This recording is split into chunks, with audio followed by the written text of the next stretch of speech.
Good morning and welcome to the Washington State University Board of Regents meeting held here in Spokane, Washington.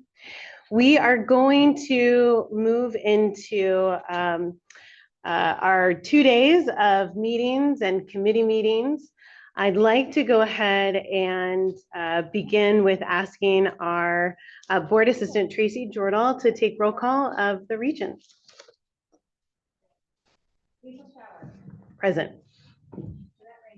Here.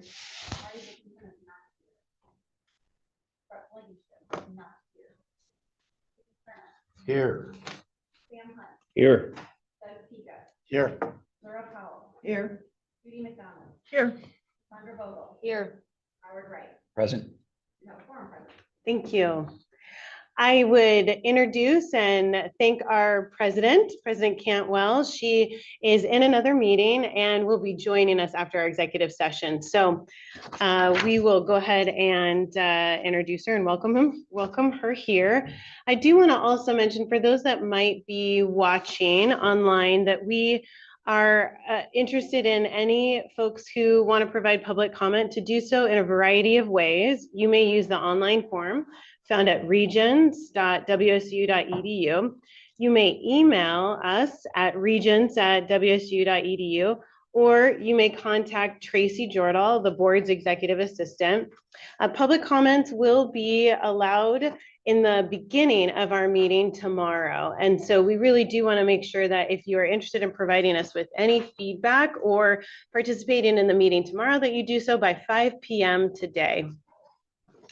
Now, in accordance with RCW 42.30.110, the Regents will now hold an executive session to discuss with legal counsel litigation or potential litigation. This session will be closed. The executive session will conclude at approximately 9:30 unless it's extended by further announcement. If any action is taken as a result of this discussion, it will be taken at a future meeting in open session. So at this time, I'd like to ask for anyone who's not a regent or whom I have not invited to participate to please leave the room.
Good morning. We're going to go ahead and extend our executive session for another 10 minutes. So we will reconvene at 9:40.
Hi there. We are back from our executive session and the regents are going to take a 10-minute break. We'll be back together and then we will start our day of committee meetings. Thanks so much.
Good morning and welcome to the Washington State University Board of Regents meeting.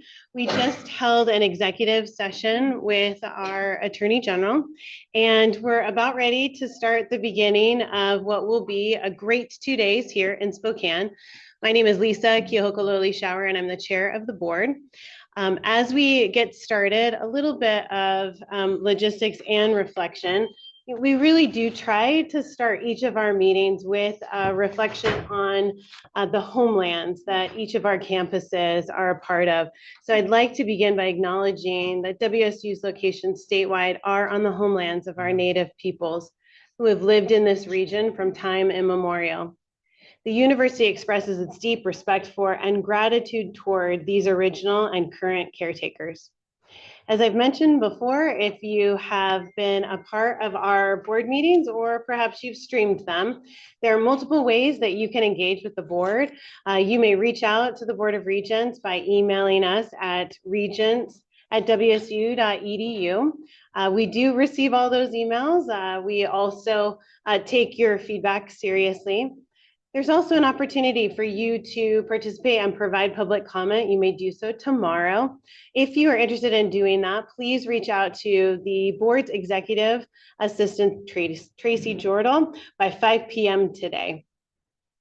We have a very full and exciting set of meetings. We will be in our Finance and Administration Committee for most of the day today, which will push a couple of our typical committee meetings to tomorrow before we begin our Board of Regents meeting.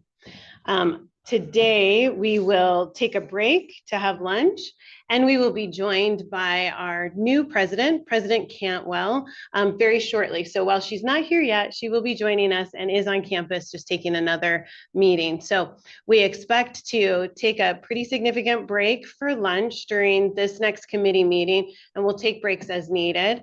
I will at this time go ahead and ask Regent Ramos to begin our Finance and Administration Committee.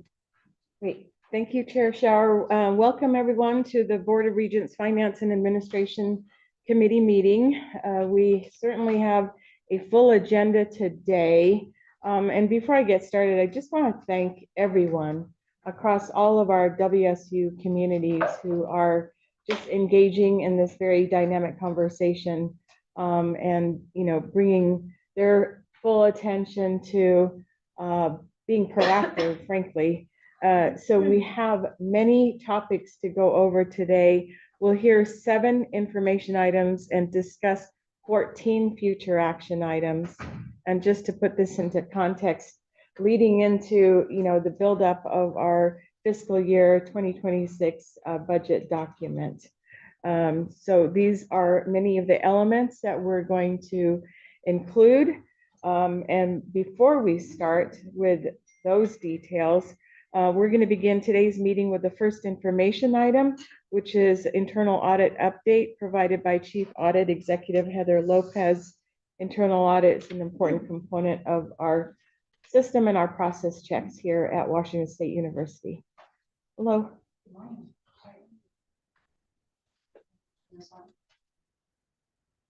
I'd move it in front of you. Good morning. Have a size for you. The last time I met with you was in January, and at that meeting I provided information on some changes in our office, some turnover. Since then, we filled one of our vacancies. The most important is our audit manager position, which has been vacant since December, and today is day 2 of her position. She's Lily Krosky. Has a terrific experience and background, and especially in higher ed, but in audit and Avista, City of Spokane, other industries. So she brings some really good perspective.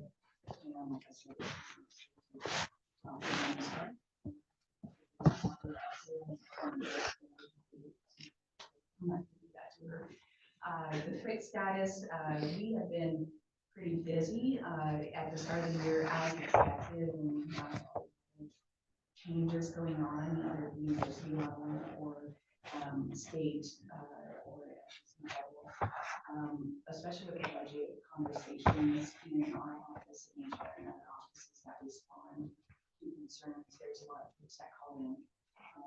concerns. So we know our intake and kind of heading off those issues, identifying which are really big issues that need to be addressed further.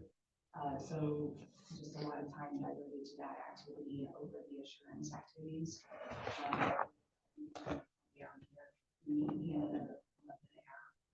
We're just still pretty busy.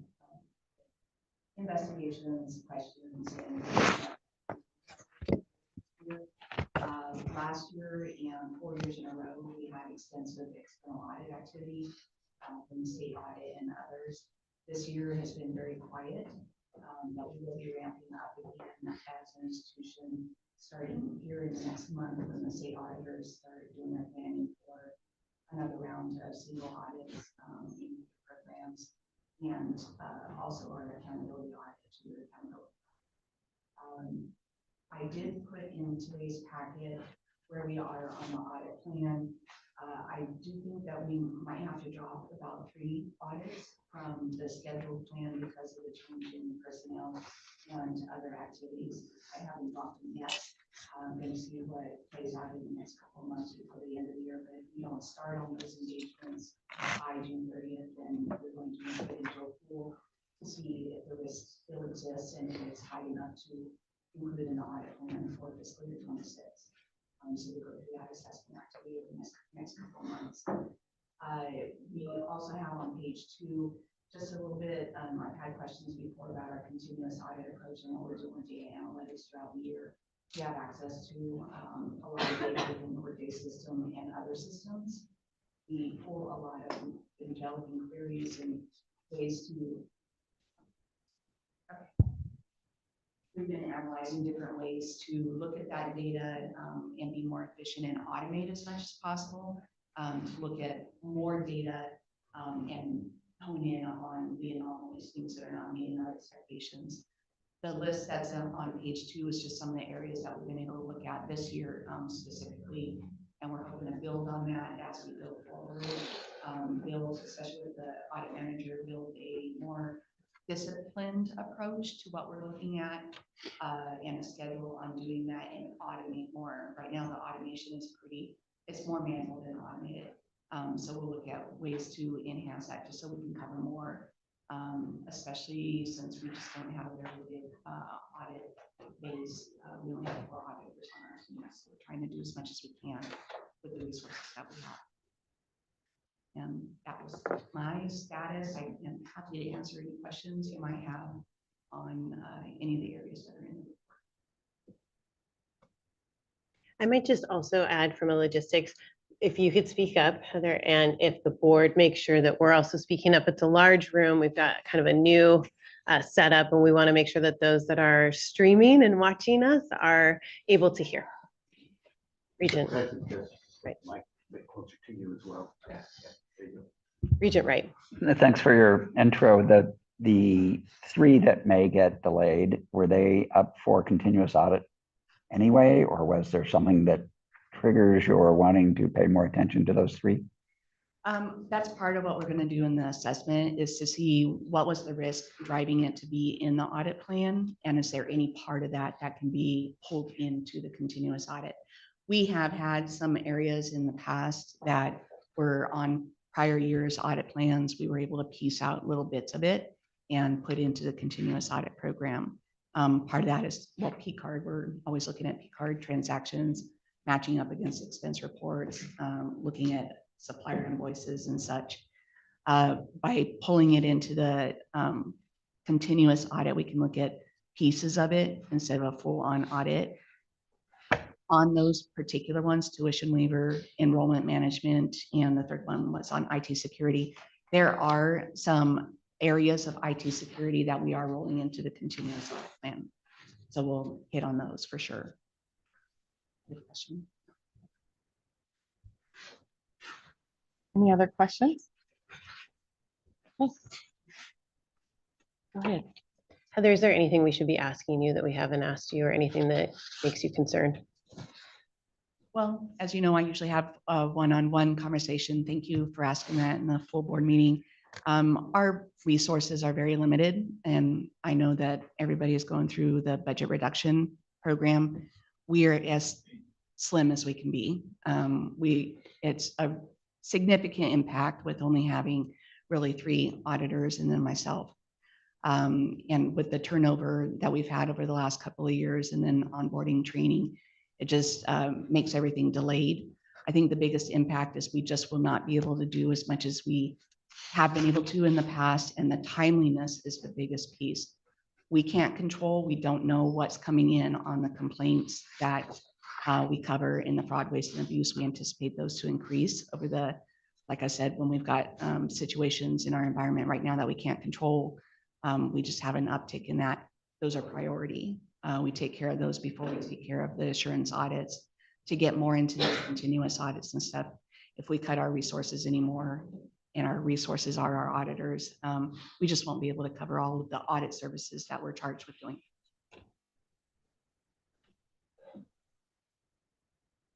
Okay, thanks, Heather. Okay, thank you. Appreciate everything. Okay, so for our next information item, Executive Vice President for Finance and Administration and Chief Financial Officer Leslie Brunelli will host essentially the rest of the day. No. Oh, and I know you're not feeling well, so thank you so much for being here, but you will be joined by several of our chancellors, our executive team, our leaders, and I'll just turn it over to you for our first item, which is our housing and dining financial operations update. Thank you so much. And I'm going to look out to make sure that the other folks are available. We're going to be joined by Ramondo Nash and Sean Green at our Pullman campus today. They are there for an event, and I see Ramondo has popped up there, and I'm assuming that Sean is with him as well.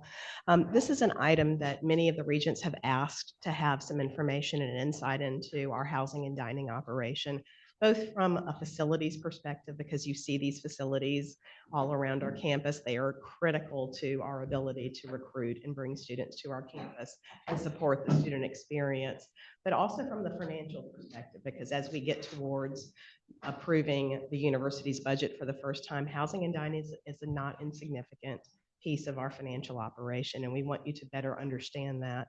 So I'm going to, without any delay, turn it over to Ramondo and Sean to walk us through this presentation, and I believe that you guys have control of the slides. We should, and we hopefully do, Leslie. Good morning, everyone. It's good to see you all. Let me share my screen.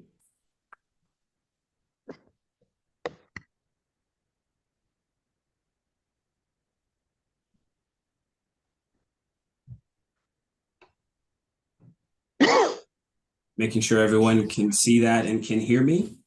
We can. Thank you, Ramondo. Great.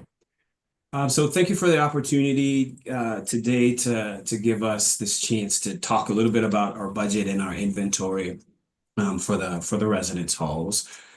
Quick financial overview piece. And so from a overview notion, housing and dining are self-sustaining units. And so that means that they do not receive any state or tuition funding. They also fund all of their own operational costs. And so that includes personnel, maintenance, debt, utilities, insurance, admin fees, major repairs, those sorts of pieces. And so we cover everything when it comes to the residence halls: groundskeeping, snow removal, HVAC, repairs, replacements, elevators, all of those sorts of pieces. Between the two entities, we employ more than 300 permanent staff and around 850 student staff, and that includes our resident advisors. We also will use some of those dollars to help fund some student-centered support positions throughout student affairs. And so 2 good examples, we fund a care case manager, as well as we fund a student conduct position, because we know that housing this number of students on campus generates work for those groups. And so we help support positions there as well.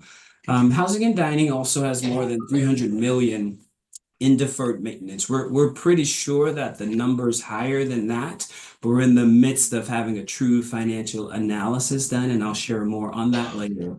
We also pay approximately $7 million to the institution annually in administrative service charges. And so those are a combination of things, right? And so we're working with other university departments to partially offset our overhead costs. And so from personnel, payroll, accounts receivable, payable, all those things that being a part of the institution, we should be contributing towards because they're working with our units on those items.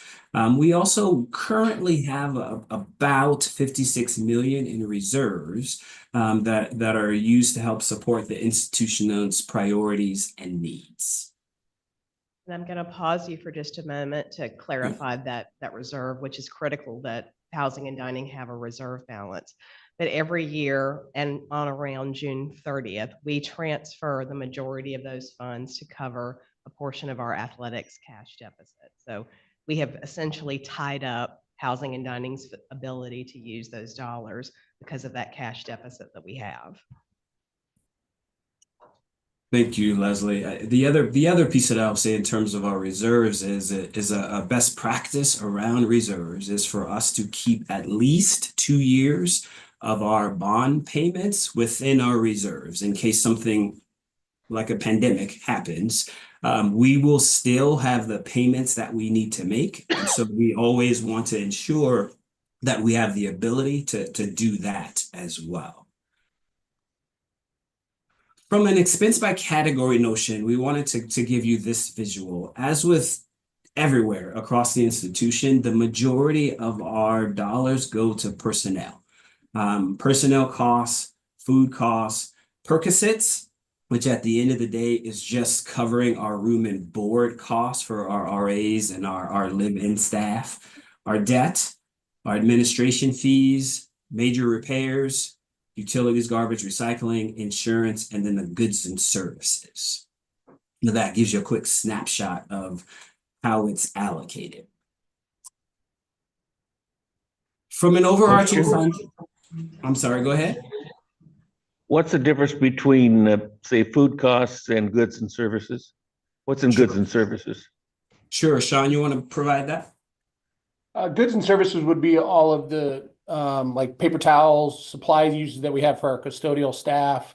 Then that also gets into our technical needs in terms of computers, office supplies. That's what would be rolled into that whole group. Foods cost is just our grocery bill for food we serve to students. Thank you. Sean, is the food cost really the cost of goods sold?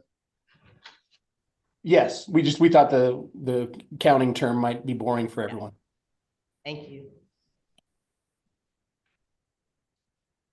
An overarching financial summary is provided here, and so it shows residence halls, what we bring in from a revenue. Top half revenue, bottom half expenditures. Residence halls, apartments, dining services, other receipts, our bond support, and then what we bring in total, and we wanted to provide 4 years to demonstrate. And then it shows our expenditures. So you see our salaries and benefits, you see our wages and overtime, our food costs, our perquisites, debt, admin fees, major repairs, and capital improvement fund, and our total expenditures. Key into how we set this up are actually the bottom percentages. My apologies for how small that they're likely showing up on the screen there. The way it works is we really project our revenues based on occupancy, and particularly occupancy percentage. And so we take the number of beds that we have and we project using a 90% occupancy rate. That rate then gives us what we're projecting in terms of our potential revenues. From there, we then track stuff working with Leslie's team over the course of the year to ultimately have our actuals and to give us a notion in terms of what we should be thinking about or looking towards around room rates, dining rates, those sorts of pieces. Couple of things to make sure that you understand. So when we say major repairs, that's a project that's going to replace or repair a system or aspect of a building. Usually those can be done over a break and usually can be done while the building is for the most part still being operated. We just schedule it in such a way that we're able to get them completed. And so it could be an elevator modernization, it could be a lobby update, it could be us buying furnitures and fixtures or carpet or those sorts of pieces. A capital improvement is going to be a project that's going to renovate or replace the whole facility. And so those are going to impact operations and could result in a building having to come offline while we do that type of work within that building. Is the capital improvement fund is separate from the reserves? Correct. And then just for the debt, can a lot of that be attributed to like a specific thing, or? It's all our loans and construction costs over the years. And so when we build, typically we're building based on financing, and it's us paying back those finance costs. Okay. Okay. Wanted to give you a easy example of how costs have gone up, and I figured utilities would be probably the easiest one to do that with. This shows how our utilities have changed from FY21 to FY25. And so you can see the continual rise in terms of these costs. And this is how it works all the way through. One thing to take note of, we almost did this slide in terms of personnel costs.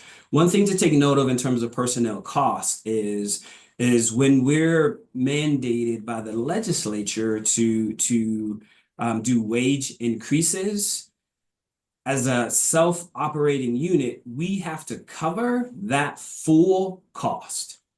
We do not receive any percentages from the state to help us cover that.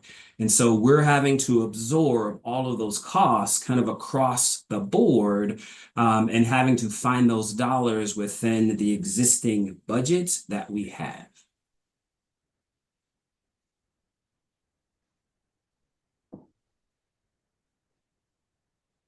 I wanted to make sure you all understood, had a chance to see our current inventory as well.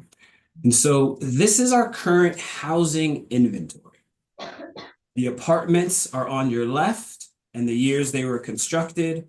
The residence halls are on your right and the years they were constructed. We do have 3 that we are not currently using: Stevens, Waller, and Wilmer Davis.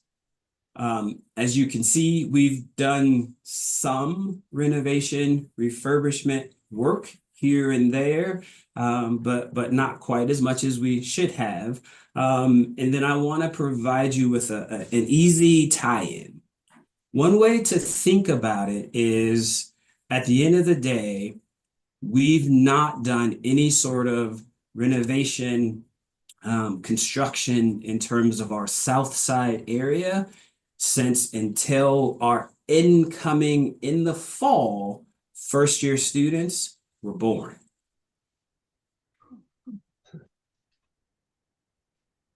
From a dining perspective, on the left is our dining centers. We have 3: north side, hillside, south side. We're very creative in terms of what we name them.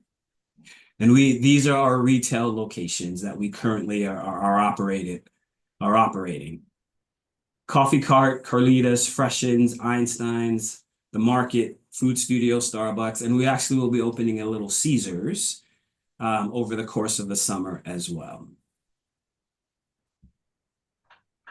Before we move on, Ramondo, can you go back to that previous slide that showed the residence hall? Thank you. I want to really focus for a moment on those 3 residence halls that are highlighted as currently not in use. Sure. Stevens, Waller, and Wilmer Davis. Those, if you look at the architecture of our campus, those are the classic Washington State University architecture. In fact, Stevens Hall is our only facility that actually carries historic designation. It actually is plaqued. It is accounted for in the registry. Those are out of service right now, and they have been since the pandemic. And those are facilities that we need to look very closely at. Do they have a life in the future? And if so, what will that be? It may not be as a resident hall. It may be as a living, learning community or some type of other facility. But we really owe ourselves the opportunity to look at, are those, because they have the character of the institution, are we going to continue their life in some different way? And so as Ramondo and Sean have done the work with some of our team on their capital planning, we've looked really at, is there something sustainable for those facilities in the future, or are we going to have to make a very tough decision to take them out? Yeah, You thank transferred, you. excuse me, you transferred Neil Hall. It's not a residence hall anymore. I'm sorry. Neil Hall. Neil is that's the Office of Mathematics. Right now, mathematics and statistics faculty offices are in there. Fared better than McAllister. And has it been renovated since I was born? Neil, probably not. Judy, stop. I think Lisa has a question. And then Howard. Go ahead, please. I'm going to ask a question that I'm certain may not be in this session, but we're talking about residence halls. We're talking about the 3 that are not currently being utilized. I have had the pleasure of going on a tour of our facilities with Sean. Thank you. I would encourage every regent to take the tour with Sean so that you can kind of see where we're at. The 2, not the historic facility, but the other 2, there was a conversation that has made its way outside of just an internal conversation about the costs of hotel rooms and the ability for families to travel to Pullman and enjoy all that Pullman has to offer. Are either of those 2 facilities potentially able to be ready for families to enjoy? Near term. Okay. Near term, 1 year or 3 years, 5 years? Well, I mean, anything is possible in a later out beyond, it's not possible this fall. I mean, one of these facilities has significant mold issues, and that's not going to be rectified by a quick fix. That it's systematic. I think I would want to pencil out whether that was actually in our best interest to renovate for short-term use like that, or is it renovate for additional use that's not short-term use? Okay. Howard. Thank you. Question. Back on page 12, under the housing and dining financial summary, I'm looking ahead at fiscal year 26. See a significant increase under expenditures for perquisites. Can you remind me what's in that? Perquisites are the amount that we offer back to our RAs who are living in the facility. So as the rate for the room and the housing goes up, the room and board goes up, we pay that for our resident advisors. So we've raised the rate, and now we have to pay the additional rate. The commensurate increase, okay. It's a wash. Oh, thank you. Any other questions? I would, Go ahead, Doug. back to Lisa's point, are there any vacancies in spaces that are being used that could be used for that purpose? Sean, I'll ask that you answer that. It's really challenging because while we do have some vacancies in our halls, it's, oftentimes 1 or 2 rooms in an occupied hall with students. And while we do have rooms that maybe look more like a hotel, hoteling functions, we're not built for that. We don't provide bedding, the daily cleaning service, those items. So historically in the early 2000s, we did offer some hoteling for football game weekends, but we're really not built as a hotel, just even taking reservations, key issuance, especially when we have card access halls that we use our Cougar card. Leslie talked about us penciling it out. It could be very difficult for us to do, and we're not quite sure if we even have the right staffing plan right now to address something like that.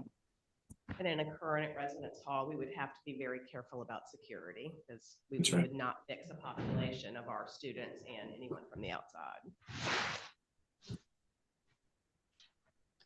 I would just say I took a similar tour recently, which was, and I would encourage anyone to take such a tour. It was revealing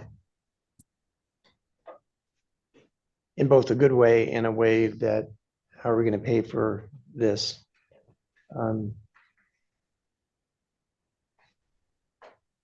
Thank you for all the questions, all great questions. We'll actually talk a little bit about some of those pieces as we continue. From an inventory condition, few things to know, right? So because of the times that our halls were built in, several of them are high density facilities and are what's called cast in place structures, meaning it's concrete. And so that's going to make any sort of renovation we want to do pretty costly. The topography and stadium way and accessibility in terms of mobility concerns are a challenge for us in some of our spaces. Facilities has done a great job working along stadium way to create these lighted crosswalks. The challenge that we hear from the students in terms of the crosswalks is really a topography accessibility notion, because you cross a crosswalk and you're either having to go up a hill or upstairs. And so there's a transitioning across campus sort of notion that we have to keep in our frame of mind. Third bullet you've already heard, but wanted to put out there that the average age of our residence halls is 51. And the average age of our apartments currently is 44.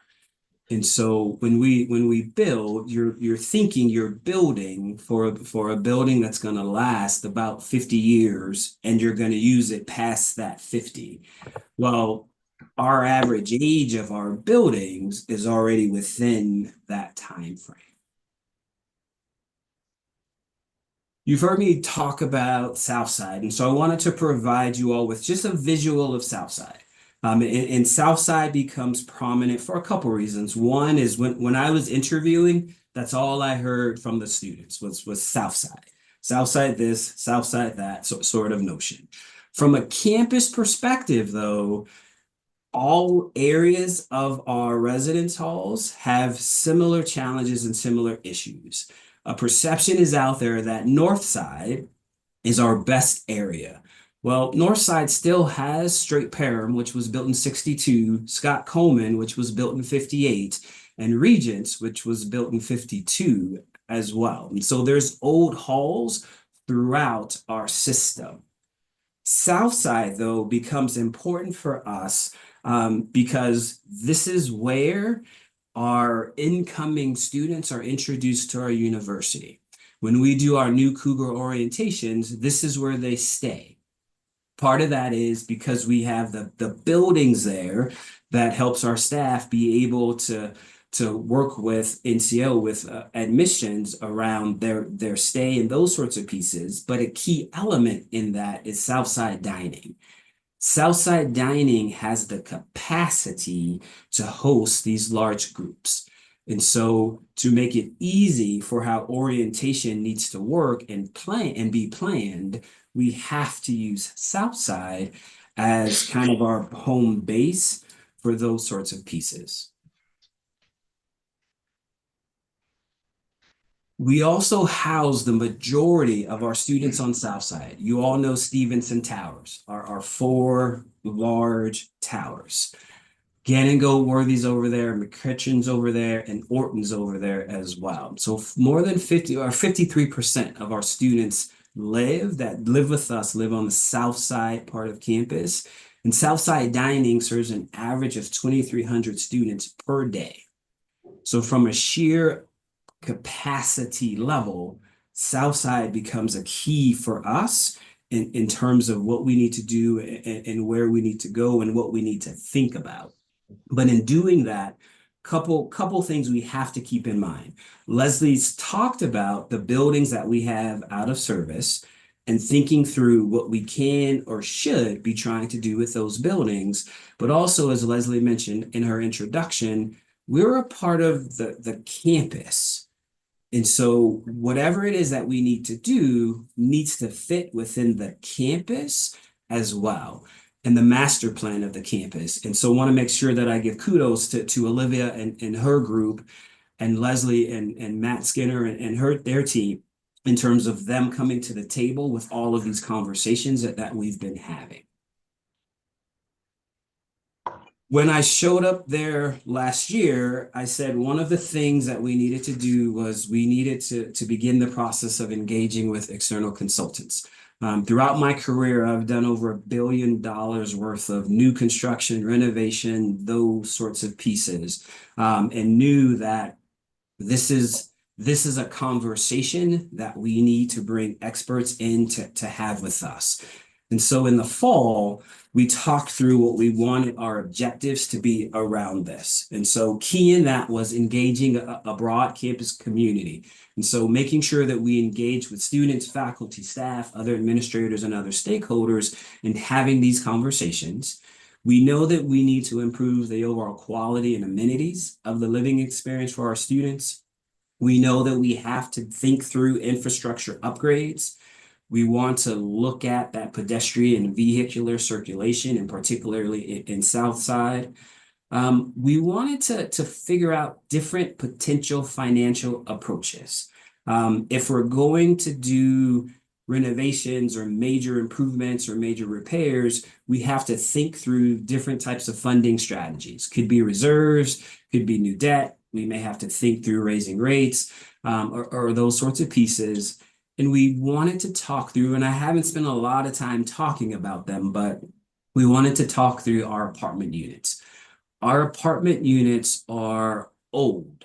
That's the only thing that I can call them. They're old, and we need to think through the potential for us doing some renovating or constructing or doing some replacement of the units that we have.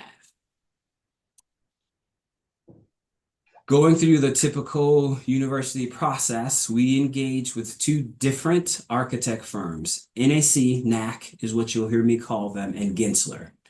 NAC is a lead around dining center work, renovation, construction ideas, and they work closely with the group called the Baker Group, which is the subject matter expert, recognized subject matter expert in terms of dining. We also brought in Gensler Architects to help us talk through an improvement plan for the system, but with an emphasis on South Side. Combined, the consultants have already engaged with more than 1,000 students to gather feedback. 4 themes have emerged.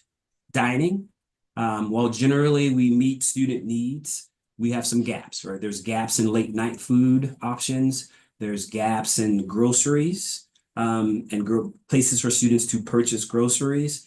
And there's a question around our current dining model, which is the least preferred. And we use, right now our model is to use a la carte, which means that if I'm walking into a dining center and I purchase a banana, an entree, and a dessert, I'm paying individually for those 3 things. That's what a la carte means.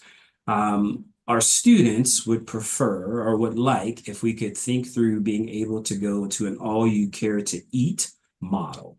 From a housing perspective, for the most part, we get great feedback for our housing.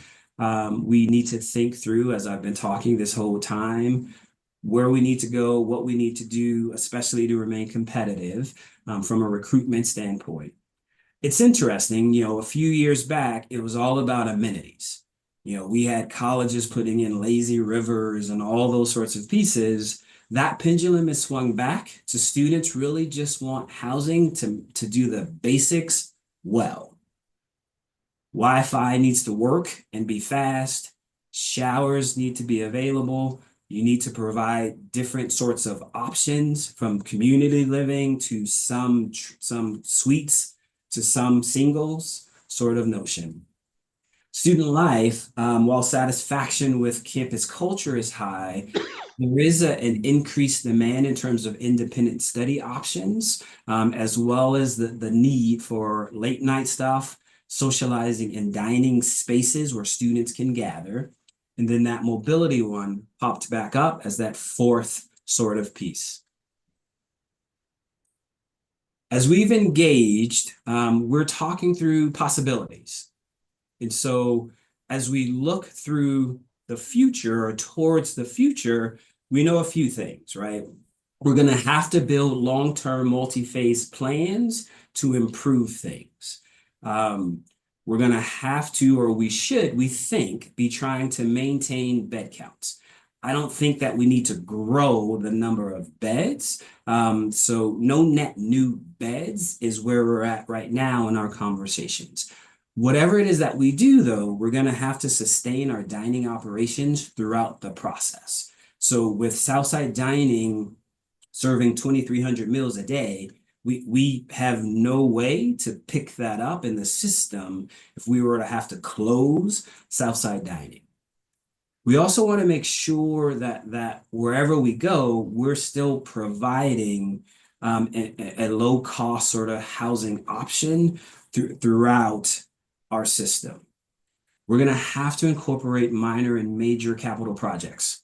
Our facilities are where they are, but we have evolving facility needs. That's going to have us do minor things and major things. Our improvements have to maintain within the existing campus footprint. And we're going to likely need to explore the potential for public-private partnership opportunities. And we need to address our deferred maintenance. Our thought has been that for the most part, the door's open, right? The door's open for things, be it public-private, be it bringing in other entities to operate things for us, whatever. What we would say, though, is we need to ensure that the institution retains and gains from any sort of partnership that we're looking at or reviewing. But we've said everything is on the table. We need to look at it.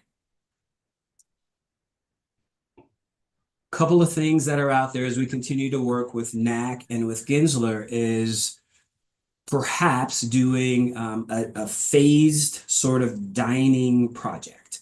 We were looking at trying to figure out, is there a way that we can do something where we're not adding any debt, where we're allowing the dining center to remain open throughout whatever project duration it would be, and that would have us be able to support an all-you-care-to-eat meal plan.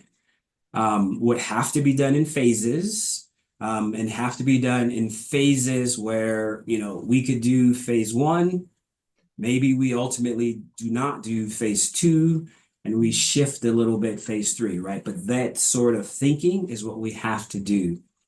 Southside is going to require likely new resources and likely some kind of us picking up some semblance of debt. I don't think there's kind of any way around it. And that then creates our domino effect, right? We would have to do some transitional construction, maybe some new construction or renovation, and maybe some demolition, but again, without increasing the campus footprint. So there's possibilities out there. And as we continue to and get full financial analysis and those sorts of pieces from our consultants, we'll continue to have those conversations. That's the slide. Wanted to make sure I open it up for questions. Yeah, thanks very much. I think Doug had a question. Ramona, remind me, we do not have private-public partnership with regard to apartments today. We do not. Laura or Regent Powell? I'm on first names today, sorry. Laura's just fine. Hearing all this brings me back to the fact that when I was in college, I had I was in the first class for a brand new dorm, and that dorm is now over 50 years old. So it's sort of brings it into reality. I had a question when you mentioned about going to an all-you-can-eat dining, because back when I went to college, that was it. I mean, you could drop into any hall you wanted, any time of the day, and pick up a snack or something like that. And I'm just thinking about costs. I mean, because right now there's a lot of different dining options. Have you done any sort of penciling out? I mean, if you went to like what I would call maybe the old-fashioned style of dining on college campuses versus this sort of smorgasbord of options, is there any kind of cost savings one way or the other? We're still penciling it out, to be honest and transparent. We are, you know, if I look at our peer institutions, and particularly within the new Pac-12, we are actually one of the few that doesn't have all you care to eat. This is my fourth institution where I've had dining within my portfolio, and those institutions were all you care to eat as well. There are some benefits that come with all you care to eat. It used to be that the worry was food waste and those sorts of pieces. There's been research, and you don't provide trays. There's things you can do to help mitigate some of those pieces, but we're still trying to do the penciling out of a lot of things around where should that be the way that we go or not. Sean, what would you add to that? I think you touched on it well, Ramona. We would, all the plans have a portion that then make them financially viable. And we're working with Baker Group to make sure that the plan we develop, if we go to all care gate, is financially sustainable. Thank you. Can you talk, and I apologize if you did touch on this already and I missed it, but can you talk about how going to an all-you-can-eat model would impact student dining plans? Sure, go ahead, Sean. Go ahead and take that one too. On all you care to eat, they usually break it down into a swipe in terms of meal periods. Students could elect a number of swipes. A lot of schools set it at 14 or 21. We would work to figure out what is the best financial stipulation for that. We would have to also have a conversion rate for our retail locations because students like the retail locations. But what it also on the food security wise is we have students who potentially are running out of money right now at the end of the semester and have no more dollars. If you have a swipe type plan, parents and supporters generally feel pretty secure in that their student always has a room to sleep in and food to eat on a given day. So, but that's where we have to pencil it out and make sure financially all of that can transfer and works for the student. Does that help? Regent Pika. Romano, since you mentioned peer institutions and we're looking at this new Pac-12, is that your group? Has that question around public partnership, private partnership been applied? Is anybody else doing that? My earlier question. Public-private partnership in terms of the new Pac-12. Yes and no, unfortunately, is the answer. And I say it that way because public-private partnerships kind of go like this. There's a time when they're the thing, and then it kind of wavers, and then they become the thing again. And so there's a mixture, right, in terms of that. There are a few that were there prior, right? And the ones that I've been a part of, we actually ended up as an institution purchasing back from them the opportunity to facilitate and to operate those halls ourselves. It's going to vary within the new Pac-12. If I think of our new Pac-12 member up in Idaho, they're mostly operating their own facilities right now, similar to our Colorado one, similar to the ones that are in California as well. They're majority going to be self-op. But all of them easily, I can say, have looked into this notion of public-private partnership. And I will say the marketplace for public-private has changed a lot since its inception more than 20 years ago. They were initially sold to institutions as off-credit, off-balance sheet debt. And over time, that became a joke, and they became not only on your balance sheet, but absolutely 100% on your credit. So someone else can have some risk in the game in terms of the construction of it, even in terms of the percentage occupancy. But at the end of the day, the institution is still very much the partner and has some requirement to provide a fill level or to backstop the shortfall that the partner may be willing to take. So the evolution has been pretty tremendous, and that it's still a viable possibility. Yeah. And I think it's something that we need to explore. It's just not what it used to be. Thank you. Regent Cerna. I was just curious about this north side, south side thing. As it stands now, does it cost more to live on the north side than the south side? What's the situation there? It depends on which hall you choose. If you're living in our newer halls, North Side, which was built in 2013, or Global Scholars, which was built in 2015, sorry, you're paying a little more than, or not even a little, you're paying more than if you're living in Straight Perham or Scott Coleman or Regents. It comes down to the amenities sort of notion. If you're in Global Scholars, you're likely, you have the potential of having a single room. You have the potential where there's kitchens on every floors, and there's just more amenities that are available. And so you're paying a higher rate for those amenities.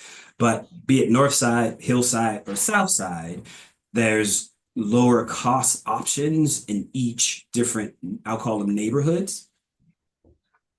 Yeah, that's right. Okay, we're near time. Yeah. Chair Shower, you want to comment or ask a question? We're in your time, right? Yeah, no, go ahead. I have several questions that this may not be the team to address all of these questions. I'm curious about the link between our residence halls and our enrollment. I'm curious about our residence halls, and to build on Regent Pica's comments, peer and aspirational institutions. So when I see 51 years for the average age of the residence halls, is that typical? Is that what we want to be striving for? I don't have a good read on whether or not vintage residence halls are selling, because really ultimately, this is about making sure we have students that are willing to buy the education with the residence hall. So I'm concerned about our enrollment, as I know many are, and what the link here is and how we are looking at our residence halls and the lack of investment in our residence halls and renovations and dining options, and our ability to generate students that say yes to WSU Pullman. So that's one.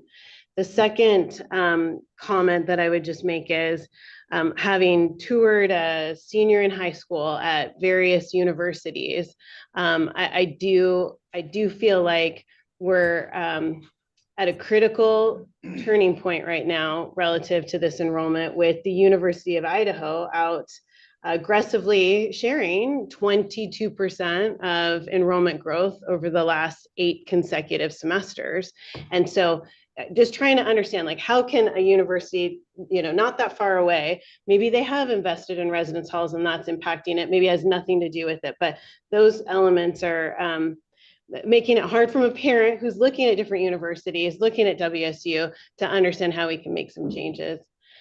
The second comment that I would just make, so one around kind of the residence halls and enrollment, I think that we are asking our WSU community to show up and support our athletics programs.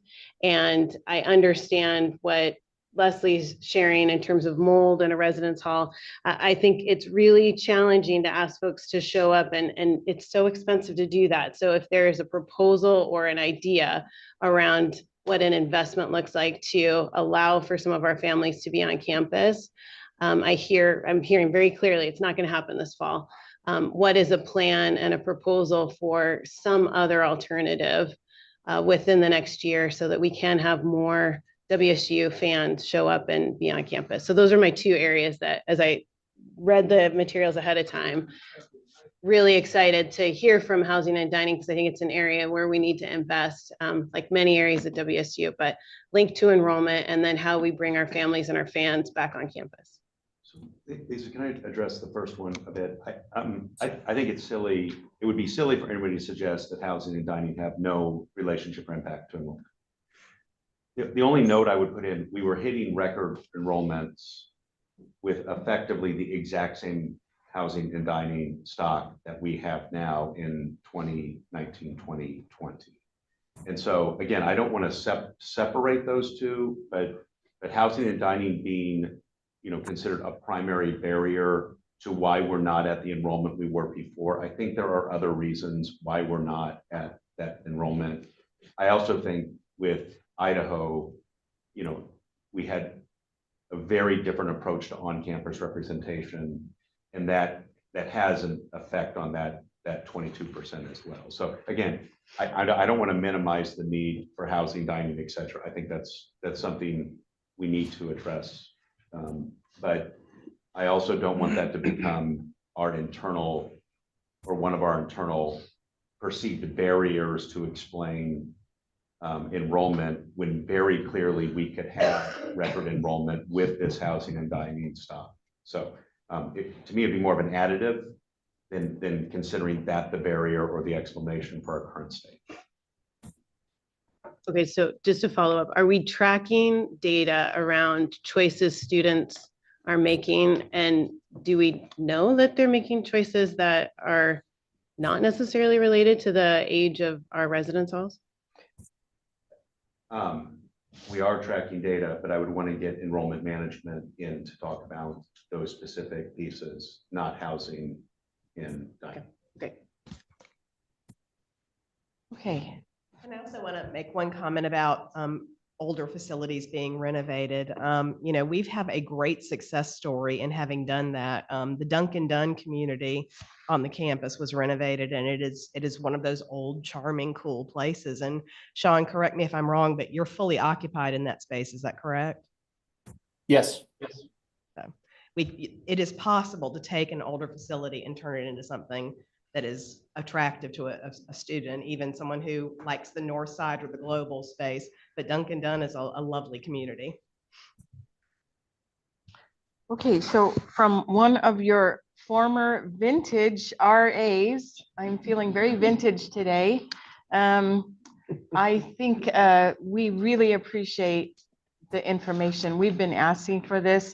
And just to lift up the conversation from a strategic standpoint, this is the reason for this conversation is the student-centered modern land grant in the future. What does that need to look like?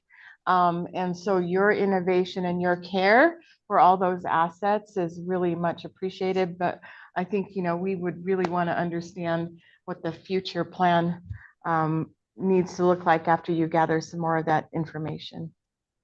Sounds great. We're on it. We're trying. I'm getting us there. It's a process, but I'm getting us there. Thank you. Thanks, Armando. Thank you all. Thanks for your time.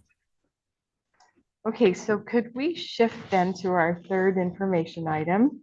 And Leslie will be joined by Senior Associate Vice President and Deputy CFO Matt Skinner and Assistant Vice President for Budget and Planning Chris Jones to present the fiscal year 2025 budget execution financial performance update. And just a quick infomercial again, you know, the flow time from when we get information to when we can actually share this with everyone is getting closer to real time.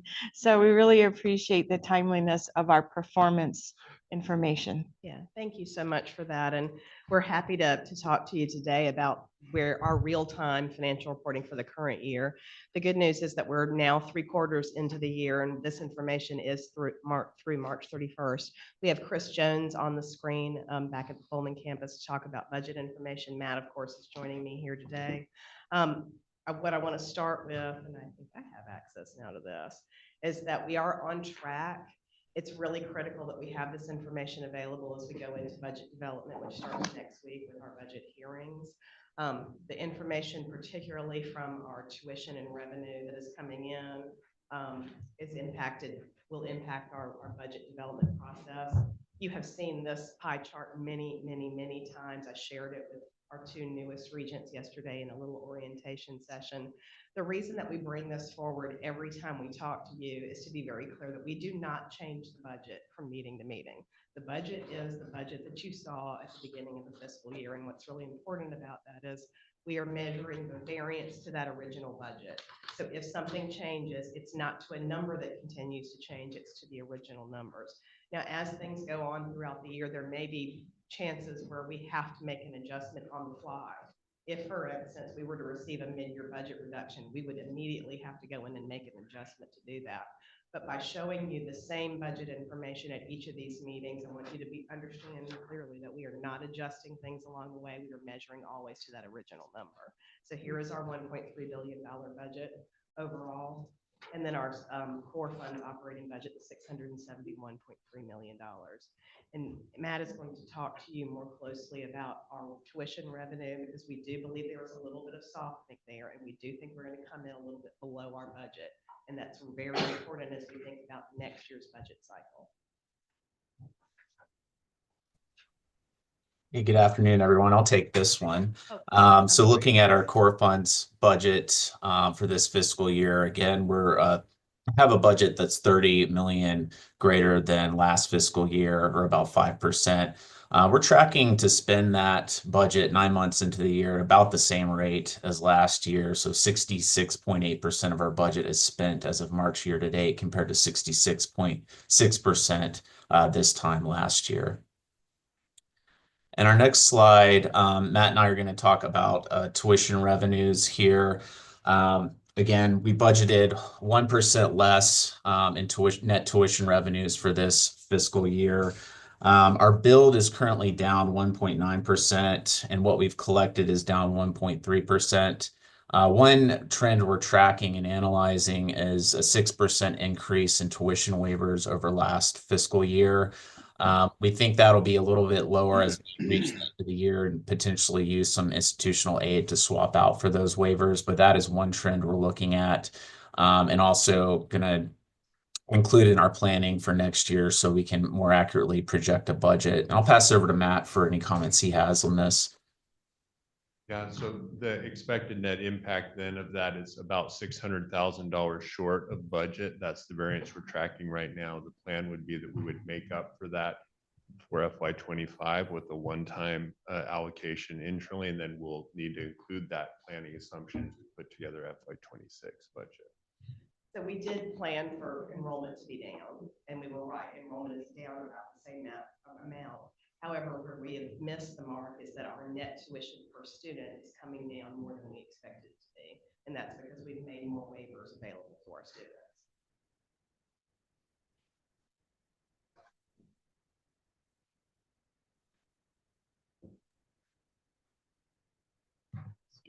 We're rehearsing. Oh, I'm sorry, this is me. Yeah. And I apologize. I can only hear out of one side of my head today.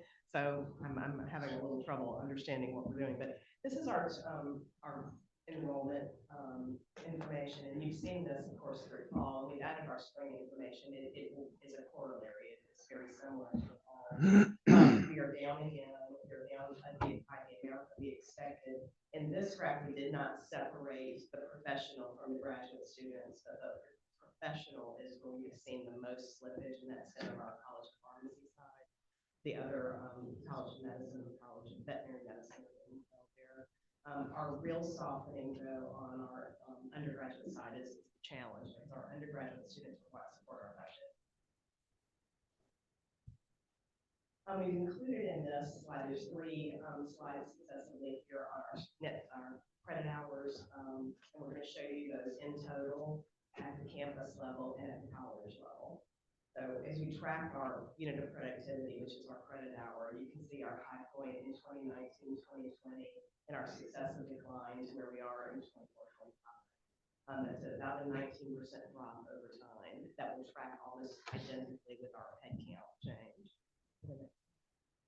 By campus, you can see each of the campus productivity, the 1 year change. There are some areas where we have seen some growth. Our Everett campus, though the numbers are very, very small, is up a little bit. Global shows some strength here. And our Tri-Cities campus has some strength. There's almost a 6% growth year there. However, when you look at the last 5 years together, you can see everybody is down except for our global campus. So the strength has been in that online support for our students. 19% for the Spokane campus. For the Spokane campus, that is almost entirely our College of Pharmacy. And then we've broken this down by the academic unit. The same thing, there are a few positive things. Our College of Engineering is up this year. Our College of Vet Med is also up this year. Global shows up here as well. And there are changes since 2019, 2020, which was in our high point. That 19% reduction to the academic unit. Disproportionately, it's not the same for each unit, of course. This is our challenge. This is the work that we're looking at. Do you want to add anything?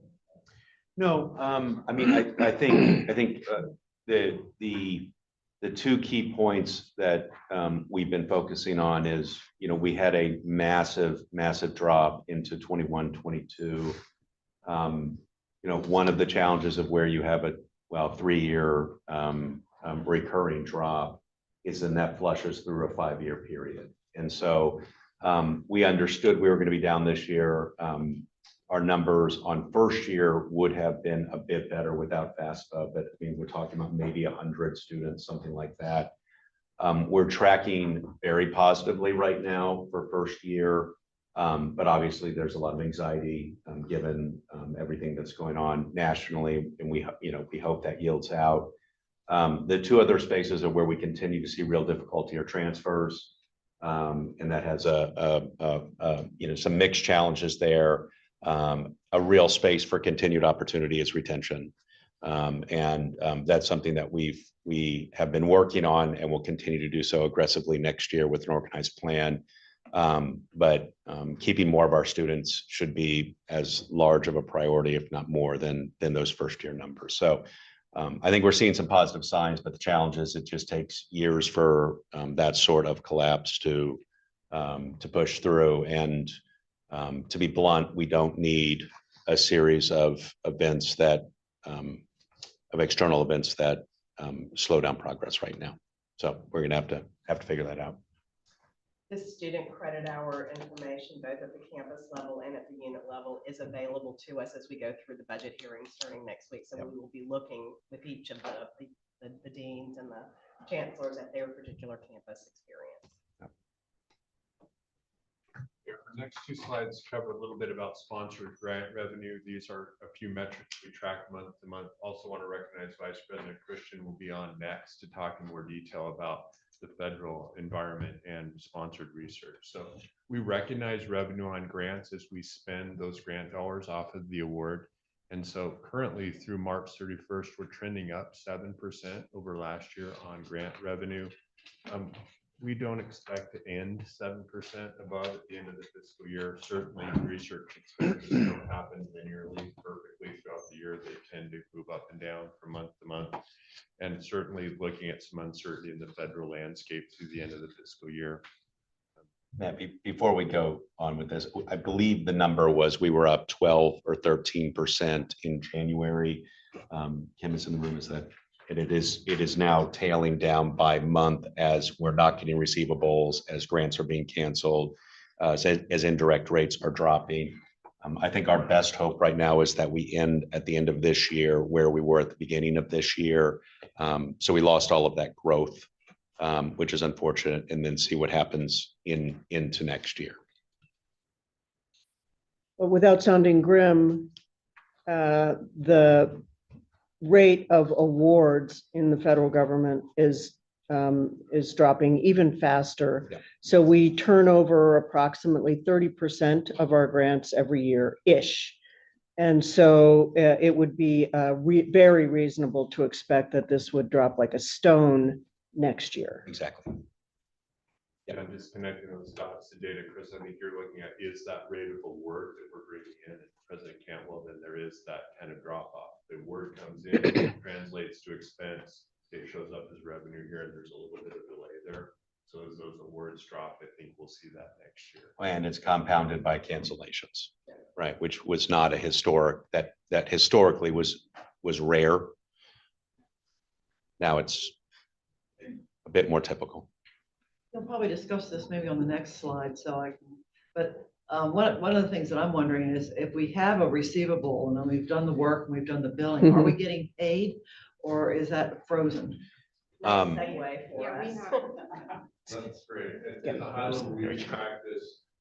At the start of the fiscal year was monthly tracking, and you'll see some progress here. We're a little better, we're 1% better off in both our unbilled. That means grant expenditures that have been made and they're being loaded to bill to the federal sponsors or terms and conditions about when we can bill on each grant.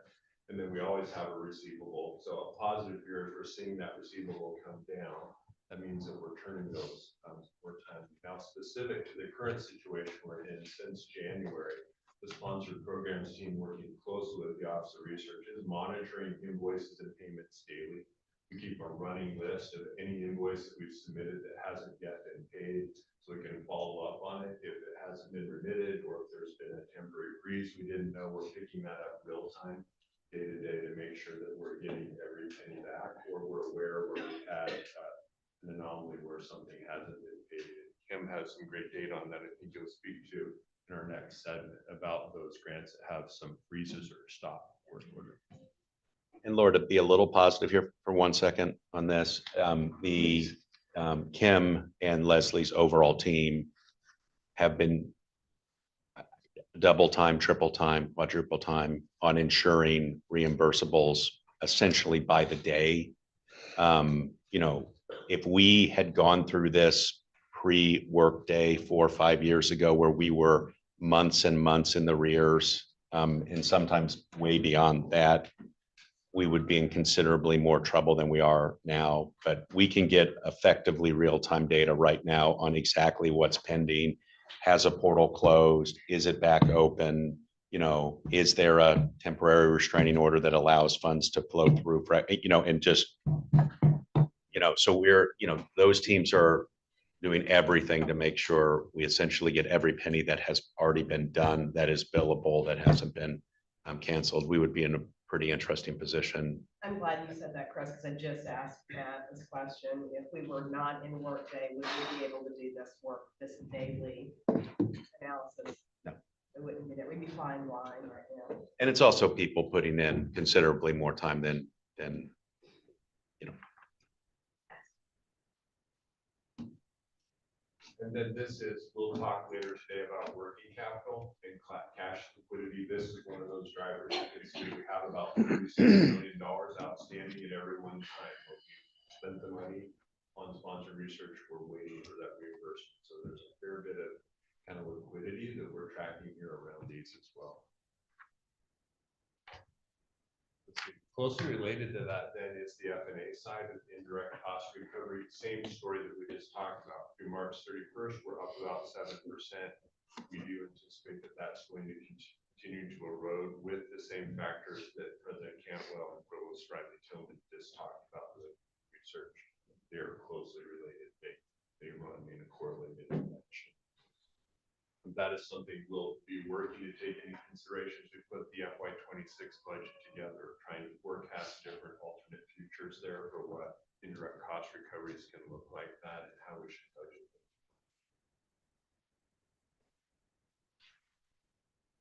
So our administrative fees and interest fund, there are various revenue streams that go into this fund. You heard Ramondo speak earlier about service charges to housing and dining revenues. Well, that's included in this fund. We've seen housing and dining revenues go up over last year, and commensurately, the revenues going into this fund also increasing. Another contributor is our interest returns. We still have very healthy interest returns compared to 5 years ago, directly tied to the interest rate. With that in mind, if the interest rates go down further, we would expect decreases in that revenue stream. We budgeted this fund at approximately 7% over last year's levels. Right now, we're tracking returns at 4% over last year, so slightly above that 7% increase we assumed. But as we analyze the numbers, we still believe we'll come in on budget, assuming interest rates remain steadily flat. But this is another fund we monitor on a monthly basis as part of our core funds portfolio. And I'll also add that the interest income that we receive is contingent on how much dollars that we have in the bank. So when we're slower in collecting the federal dollars because of the federal side, but we also start to use our own carry forward dollars, that's going to bring down that amount that we are earning interest on. So it is a number that we are likely to pull down for next year in the budget cycle. Your next slide in your package on core funds expenses. For the sake of time, we're just going to move to the all funds expenses chart here. Some trends that stick out. We're running year over year up 3% on salaries for employees. That's driven by our mass salary increase, which was 3% for classified employees, 2% for faculty and AP staff, and about a 1% increase in employee headcount in those employee categories. We also see some numbers at 16%, 13%, and 11% across our kind of goods and services and operations. Those are driven by two factors. First, on the goods and services side, we did make an investment in some marketing this year that wasn't in last year's expenses. So that's the major reason for that variance, plus some additional legal fees that we incurred this year that we didn't have last year.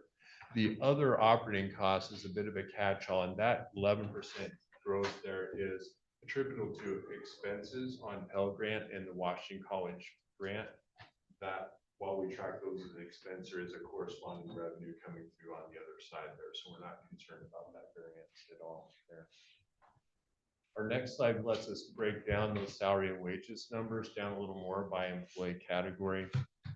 A few highlights in there. Faculty salary costs are up about 1% over last year. That is driven by that 2% mass salary increase and at about a 2% increase in headcount as of March for both years.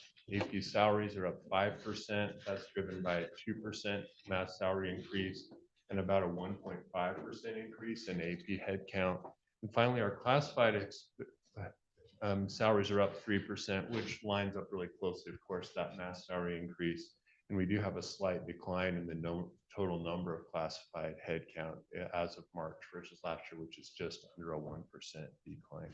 And I'll highlight the grad assistant number too. While that's a 14% increase, there are about 100 less grad assistants than there were this time last year. That's the result of the bargained contract. This is the first year of that implemented contract.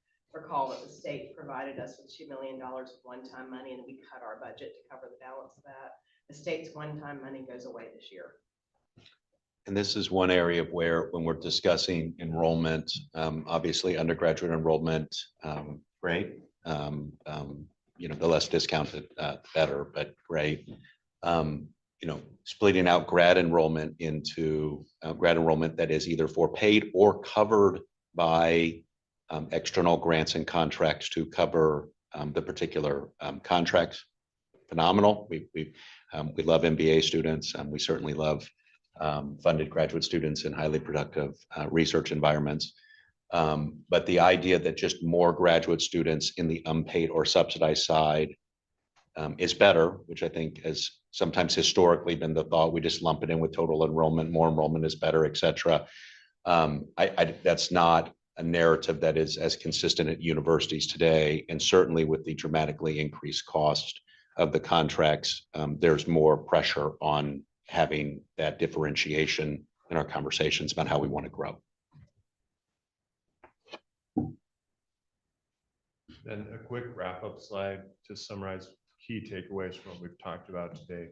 Our core funds budget to actual, we expect to land under budget or at budget on expense. That's a good thing. Again, we will be making an adjustment, at least for a starting point, to tuition for next year, knowing that we missed by about 600,000 this year on the net revenue per student that we'll need to take into consideration for next year.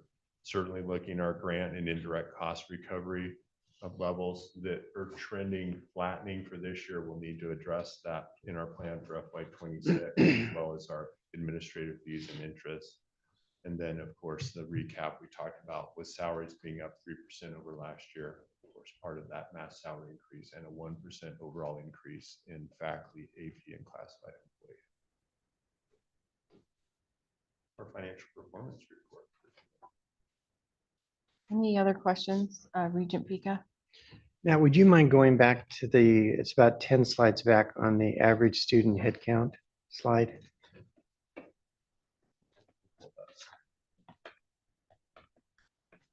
And President Canwell, not to put you on the spot, but Oh, go ahead. thank you. When I look at this, how important enrollment is, and these numbers keep declining, and we can talk about, the pandemic and trends across other, like what your experience has been or what is happening across the board with other universities. But do you have a comment on this?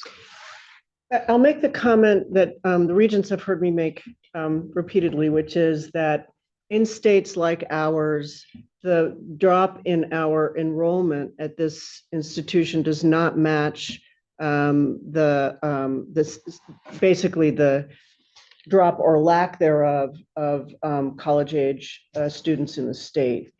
And so we do have to ask questions about why we're trending down when others in the state are not, and we are the land grant. We should be providing service to everybody who wants to come. So that's a great philosophical statement. You know, down one level, we really do have to dig fairly deeply. And I think between the provost and I, we are just getting to understanding what the differences are between this institution and both other places I've been where we are able to grow enrollment. We're not ever going to be in the steeply growing enrollment world again. But if we view it through the lens of the students of the high school students of Washington State that we should be serving, then we are not going in an appropriate direction. I would like to address the pandemic a little bit because there's a really significant difference state to state in the enduring impact of pandemic experience, operational experiences. And in Washington, I will just reflect that the enduring effect of the pandemic seems to be going on far longer than I see in any other state where I'm able to look at data. I don't know why that is, but we should be able to hone in on a few factors associated with why that is, and at least ask ourselves whether or not this is overcomable, whether we are hamstringing ourselves, whether we're shooting ourselves in the foot in any way.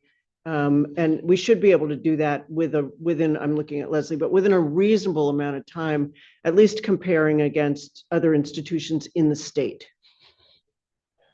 So more to come. That give you what you were looking for? Exactly. Thank you. Any other questions? Oh, Kate, Regent Wright? I'd love to know a little bit more when you talk about cost recovery from the feds with the changing environment there, and you'll bake that into the budget work for 2026. What does that look like? Yeah. Well, I mean, I can answer that. It's not just cost recovery. I mean, it's the reality that we are likely to have less grants. We've been offering around $400 million in sponsored support. We may not have that next year. In addition to probably having less grants because there simply will be less awards, that the F&A rate that we receive is likely to come down. We are currently at a negotiated 53% rate, Right. but many of the agencies are pushing back and saying the rate is now 15. Well, that's a $22.5 million hit to pull that rate down to that level. Okay. So there's going to be a change. It's Yeah. just how much of a change are we willing to consider we're going to have? I mean, it could be a pretty significant hit. Now, on the operating budget, the piece that sustains our support is the F&A. It's not the actual research. That's over in the non-core fund. So we're looking at how much we take down that F&A rate by. Can I add? Very helpful. Thank you. So we were just going through some of these exercises earlier in the week of, okay, what if it's X? What if it's Y? What if it's Z? One of the real challenges in this space is that we have, like every major state university, some considerable operations which are funded by F&A, which of course makes sense. So, for example, our animal support network, which is a significant component of our overall research, that's something that we're going to have and have to protect, and it's not something you can simply go away from for a year or 2 years and then ramp it back up. It builds up. A significant part of our research library subscriptions are related directly to F&A. It's not like those simply can go away, and there's obviously some tremendous impact. So even when we're estimating this out, there are pieces that are flexible that we utilize F&A for. There are pieces that, everything's technically flexible, but let's just say more interesting if we were to alter them. And we're really in just a real question point of, okay, we know we're not going to keep every dollar of this. We might go all the way to straight 15s, but then compound on that there's losses of grants. So your total number of grants are going down. In some spaces that does reduce cost. I mean, we'll have less grant accountancy and we can adjust there. We'll have less grant management and we can adjust there. There are other spaces of where it won't adjust. So even the $23 million mark, I guess I'm going to be more grim than Leslie is. That's not even a full estimate, considering in some instances you're losing 100% of expected F&A off of grants that were already contracted in place. I think it's prudent to keep in mind that even with F&A dollars, the vast majority of the pieces of the budget at any university like ours are spent on people. Yeah. And when a component of the budget like F&A is reduced because research grants overall are reduced, there is less ability to employ people and less ability to employ graduate students and less ability to support faculty as a result.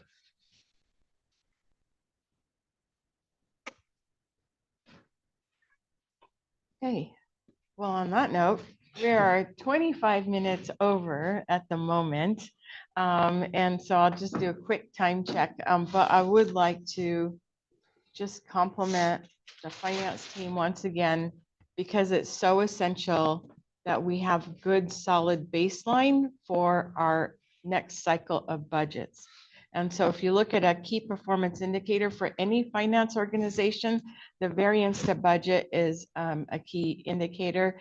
And by the data we looked at just now for fiscal year 25, it's really tight and close. So thanks to the finance team once again. We're switching to Cougar Athletics, and we'll be joined by Assistant Vice President for Business and Financial Services and Athletics CFO John Harlow and Athletics Director Ann McCoy. Welcome.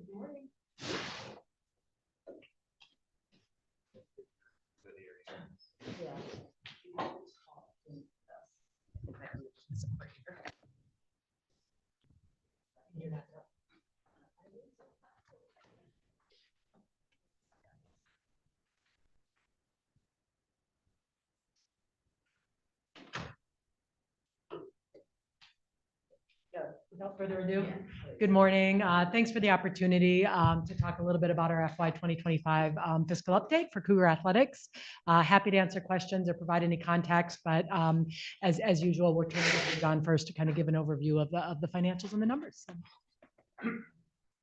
Thanks, Dan. Good morning, everybody. Good to see everyone. If we go to the next, you all have the Excel spreadsheet as well as the write-up in your materials. I believe I have put together a couple of quick slides to kind of guide our discussion through the highlights. One overarching note, in summary, we provide a written report to the Regents at the March discussion.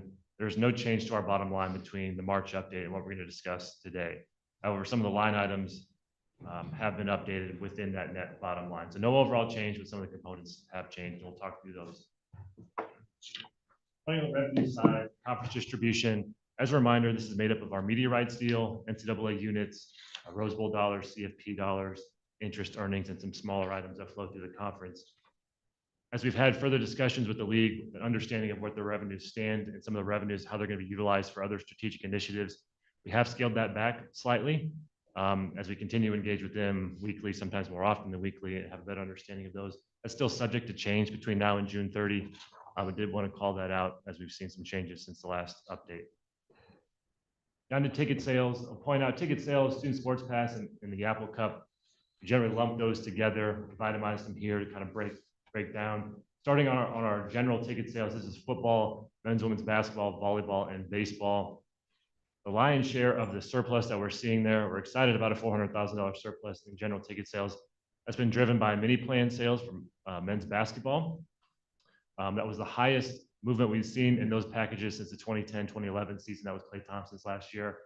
Excited about the ticket movement we saw this year, hoping to continue to move that momentum into next year. We know we've got work to do there. We know we've got opportunity there. And we're making pushes for that. And certainly as we lead into the relaunch of the Pac-12 in 2 years. On the Apple Cup, we had budgeted that conservatively at 1.2 million, not really understanding how our fans and UW's fans felt about neutral site early in the fall, off-site, off-campus location at Lumen. We were excited, obviously, at the result of that, having a $500,000 surplus. That's net of expenses that came back to our campus, and obviously equally as excited about the results on the field. Donation and contributions, there's no variance here to discuss, but I do want to call attention to it. Our contribution support, that line item is made up of our annual fund, which goes directly towards student athlete scholarships, and any one-time strategic use dollars that are used, bless you, within this given year. So calling attention to our annual fund, again, goes directly towards student athlete scholarship. It's also directly tied to our season football ticket sales for next year. We are in the heart of that collection season right now, continue through late spring and into the early summer. We need a great Q4. We always need a great Q4. We always need a great Q1 through 4, but we need a big push. We're on pace to hit that number now, but there's no ceiling to what we're trying to get to. We know there's room for growth in that area. It's a high priority of ANS to continue to make that the number one fundraising priority. We need a big movement next year and the following year in a post-house settlement NCAA environment. There are significantly increased opportunities for scholarships. And we want to make sure that we have the means to meet those demands. The only other thing I'll call attention to here in the yellow section of our chart is the other revenue, and the $1.6 million surplus that you're seeing there are revenues that we received from contractual buyouts of other personnel that have moved on to other institutions. We're calling those out there on an as-needed basis, that we have expenses that you'll see on the next slide that we need to utilize these revenues to offset those costs of the transition there. In the green section of our chart, we expect the endowment to land flat.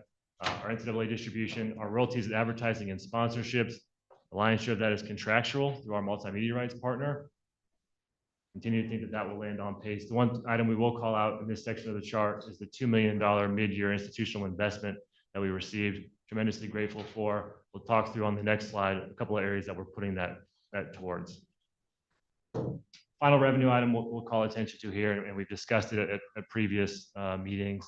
We have experienced a shortfall on the bowl revenue. Unfortunately, I think this is the final settlement that we're going to receive. Substantially less revenue than we anticipated receiving, that given the bowl tier that we were in. But that's unfortunately the shortfall that we're going to experience there. In summary, on the revenues, we met on this campus a year ago to have this budget approved at a $74 million revenue budget. Obviously, had some increases there. We're now projecting resources north of 77.1 because of those ins and outs. Any questions on the revenue side? What's a bowl bonus? Those are the contractual coaching bonuses that they certain level of wins or tier of bowl that go back to coaches. Thank you. I have a question. On the bowl revenue, was that down because of lack of attendance or what? No, good question. And I saw Adam walk out. It's always good to have a lawyer close to the rest. I think some challenges the Holiday Bowl was working through relative to revenue they had available to distribute based on some history, not necessarily this year. Is that a fair? Yeah, there was some. Pardon me, I'm sorry.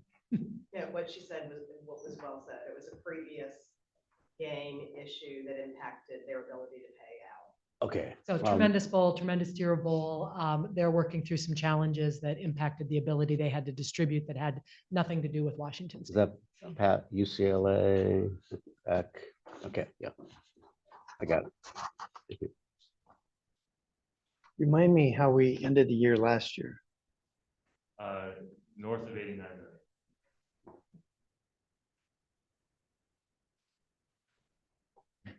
Looking to the expenses, then you'll see a couple of different ins and outs and variances listed here. I'll say all of these variances here are directly tied to either an investment or an additional resource that's become available throughout the course of the year. Starting in financial aid and scholarships, we have seen an increase in spend and pace of spend as we've moved through the spring. It's primarily attributed to degree completion and medical degree completion. So once a student athlete has exhausted their athletic eligibility or been medically disqualified, we continue to honor their financial aid as they complete their coursework. We have completely revamped our summer bridge and summer offerings to student athletes, what we allow student athletes to take based on certain criteria. We've scaled that back significantly to try and build some savings towards other areas. This will be the first year of that program, so we do expect that there's an opportunity for that to come back down, but we haven't had our first year of that programming yet. We will say one thing that we're tracking really closely is how does scaling back our summer programming offerings affect degree completion once their eligibility is done? How does the transfer portal affect that as well? All these things are working together for the first time in this upcoming summer transition, so we're focused on that. Call out, I mentioned, or call out the overage we're seeing in financial or the compensation here. Right, the spring is always where we have the heaviest activity of the carousel and personnel transitions. We always see substantially less personnel costs in late spring and in the summer. If we continue on the trajectory we're on now, that's where we'll land. I do expect us to have the opportunity to scale that back. What's leading to the overage right now is we've had some transitions and some leave payouts that we've owed to former personnel. And then we had our part-time benefits budget was under budgeted headed into the year. Looking to land flat on our debt. One thing I will say though, we just made our final payment on our general revenue note 2020 for the baseball project. So we will see that. Arthur and Matt back here, I know are excited about that note falling off. You will see that reduced from the budget in future years. Moving down to our sports program areas. These are the areas that affect our student athletes on a day-to-day basis, which directly touch them during their experience on campus. This is one of the areas where we're applying the mid-year investment. We've seen some increases in team travel and equipment. Even since the time that we've submitted these materials, we've had some movement in those costs. We'll have that updated on a future slide. Nothing outside that will move our bottom line out of the neutral space, but we have seen some movement there. I want to call attention to medical costs, not reporting any variance there or even projecting any variance there, but this is the first year we entered into a partnership with Pullman Regional Hospital. We've had tremendous feedback on that from the student athletes, from the trainers, from the doctors alike. The level of engagement and standard of care has been really good. It's exciting to see that. There's always a bit of a delay when medical expenses happen or when the treatment happens versus when the timing of the expense actually hits our system. So we're starting to see a lot of that activity pick up. It also varies by number of ACL tears, shoulder injuries, breaks, bruises, those types of things. But nothing to point out there as far as projected overage, but we're starting to see some of that activity pick up from what we had in the fall as that partnership continues underway. Moving down to our direct admin expense, the $300,000 overage that we're looking at there is directly related to the transition cost of relocating the new staff. We're utilizing the buyout revenues we received from former contracts to offset those expenses. In our dues and memberships line, looking at a $200,000 overage there that was not budgeted. This is part of our due to, due from with the conference. Those are shared expenses. We had implemented as a league this year a player to coach communication system that football utilized this season, and which was not part of the budget initially. We know that cost, the conference covered it. The initial invoice, they're going to be passing that through to us as we settle for the end of the year. So I wanted to call that out. Moving on to other expenses, I'll breeze by fundraising and marketing, but want to come back to that. In the other expense, we're carrying here our buyout, the direct buyout cost that we had to pay for the coaching transition. And then we're also carrying any additional funds we have available from the mid-year investment. We know we're going to spend them, want to reflect them on here, but we need to put them in a placeholder. We know there's going to be some items that we either need to supplement, or the other item that we know we're going to flex into based on recent conversations. We have got to do more in the season ticket space. We have got to make a push for both season tickets for football and single games. We have challenged our external staff to be big, to be bold. We have not done since I've been here, so post-pandemic, a larger scale season ticket campaign. We're working through conversations with those groups right now with some potential external partners to do. So we know we're going to be utilizing a portion of the funds we had set aside in other expense to move those up for marketing investment. Moving down to the last piece, I'll call out, and Regents, sort of this comes back to your point. The other overage that we're experiencing here is an bowl expense, and this is not necessarily a direct expense item.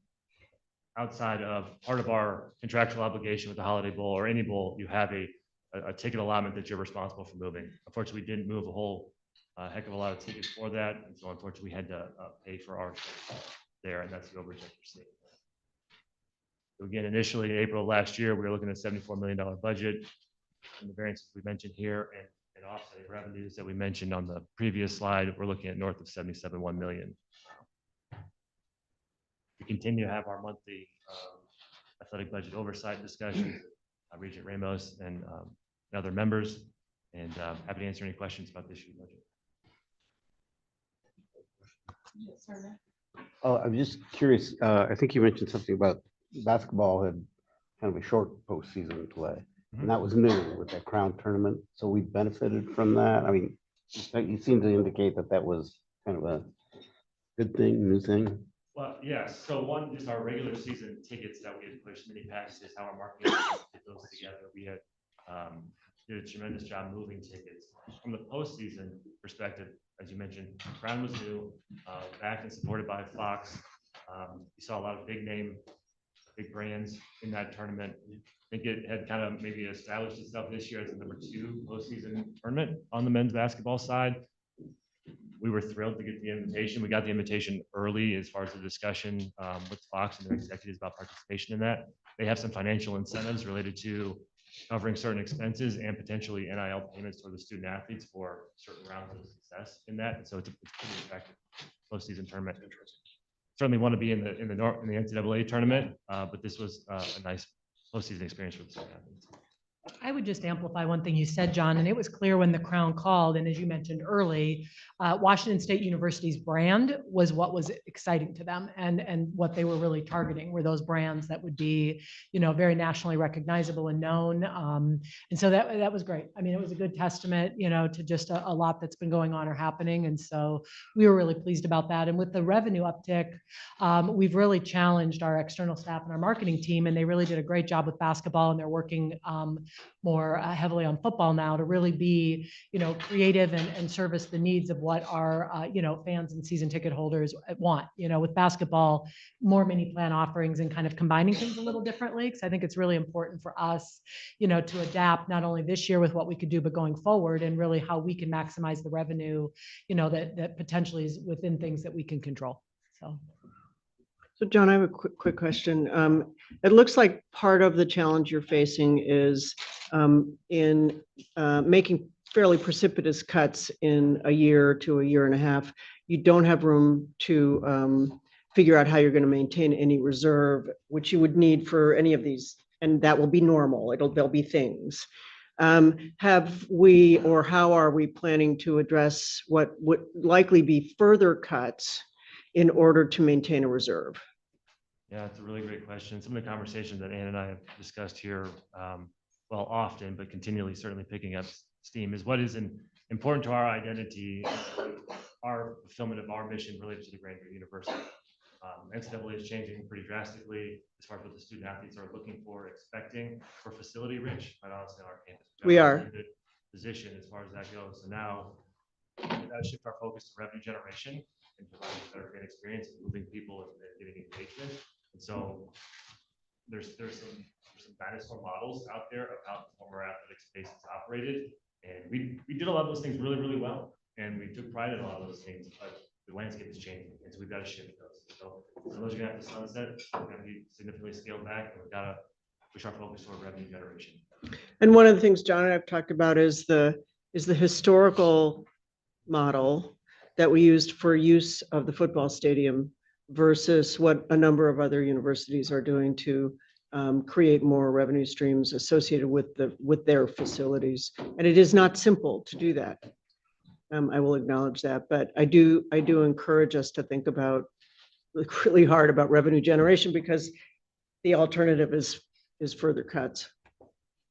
The other thing I would mention is, if you think about when we sat here a year ago to have this budget approved, there was no certainty relative to the future of the Pac-12 or the conference, and the amount of additional data and things we know relative to planning and making some of those strategic decisions and really prioritizing, the future relative to athletics at Washington State University. I think we have so much more data now to really, I think be more strategic and really thoughtful in how we go forward, because that's a huge known now, or a huge piece.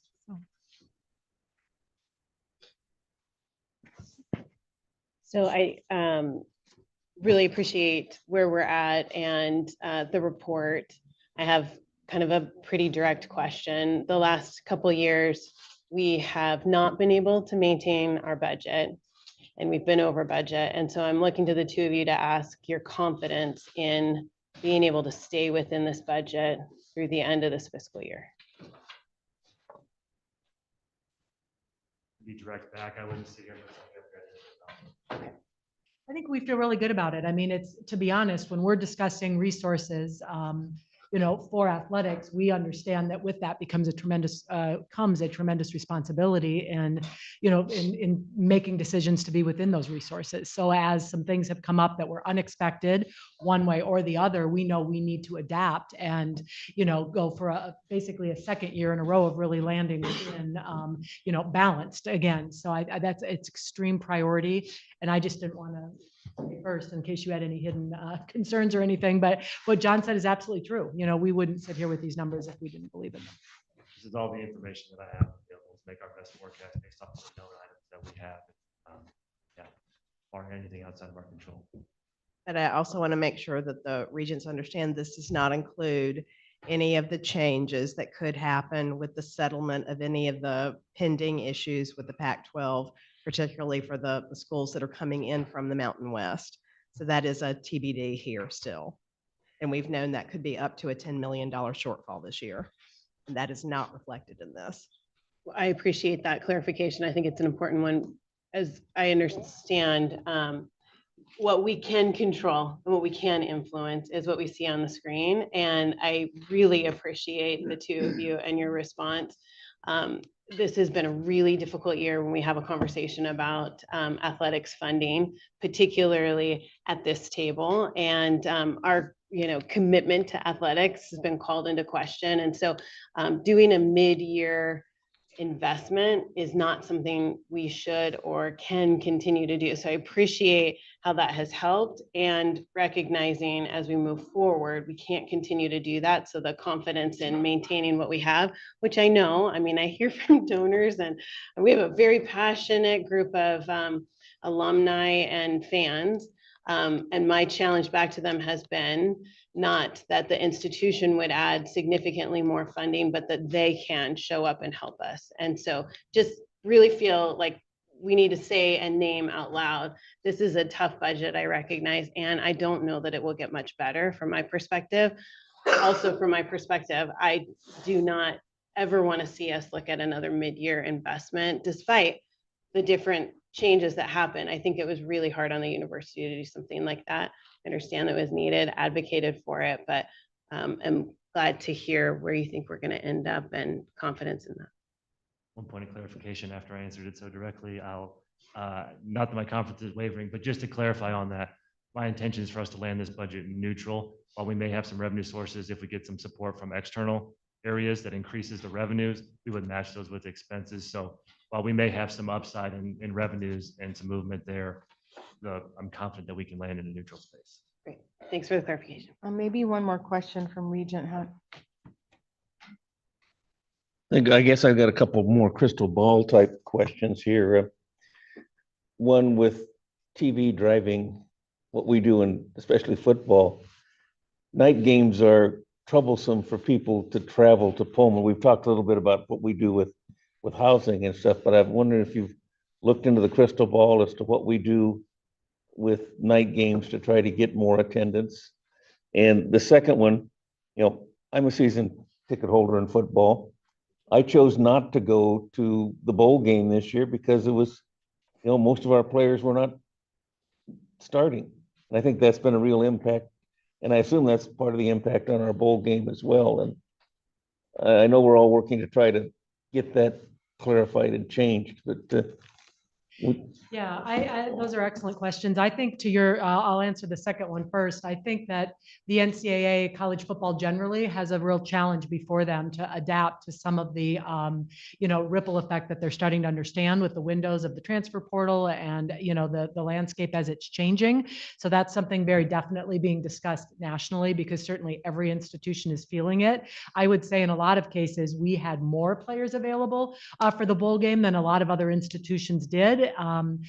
So it is absolutely an issue of national importance in college athletics right now, and how you can either change the calendars or incentivize, I think, student athletes to want to play in those bowl games. I think the bowls themselves are at a significant crossroads, quite frankly, and really looking at that as well, and timing and a lot of different things that they're challenging themselves to think creatively about.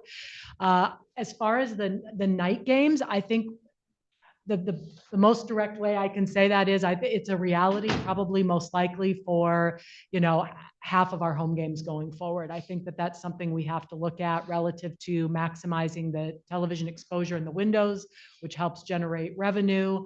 And really looking at ways that either the Pullman community, the campus, or athletics can do things that really, can fill a day, but also that people have a place to stay, once that game gets out. Because the night games, while people may be able to travel in that day for the game, depending on where they're coming from, they likely aren't traveling back out that night.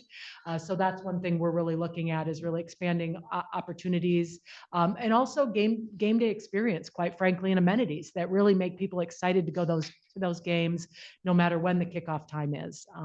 We're also trying to look at whether those games can be, it's kind of a double-edged sword of earlier in the year. Certainly the weather maybe is a little more predictable earlier in the year, that time of night, but then, nice fall days, people love to be out in the stadium, during the afternoon. So it's a challenge definitely we're balancing, but it's becoming more and more prevalent.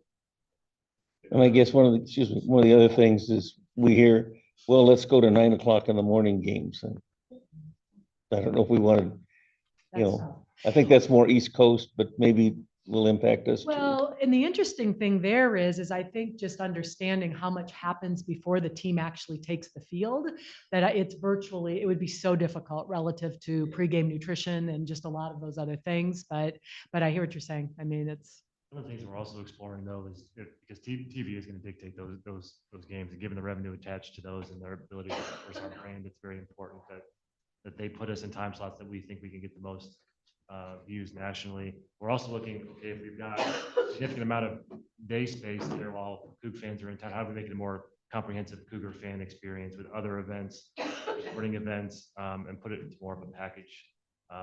That way they're not just driving over for one particular game and looking to go home, make it worth their time here with other things that we have to offer. Okay. I know that was a rich topic, but the next topic is going to be as well. So appreciate everything that you're doing and our ongoing monthly meetings. Thank you, John. Okay, so our next topic.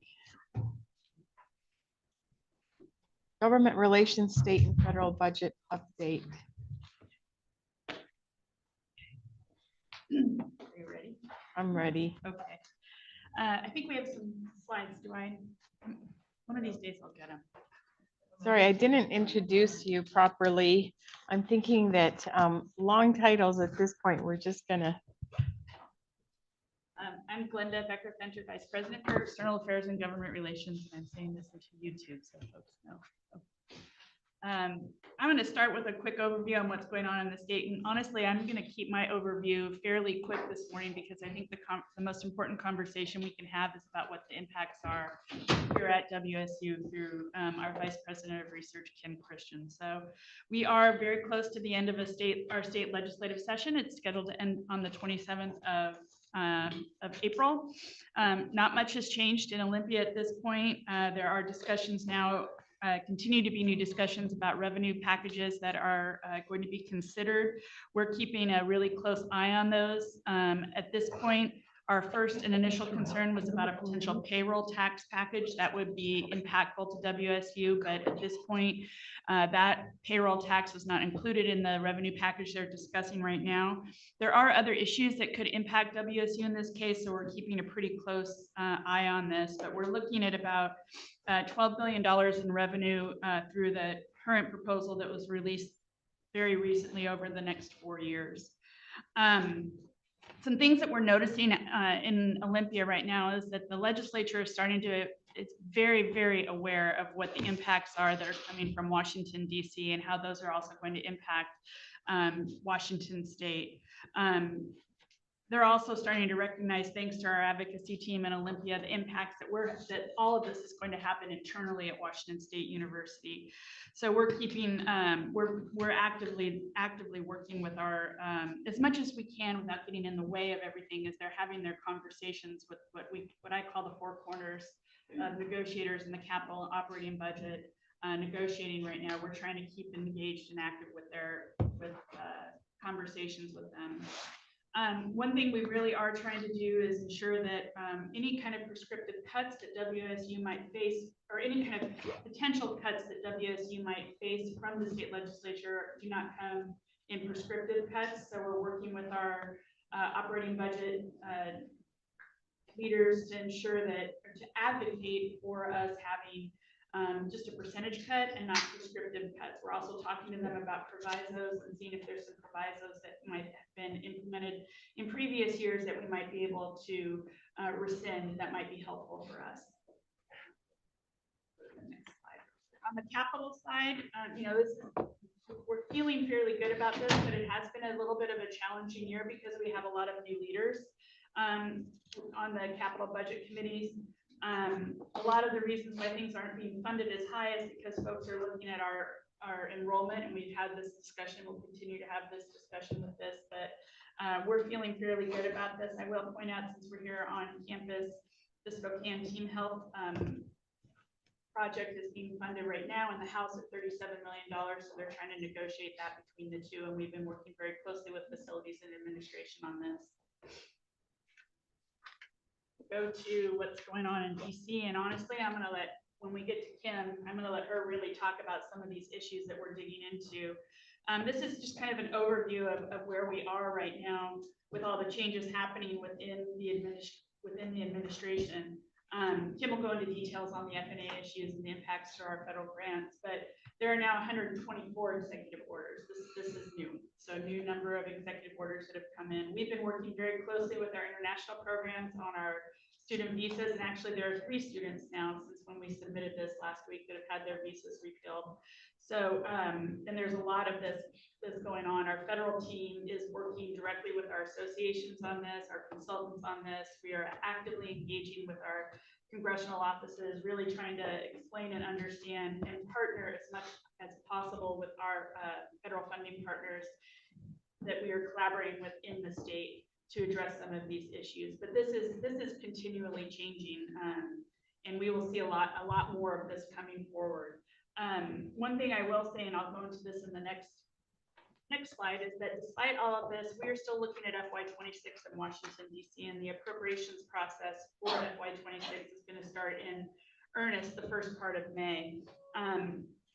We are reading and hearing that the Trump administration is going to send to Congress what's called a rescission package, which is going to give them some direction on funding programs that they would like to return money back to the general treasury. The Trump administration is also submitting their budget request for FY26 as well, and we're hearing in there, and this is not on here, again, older slide, things happen so quickly, but HHS is looking at about a 30% cut to Health and Human Services, 40% cut to NIH, and a reorganization effort. I would say in a normal year, I would liken an administration's budget request to a wish book. And Congress would then make the determination on how things are funded. This is not a normal year, so we're in a little bit of uncertainty about how Congress is going to react to the president's budget request this year. So it's very uncertain. On the federal update, these are some of our priorities that WSU is putting forward this year. We've gone through an internal process and right now have over $41 million of requests to submit to our congressional delegation in specific earmark requests, from supporting the continuation and finishing construction of the hot cell program, building out our aquaculture program across the system with CVM, Connors, Cass, looking at CVM's Resilient Livestock Initiative and our herbicide resistance program at Connors. We are working on building up our DoD research, but we have really great folks that are doing some research that's going to result in some long-term licensing fees for WSU down the road. And obviously, looking to build out programs around this administration's priorities in the energy sector, in the research sector, and we will see some of those come out in their budget proposal in the next week. HHS, again, things change so quickly, but obviously protecting our work in HHS with NIH-funded projects, rural medicine projects, all of those things will definitely be on our agenda as well. I went back. Sorry about that. These are some of the policy areas that still need to be authorized before they're funded. So we're still working on these on top of the funding issue, on top of the defense issue, on top of keeping an eye on things that are impacting our students. We have a farm bill reauthorization that needs to happen this year. It may very well be extended. We are very active in the student athletics and the name, image, likeness issue with members of, with Senator Cantwell as the chair of the Senate Commerce Committee, or I'm sorry, the ranking Democrat of the Commerce Committee who oversees this, and Congressman Baumgartner, who's taken an interest in trying to move forward some changes to help student athletes. Obviously, the impact on Medicare, Medicaid to the state and our graduate medical education programs. We're monitoring changes to the agencies, like I said, immigration issues impacting WSU students and faculty, and our health professions workforce funding through HRSA.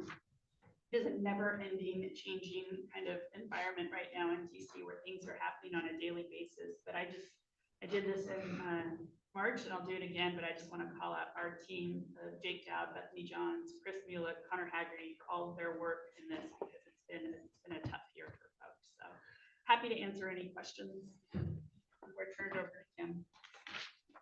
If I could intervene with one comment, since I know that the Regents have interest in the international student visa situation, just to say that the way that the provost and I are in a process sense moving forward is we've already released one memo to all of the WSU community with resources and a description about why you need them, when you need them, et cetera. We'll keep updating that as there is any kind of thing to update. That doesn't answer the questions, many questions that you'll have, but it is the best thing we can do is make sure that everybody knows what resources and the best recommendations are right now.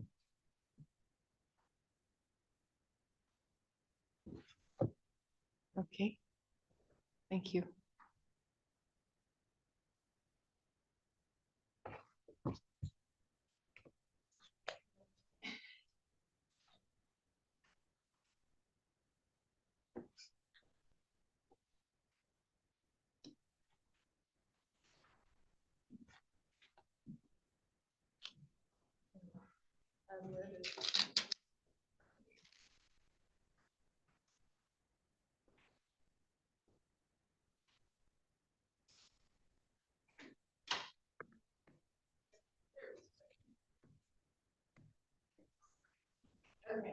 Okay, this is just sort of our overall summary, and it hasn't changed a lot since last time I presented it to you. This is again just to provide a sense of scale of our federal grants and our active federal grant portfolio and potential impact. So you can see, over 1,200 grants that are employing around 2,000 people across 10 colleges and most of our campuses. The website link at the bottom is because a week and a half ago, what we did is we added a by the numbers section to our research page, along with a whole federal, we've had a federal transition website up since 24 hours after January 20th, but we've transitioned into a much more rich site so that, and make sure that you all have that so you can look daily. We are updating the numbers and any of the policy changes daily. Okay, so the biggest story in the last few days or weeks is our potential changes for indirect cost rates. So as you all recall, in February, this was the first thing to hit, that NIH was going to cut their rates to 15%. As you recall, our negotiated rate is 53% on campus and 26% off campus. Our effective rate is 27%. So what that means is when we look at our overall research portfolio, some grants come in under, over, we add that up. So that's our effective rate is 27%. The NIH is still in the courts. There was a temporary restraining order that is still in the courts. What we saw last Friday was the Department of Energy released what they called a policy flash, announcing a 15% cut to all indirect cost rate. At first, they said that was to future grants. And then they said they were going to seek to terminate all current grants that did not apply to this policy. And so as of Monday, WSU, along with many other universities who have DOE Office of Science grants, so just one of the offices was within the Department of Energy, we received a conditional termination of those 10 grants. The condition of them not being terminated is that we reduce our rate to 15%.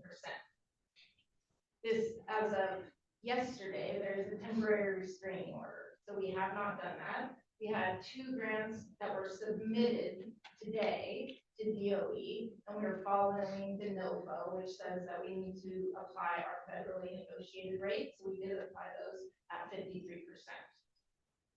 The projected loss, so we still have the same about 5 million for NIH.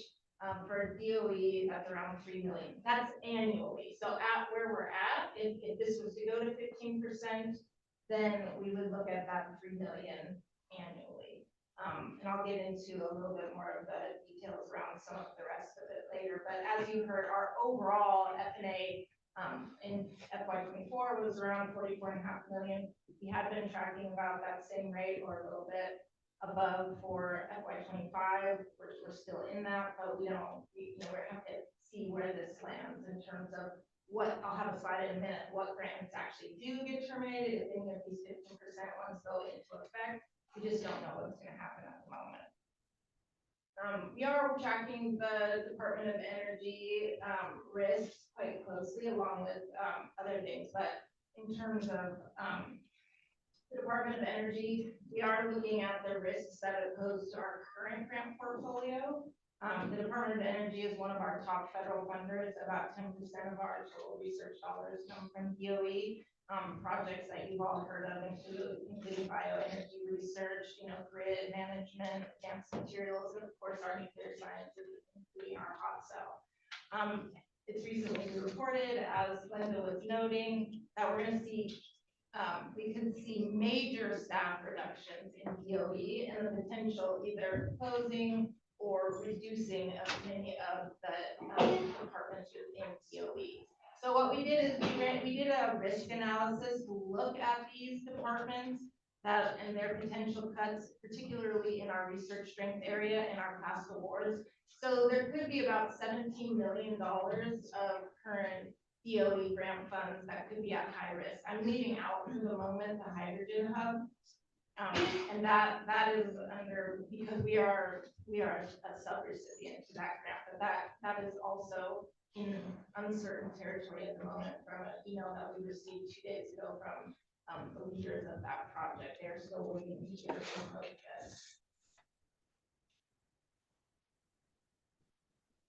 Another big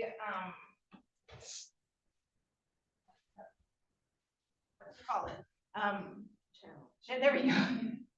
A new development that we hadn't seen before that we saw at the beginning of the week of April 7th. So I think as Matt Skinner kind of gave you the overview, right? We get an award, the university is awarded something from a federal granting agency. PIs do the work, we bill for the work, we get reimbursed, right? That's like the normal course of action. Starting on April 7th, that drawdown from the USDA NIFA account was just frozen. And no, we didn't get any. Prior, we had gotten some out. We didn't get any memos, we didn't get anything. So, and we've heard from universities across the country that it's not WSU, is certainly not the only one. We currently have 14 NIFA grants that we cannot bill on, and that's with a $22.8 million balance on these grants. These grants extend out to 2027. That's not a $22 million loss this year, but if we cannot draw on those. So out of caution, we have stopped work on those grants for the moment.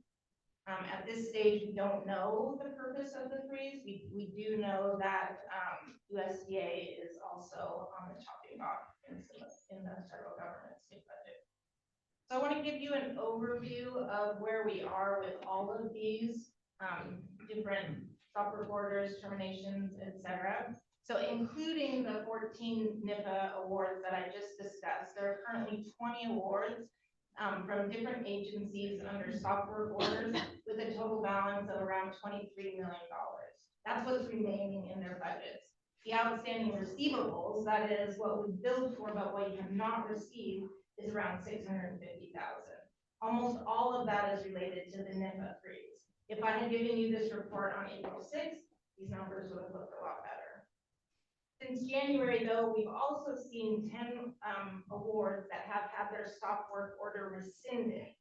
So we had some NIH, some SAMHSA grants that had been terminated, and within a week that termination was rescinded, and now they have returned to work. So there is a lot of jockeying for position and things going on daily, hourly in the grant landscape.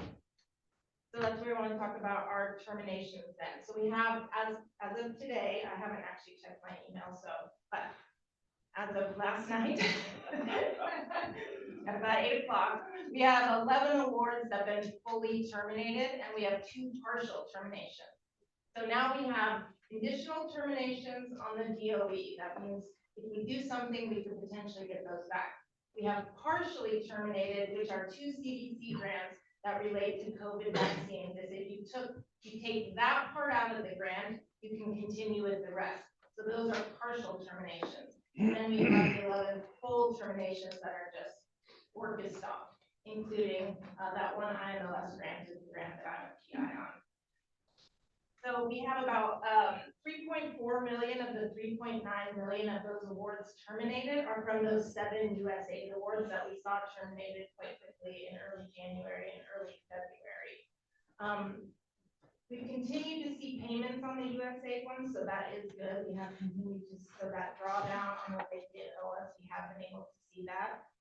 So the total balance that we're looking at is about $4 million in these terminated grants. But to put that into perspective, that's about 2% of our total active grants at the moment. And then, as I mentioned with the DOE, if we were to see those go to 15%, that's about $175,000. That would be the difference in what the F&A rate is now and going down to the 15% just for those 10 grants.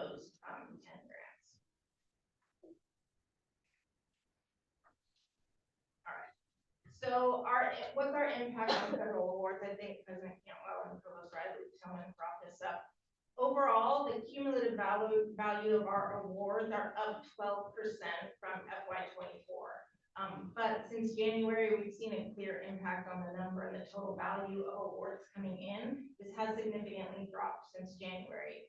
February saw a 66% decrease in federal award dollars relative to FY24, and March fell by about 48%. We typically expect awards to pick up around March if you look at the previous years. So this is obviously an area of concern. And barring something that it's an area of concern. So, but since the first part of the year was very strong, in terms of our federal dollar awards relative to FY24, we're still ahead of where we were this time last year, but you all can see the curve going down there. So we're continuing to monitor this, every day. There's not a lot that we can do about the federal government at the moment, decreasing awards to universities. We have to wait and see, as Glenda noted, once we actually have a budget and these agencies actually know what they have to work with in terms of both personnel and budget, then we're going to start to see the opportunities come out. So there most likely is going to be a drop in the volume of grants that are available across the landscape. So then we're going to have to look at where our strengths match those agency priorities and move towards that. We're already doing that forecasting. The good news, as all of you know, we've mapped out our research strengths through data for the last 5 years that we presented to you last year. So we're in a good position to do that. Finally, our proposals. We still have maintained a steady pace of proposals of federal funding throughout the fiscal year. This is true in terms of both the number of proposals submitted and the total value of proposals submitted. The total dollar amount is up 29%, and the total number is up 11% relative to March of FY24. Again, this is just me ending on a positive note that our faculty are out there doing the work even during this uncertain time, and I really do think that that is no small thing.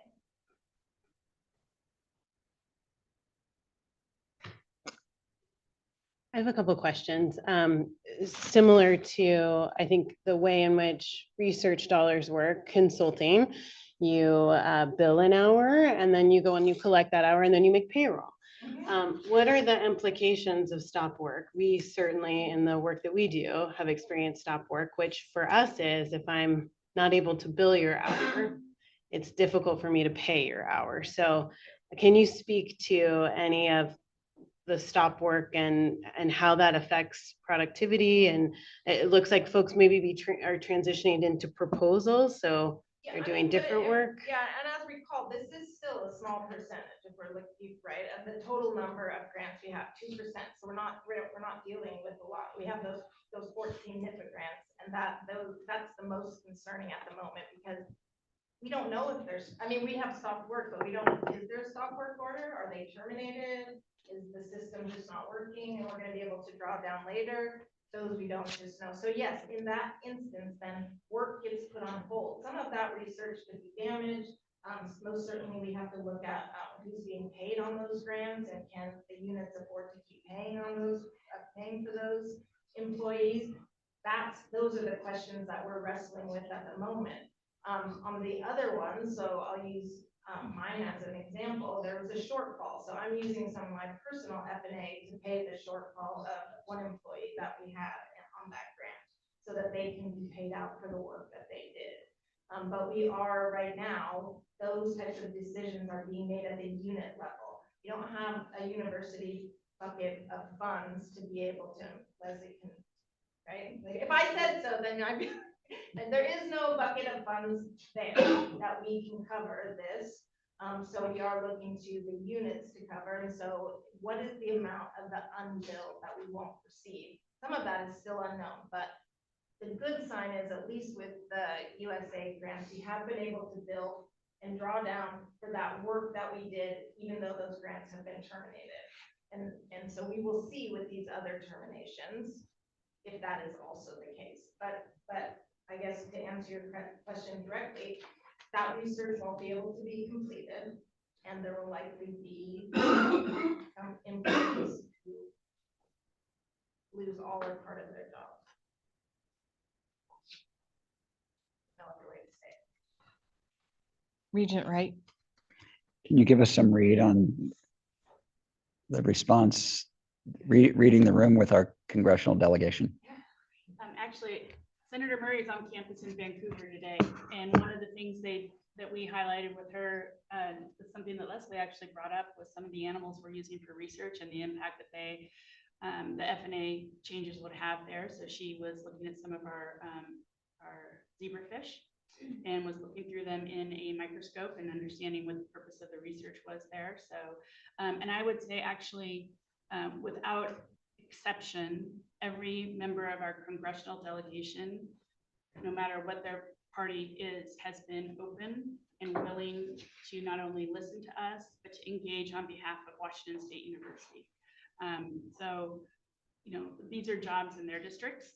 These are research these are research funding that are being done for their constituents. These are projects that are supporting their economy in their districts, and they are well aware and understanding what the impacts are. So it has been, our team has been working very hard to do this and trying to amplify it with our associations in DC, from APLU, from AAAS, from Farm Bureau, cattlemen, wheat growers, whatever the group might be. We're trying to get our message out to all of these folks so that we're supporting them and they're supporting us.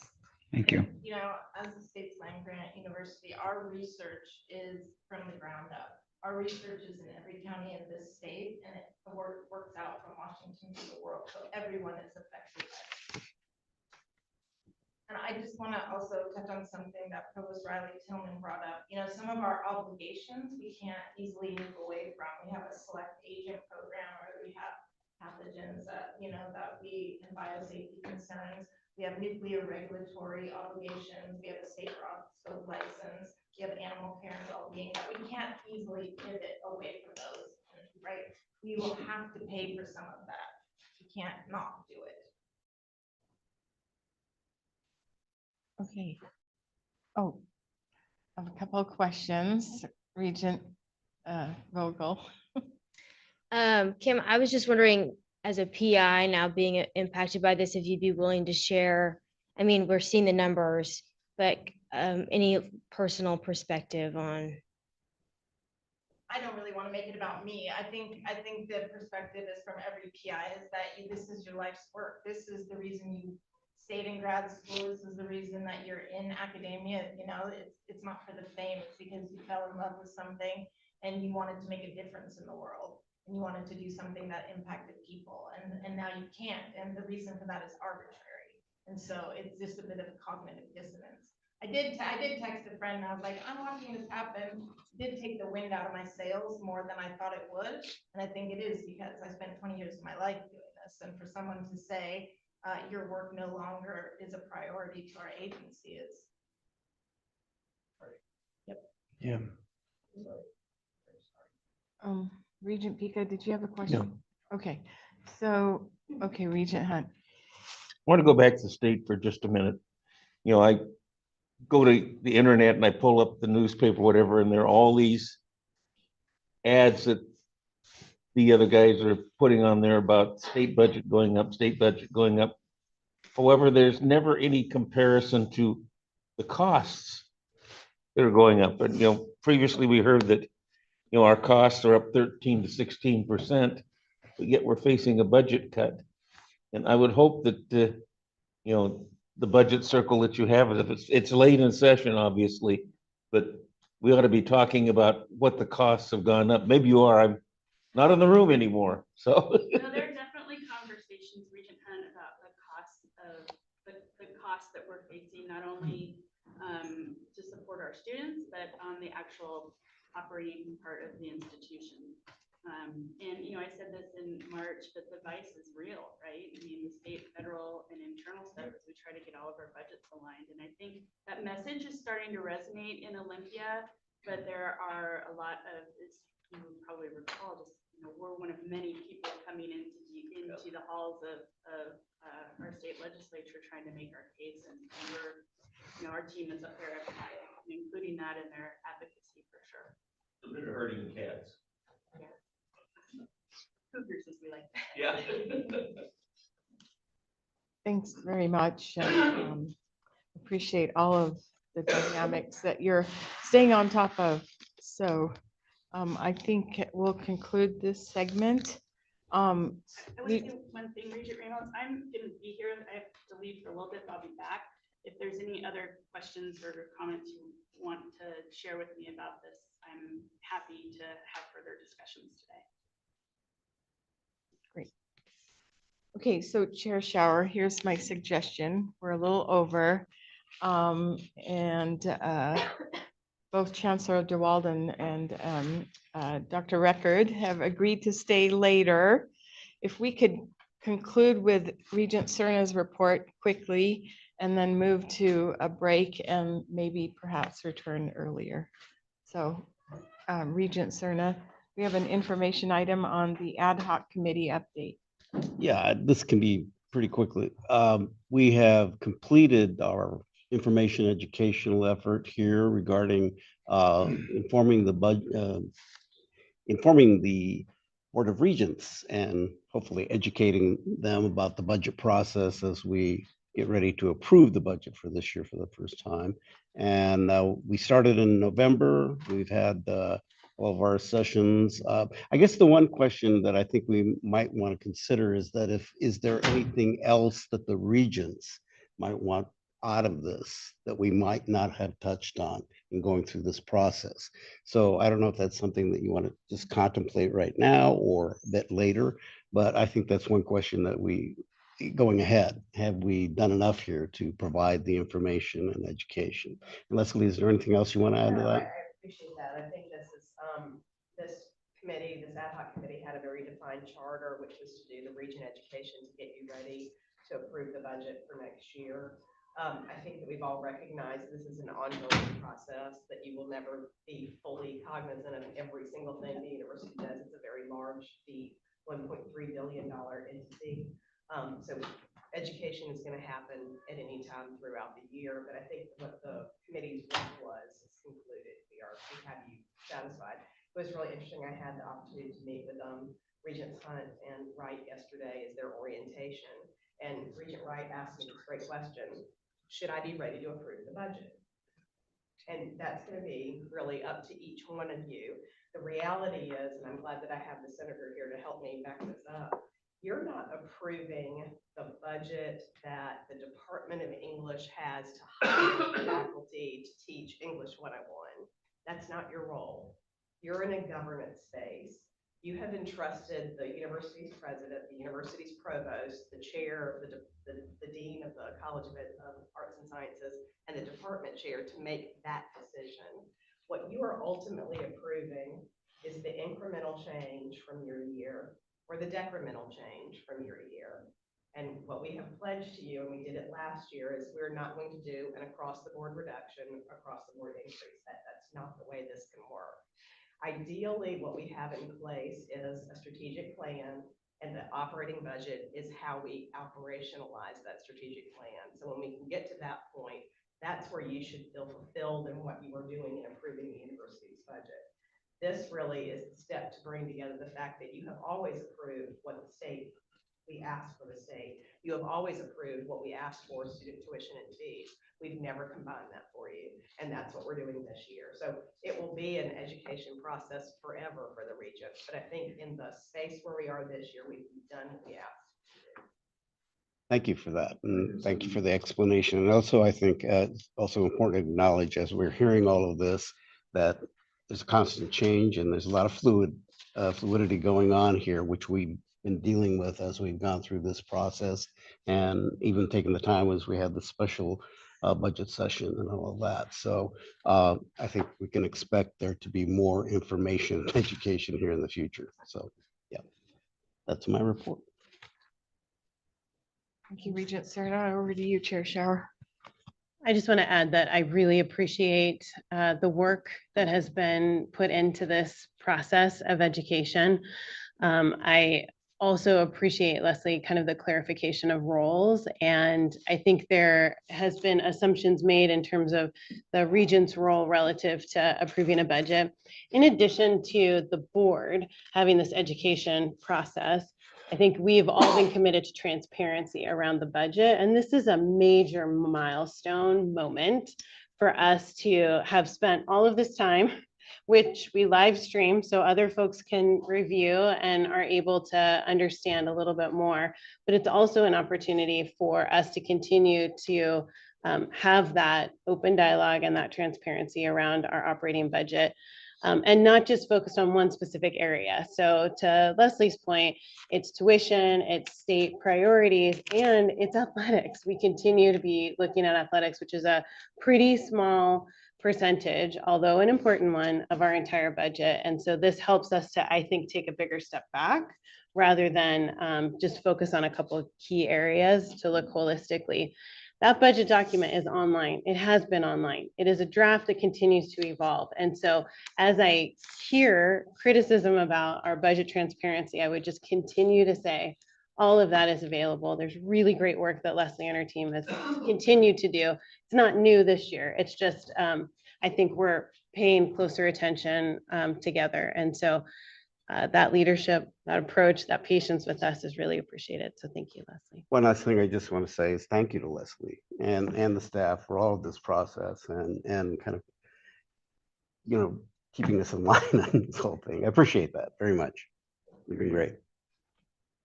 I'd like to go ahead and have the Regents go into lunch and then be back to Regent Ramos comment, we do tend to run a little bit behind, so I'd like Regents back in here at 1:15 so that we're ready to get going sooner with presentations that begin no later than, you think 1:15 or 1:15? 1:15, so presentation starting at 1:15. All right, thank you.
before. And welcome back. We appreciate everyone that's still hanging in there and watching our meeting online. I'm going to pass it back over to Regent Ramos to continue our Finance and Administration Committee. Okay, thanks, Chair Shower. So for our final information item, our CFO Leslie and Regent Pika will be joined by Executive Vice President and Chancellor of WSU Health Sciences, Daryl DeWald, and Elson College of Medicine Dean James Record to provide an update on the Regent Financial Advisory Ad Hoc Committee for Health Sciences. Thank you so much, Regent Ramos. I'm going to turn it quickly over to Regent Pika, who has been instrumental in bringing this committee together so that we would have an opportunity to look at health sciences. You'll recall when we first set this up back in November, we've had 4 meetings since that time. The intent was really just to look at the College of Medicine, and we expanded that to be a look at all of health sciences, which I think was appropriate for us. Just at our last meeting, we were able to bring our pharmacy dean and our dean of the College of Nursing to the table, and we've not really dealt with their information yet. Frankly, over the last 4 meetings, what we've been doing is compiling information to have a level setting of where are we and where is the college and where is the Spokane campus going. And so we've compiled a lot of financial information. I want to thank Matt Skinner particularly and Chris Jones back in Pullman, who have put together a lot of the financial info so that we could look at the prior 4 years, but also at where we're going to end this current fiscal year. I'm going to turn it over to Regent Pika, and then we've prepared some information for both Daryl DeWald and Jim Record to go through with us. Thank you. I just made the comment. I was glad that Dr. Record is going to be able to share a mission moment with us later today under the Academic and Student Affairs Committee, because we're going to hear a perspective on the 10 years we've been at with the medical school and just all the good things that are happening. This is a harder report. This is the basis of it, of course, is financial. And I just have 2 things to kind of tee it up before I hand it over. But on an overview, if we could have the next slide. Again, we've concentrated on the administrative side of this Spokane campus and the College of Medicine, and not pharmacy and not nursing up until this last meeting, as Leslie said.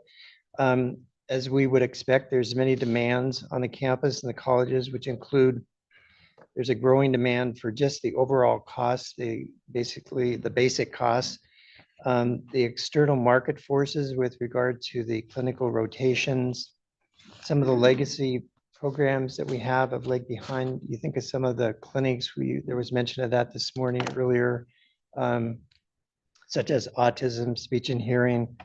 We're evaluating all of that. The alignment of range, which is the faculty practice plan, and its projected outpace the revenues.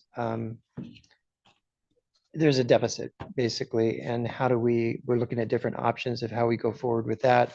Our observations that WSU Spokane supports the WSU Health Sciences across the state. So when we think about pharmacy and nursing, say in Yakima, where we have a presence, how do we look at that with a financial lens in particular going forward? Our campus and colleges can benefit from a greater coordination effort. So there's frankly some siloing or some operationally being independent, where we might incorporate more efficiencies. You think about things that we've talked about, such as just IT, for example. And there's an interconnected nature of the 3 health sciences colleges, and the WSU Spokane campus requires careful consideration for budget reductions. So when you talk about some cost or revenue here, it impacts, other places, all interconnected, as we know. So there's so many good things happening. It's been a real pleasure. We've been at this hard, and I think our last meeting in particular I feel like we made a kind of a breakthrough. We have the real engagement of what I would consider the leadership team, and we're meeting quite frequently. And as these issues continue to come up, I hope it's been helpful. I think it has been. So with that, I'll turn it over to, I think it's you, Daryl, right? Yes, thank you. Yes. Thank you, Regent Pika. So we appreciate the time to present to you and take some questions. So I wanted to remind the team that the Human Health Sciences focused colleges of medicine, nursing, and pharmacy and pharmaceutical sciences are statewide. Medicine has medical education programs in Everett, Vancouver, Tri-Cities, with a headquarters in Spokane. We refer to that as UME. They also have GME, or graduate medical education, in Everett, in Pullman, and in Spokane. So they are singly accredited for their MD program across those campuses by the LCME. They're they're accredited for those programs by ACGME. For nursing, it's a single accreditation for their BSN, MN, and their DNP programs by a CCNE. And then for pharmacy, so nursing is located in Vancouver, Tri-Cities, Spokane, and then some other sites as well. Pharmacy is headquartered in Spokane, but has educational activities in Yakima with nursing, as you've heard about. They are accredited by ACPE. The reason I would bring that up is these are programs that have a single accreditation for our statewide activities. And it's important, these are fairly rigorous activities. Getting to the budget, the overall core budget for the health sciences in the three colleges is about 83 million projected for FY25. Our expenditures are projected to be about 88. So you're going to see some of that information. We'll get into a little bit more detail there. First, what I'd like to do is just talk with you about some of the health sciences responsibilities. Our goal is to support these professional colleges. So you'll see we have breakout groups of capital planning, development, facilities, finance, IT. We have an interprofessional education group that is small. Our library, our Marcom team, our research services, safety, security, and student affairs. Far and away, the largest investment that we make is in our facilities here on the Spokane campus, but across the system. So that is our largest commitment in terms of our budget. And that's both personnel, we have to pay the utilities, we take care of the buildings, and so on. Next probably is our IT team that supports our educational and our research activities. And then you could go down the list from there. So I'll be highlighting some of those as we go today, but these are some of the responsibilities, and remembering where they're located here in Spokane, there are activities for all of these units across the state. So this represents the core budget allocation and expenditures for the health sciences. It's predominantly our state and tuition allocation. The state and tuition is held steady for us, and that's been great over several years. And that represents the state funding and then the tuition dollars. We do receive a small but significant part, over 5% of the College of Medicine student tuition that comes to the campus. In addition, we have seen our F&A allocation grow as our research program has grown across these three colleges. Just so you have broad numbers in mind, the College of Medicine has grown to have research awards and expenditures of about $30 million. I think that Dean Record will show some of that. And then for the College of Nursing, approximately $8 million, and pharmacy about $12 million per year. So in FY24, we did have awards and expenditures for the health sciences of about $50 million. We're tracking a little bit lower, but we'll give you more information on that in a later presentation, I believe tomorrow. So what you can see is that in FY23, 24, and then in 25, and there is some lumpiness to this. If you want to ask specific questions, you can, but that is a function of the allocation and the expenditures for the year, because we've done, in fact, one large transfer of responsibility, the iReach team, which many of you are aware of, the Institute for Research and Education Advancing Community Health, from the health sciences to the College of Medicine. And that's part of what makes FY24 pretty lumpy. But this is the core budget and then the expenditures. And what ends up happening, then if you track over the last 4 years, you'll note that we started with a deficit in FY22, and though we had balanced at that point, we were carrying a deficit. And what this data illustrates right here is that we are accumulating a deficit. Part of that is our efforts to support the colleges across the system, but we are taking action, and I will move into that data. So I'm trying to be fairly concise with this, but I welcome questions when we get to the end of the presentation. So here are some observations, and they align with what Regent Pica said. So the Spokane campus supports the health sciences operation in these different areas. We do this here in Spokane with a focus, but we also do it across the system. We've also discerned that campus and colleges would benefit from greater coordination in operational and administrative activities to improve efficiencies. Let me point out that these colleges are required by standards built into their accreditation to meet specific expectations. So if you call out nursing or pharmacy, for example, they must meet those expectations for their accrediting body. And because we have a 10-year-old, bravo, and thank you, Regent Pica, a 10-year-old College of Medicine, this had to be assimilated very quickly in terms of what they provided in terms of personnel, curriculum, how they built their team. So it was done very quickly on a relative scale. So we would like to longer term look at how the health sciences works together even more effectively than it does today. So the interconnected nature of the 3 health sciences colleges in Spokane requires more of a long-term ongoing plan. And we have begun to do that. What I am going to talk about today is a little bit more of a focus on the administrative support units that are directly tied to the what we call Area 57 or the health sciences budget.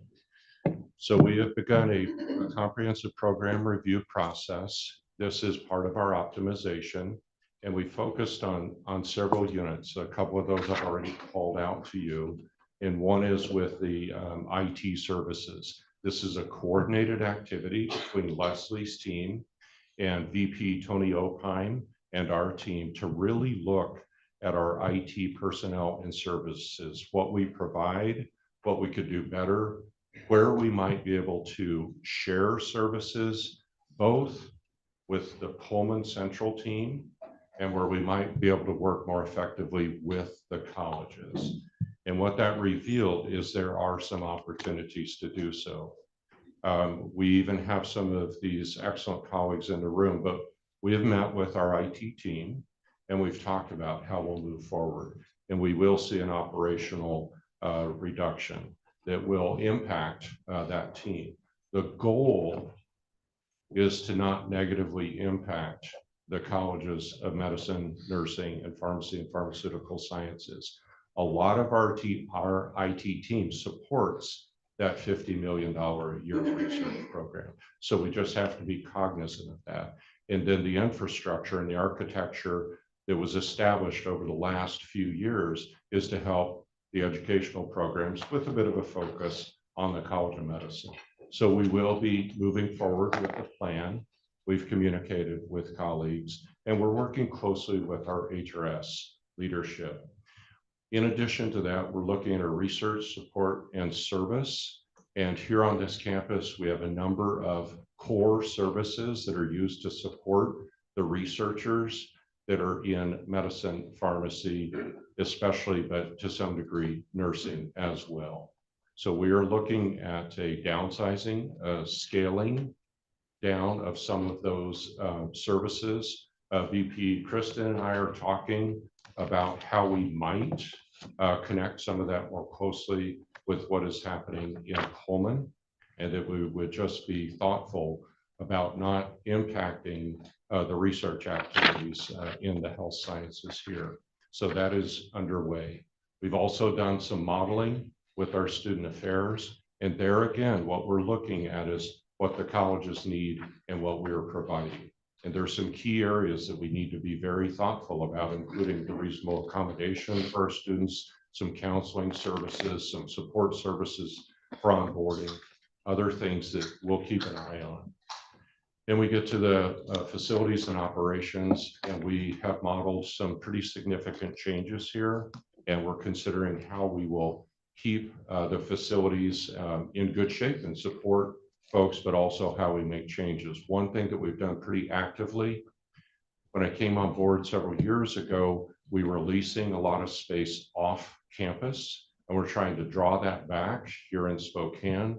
Especially since we have what I think is a pretty remarkable medicine building. We've moved the College of Medicine from where it was 7 buildings on campus and then some off, trying to consolidate them more into just a few buildings here on campus. So we are looking at how we can save resources by bringing folks back on the campus and then having them here.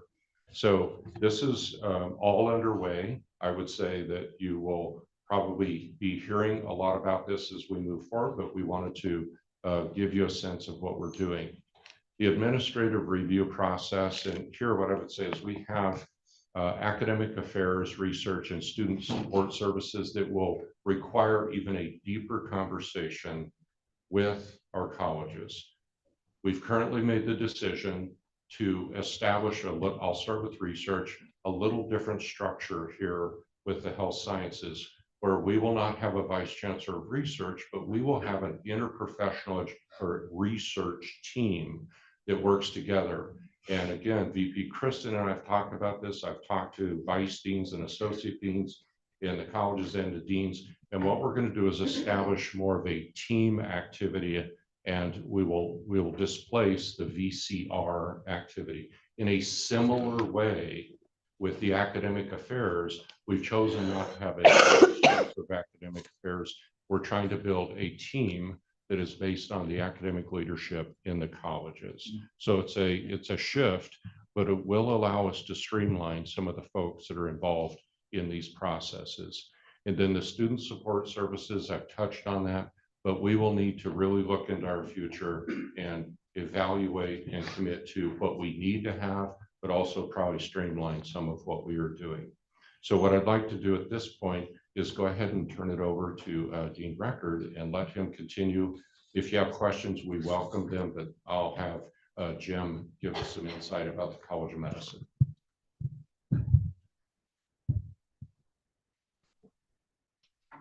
All right, well, appreciate being here. Thank you so much, especially these days. It's wonderful to be in a group that cares so much about education. I'll start off with the student headcount, and what you'll see is really no surprise, but the background on this is important. You know, when you looked at the financial modeling for the college, it was based on 120 students, and we started with 60, we're now at 80. It's important also to note that the way we increase is we have to have a sustained success demonstrated to the accreditor. And so for us, we're limited in being able to expand too quickly. And given that we're now just graduating our 5th class, we expect that in the future we'll be able to do this, but it's not completely clear. And I'll point out one other thing is that when we look at the accreditation for the College of Medicine, it's also unique that we started 4 campuses at once, because the accreditor, even though it's one accreditor for one college, looks at the statistics individually. So in essence, we have to have all 4 campuses meet the threshold individually, and we can't just have an aggregate response. So it means we've got to level up across the board, which is something I'll get into a little bit later. If you look at the degrees granted, similar, you'll see in 2021 when we granted our first MD degrees, the jump, and a slow increase since.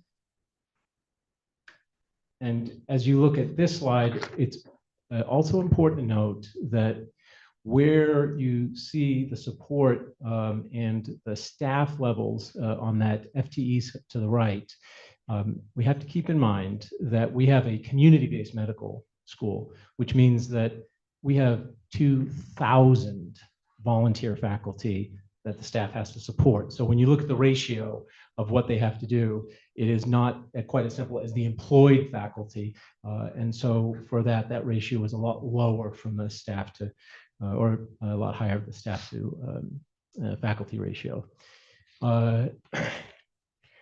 really excited about a research activity history that within 5 years has brought us to the top 10 in community-based medical school and nationally. But as has been presented already here today, the future is unclear. But what I can say we are certain about is we have some pretty spectacular faculty doing great work. So we'll look forward to being as flexible as we need to be in trying to manage any potential gaps. But it's clear where some of the same challenges that exist that is mentioned on the university side will impact the College of Medicine. So this is our core fund budget, and what you'll see is something that you probably already anticipated, because we had asked for 3.6 biennial request to the state to address what are accreditation issues. There's an additional challenge here for us. If you recall, we took on the College of the Department of Speech and Hearing Sciences and Nutrition and Exercise Physiology at the outset of the college, which weren't fully funded when they came over. And with the transition of one of our research units, you can see the impact that we had in FY24. But what you will see in FY25 is what we had anticipated in concern for knowing across all of our campuses we needed to make some investments to ensure that we were providing the proper quality to ensure the success of the program moving forward. And what you'll see here, as you put that in context, remember too, is that when we started the college, it was, we need to get this done now because it impacted health. And, when you look at the metrics across the state, knowing that still some counties are the worst actually in the nation, that was the motivation. The challenge is we weren't fully capitalized to begin with. And this was not just for the college, but also the faculty practice plan, which was actually the origins of which started in 2017. And we've had a very slow run up to get to where we are today. But unfortunately, that's where you see, if you take out the startup cost at 20 million, what you know is that's been pretty steady until we started what we know is going to be an increase, especially with the faculty practice plan ramping up to address some other issues, which I'll get into. This is what we have in the range budget right now, but as this board had approved, the change that will ultimately be brought in as WSU Health internally to the university. And what you see, if you look at that top line, the running across in the first year at 200. The second year has university support. So as you look at it, it's probably a better progression to look at this as the revenue going from 200 to 600 and now to 900. So we're excited about that, but we know that because it's a separate 501c3, that some of the gains that we would have by having faculty that are already employed by the college aren't realized because it's a separate entity. But as you go forward, the expectation is, once we get over that challenge of some of the ramp up and are able to use some of the faculty time that otherwise wouldn't even be billing, it helps us to get closer to even on the budget. And so some of the observations you see here is one of the fun parts about WSU Health has been watching the impact in the community. What we're really excited about from a financial standpoint is, despite the fact that we've increased, and if you look over the last year, a tenfold increase in student support visits, and still having operational budget reduction to do this. So we are on the path, but unfortunately, it is something that we are still at a deficit from the payroll side. As you look at this, one of the reasons behind this is because for us, we are trying to address a number of things that we would have ideally addressed had we had everything we needed at this outset over time. It is one, as a medical school, we are expected to deliver student health. And for us, the trouble is, the reason we were created was because there weren't enough practitioners in the state to deliver in a timely fashion. So what that meant was for the college to be able to start its student health clinic here and address what ultimately is about almost 2/3 of the students who spend their time here. That includes all the students in their first 2 years, and then the Spokane cohort for their third and fourth. We're able to make significant gains that actually support what is the accreditation requirements.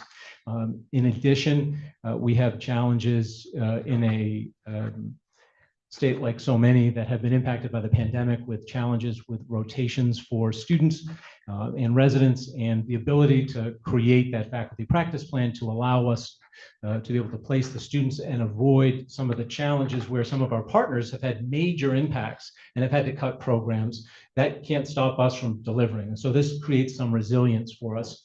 It also helps that resilience over not just a single campus, but because we can have students in different campuses and we've had to move them around to address some of those challenges. Having the faculty practice plan, particularly across the state, makes that even easier. The other thing that it does is, because when we look at a lot of residency program development, which we know is tied to improving retention of students in the state, we work with a lot of partners who haven't had experience with residency clinic. And so having the facility to be able to do this, to expand what we could do in terms of increasing residency clinics, allows us not only the rotational elements, but allows us to have a better articulation with our clinical partners to develop the residencies at the outset. In addition, having a HIPAA compliant record that allows what otherwise wouldn't exist in the university for clinical research needs that currently exists as part of what is arranged to be now in the new entity called WSU Health, expands the opportunity to do a lot of research and articulate better with our clinical partners. So looking at what we're doing, like most of the units, as you know, no surprise, 1, 3, 5, and 10% modeling across all of our budget holders.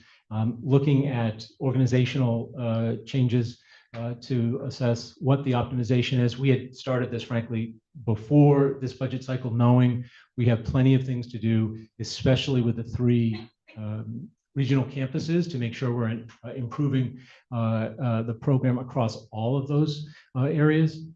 Looking at some of our operational programs, both on the regional campuses and centrally here in the main campus in Spokane. And of course, we are also being as creative as we can be, trying to figure out how we're going to manage some of the shortfalls to have the least amount of impact as we go forward. And then beyond that, we have some opportunities where I think we've had a number of challenges in speech and hearing and in NEP, where because of the original challenge with the budget, we weren't able to expand those programs as easy across the entire system. And the hope is, as we look at this, is developing some, particularly with the online programs, to be able to make sure that we can create a more revenue, friendly experience that now gets us level to those programs that historically had always been underfunded. Okay, I tried not to go too fast, but I'm sorry, and I'll be happy to slow down and answer any questions.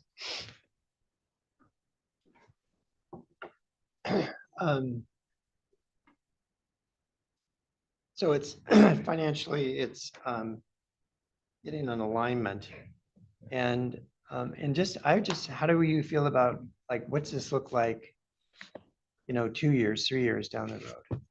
We're young, as we've said, we're 10 years. And just, can you give us some sense of that? Well, what I would say is that it does create some challenges, and there is an outstanding question that we haven't answered yet. And that is, we did have our accreditation visit, and we're waiting for the results of that. That should come later this year, probably early July is my guess. And that sometimes outlines specific elements that need to be addressed that we will focus on, as identified by the site visitors. But for us, I think it means looking at how we're going to manage some of these programs forward in a way that we haven't always considered. For the College of Medicine, one of the challenges is in the MD program is to make wholesale changes requires a tremendous amount of adjustment, especially on the curriculum and assessment side, that take typically years. And so the worry is cutting too deep too quickly actually can threaten the program, because our accreditors aren't just looking at our success metrics. I wish they were, because they're terrific, but a lot of the process metrics and student satisfaction that they also look at are something that we have to be really careful about across all 4 campuses, and we appreciate the need for that, but it raises the standard for us, and so it makes it a lot more challenging. What I think we'll see is, depending on what level of reduction, we may have to make either, much harder choices. And I'm hoping we can avoid looking at some that will create an existential threat. And that's the big concern with so much uncertain, generally. And so I wish I could say definitively. It's hard to know, especially with how things change so dramatically of late.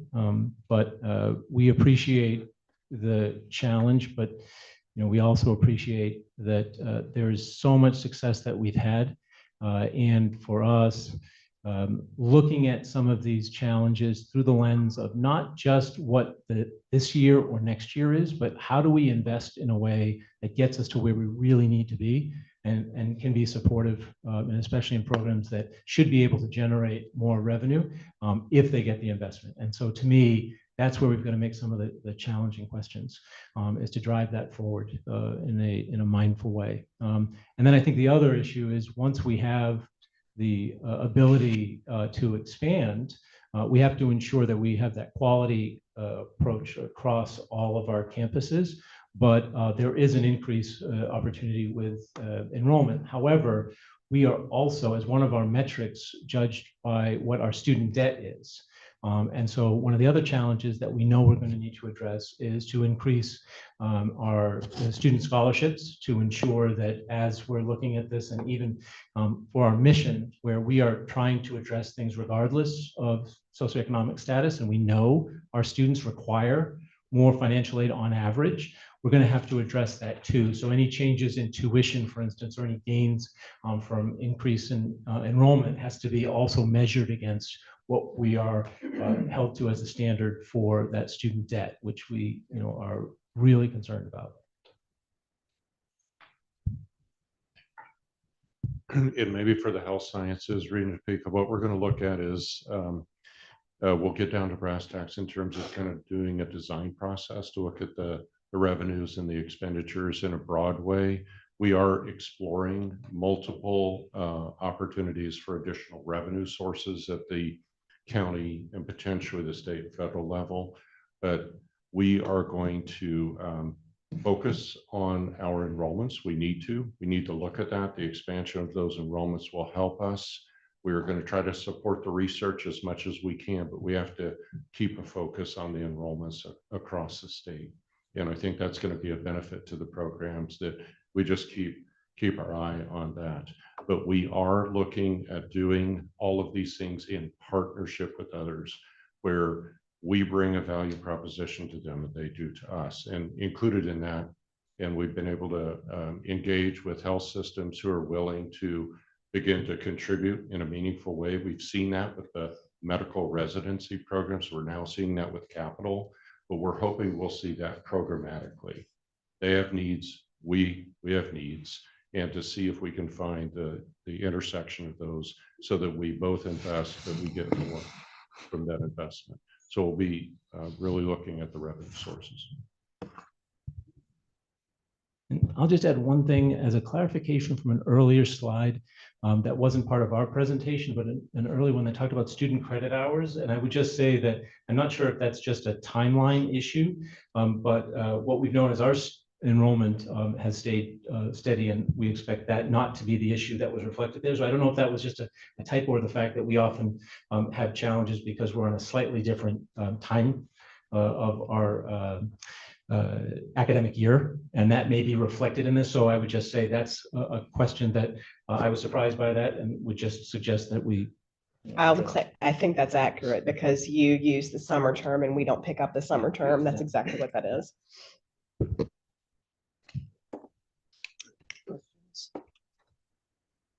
Chair Shower has a question. Yeah, thank you for the presentation, and I'm learning a lot for the first time hearing this. This may be a bit of a heretical question, but do you know anything about the financial stability of the Gonzaga UW program? And are there any efficiencies there that would make sense for both institutions to collaborate together? We have a good relationship with our UW friends over there that are overseeing that program. I can't say, as we've talked about it, there are some easy answers as to the collaboration, and because they are separately accredited, there are some challenges, but we generally try to work together in a number of different areas. So we collaborate, for instance, on the clinical rotations with our clinical partners. We have a lot of students from both working together, both on research or even extracurricular activities. So I think there's opportunities for collaboration, but it's challenging to look at from an operational standpoint to find exactly what we would do that would make a substantial difference in how we operate now. Yeah, just to respond a little bit more to that. So you may be aware that just across the grass here that UW for a long time utilized the anatomy and physiology lab that we had in place. And there you could go in and you would see wheeled bodies that would be WSU, UW, WSU. And so that was a tighter connection to work with them closely. Then we saw a little bit of a separation. They moved into the building that belongs to Emerald over here, the UW Gonzaga Partnership building. Neither organization owns that building. They lease that building. And what we found, Regent Wright, is that they are now, whether it's Vice Dean Suzanne Allen or their dean or their local associate deans, they're much more interested in talking with us about reestablishing some meaningful relationships. What Dean Record talked about is we actually do have maybe tension is the best way to say it, because their students are rotating in the same place where our students are, and that's across the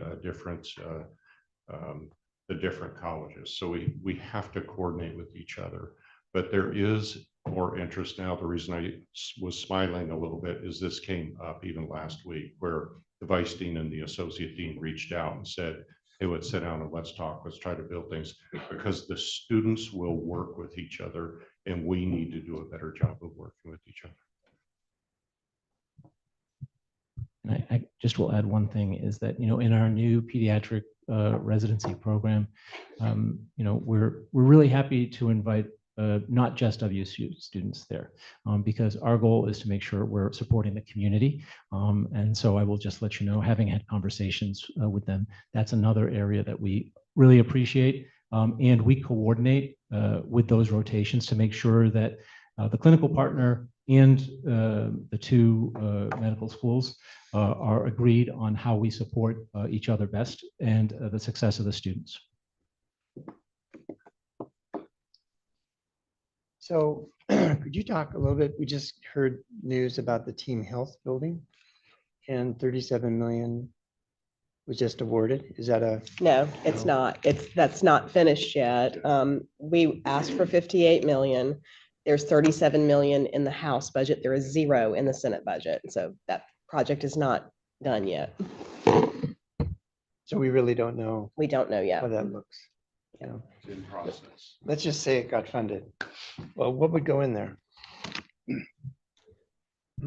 What we anticipate at this point is that our health partner would put in an ambulatory primary care clinic that we also hope that WSU Health would have some role in. Then there would be probably, so there's funding that has been pledged for the shelling of that. Then there would have to be tenant improvements to build that into a clinic.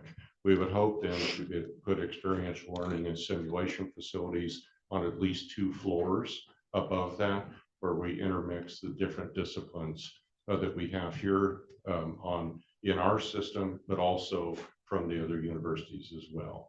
And predominantly those would be for standardized patient experiences in intensive simulation environments where they're learning together. So they take the terrific skills development that they have in different places. They come into that environment, and with the curriculum that's developed coordinately across the 3 colleges with some of the leadership we have here, that would help them to go through these experiential learning processes as teams of learners. And I'll add, the expectation is that the simulation is not just about the students, that it's the merging of what is the clinical enterprise that needs to do some of the same simulation for the employees there, and having that blended in a way that is more meaningful for both parties. Shower, did you have a question? Okay. Regent Pica, are we good? We're good. Thank you. Okay. Any concluding remarks? No, I just want to add, I appreciate both Chancellor DeWald and Dean Record speaking to this today. This is a challenging budget time. And as we know, health sciences is going to be difficult for us to plan in a go forward way. The fact that we have shown these operating structural budget deficits, this is something we have to address this year. It is okay if we have built an accumulated deficit and have a plan to address it, but we have to be able to bring these budgets back into line for next year, whether that means additional resources provided from some other source or additional revenue streams coming in to support the college. But we have got to tighten that up this year. From a working capital standpoint, what this really means is that we are relying on our other units to be able to produce a surplus so that we can have these units operate in deficit. And that's something that we have to resolve in this year. Sorry, one more question, may I? You mentioned you have $700,000 in cash, is that right? Sorry, say that again. You have $700,000 in cash. You talked about working capital, and I'm wondering, are you uncomfortable? Are you comfortable with that? So are you referring to what we have at Range Community Clinic? Yeah, right. So what we can say is that we're happy about the fact that we're generating more than we had, but it is insufficient to cover what we need.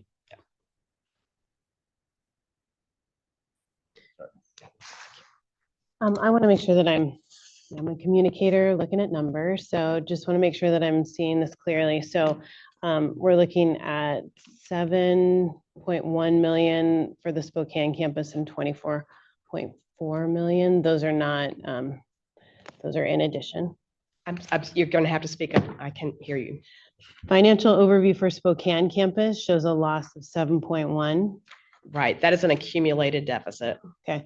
Accumulated deficit for the medical school shows 24.4. That is correct. That is an A plus accumulated B deficit. equals 31 million. Correct. I'm curious what is needed in terms of investment to increase our medical school enrollment to the 120 that were authorized. We first have to make sure that we get approval from the accreditor in that. And so that is in their determination, one. And two, we have to ensure that we have sufficient rotations in a sufficient variety of subspecialties across medicine to support that student increase, as well as to manage the additional potential faculty that would provide that.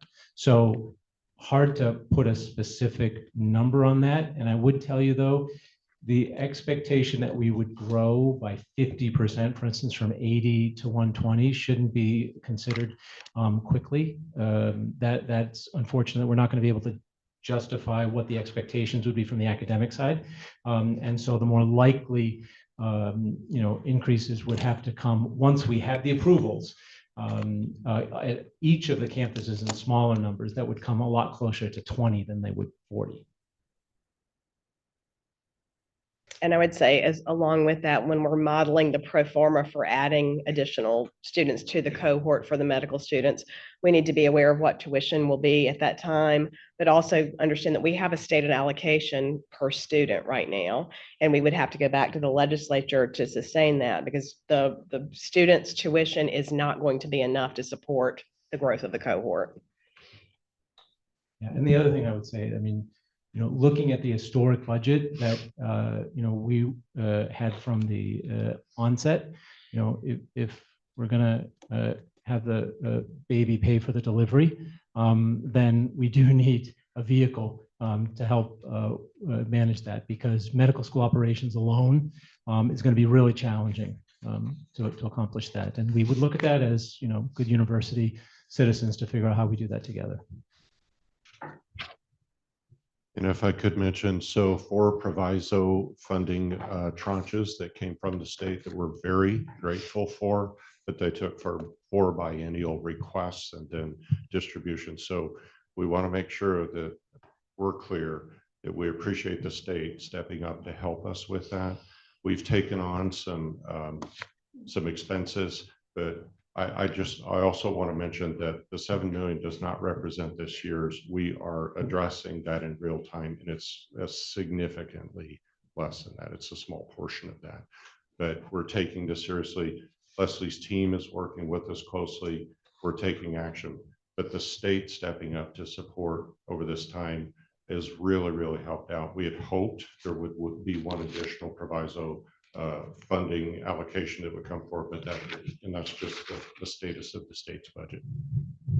Well, and I think that as evidenced last night with the industry partners, that you're not just looking at one solution, you're looking at multiple. And so just really applaud all of the effort with the important key industry partners that you've not only brought to the table, but continue to invest in developing that partnership. So thank you. And I will say one last thing too. I think there's opportunity on Vancouver and Tri-Cities, for us to do even more directly on the campuses. And that will require some challenges, I think, up front that can have much bigger benefits along the line.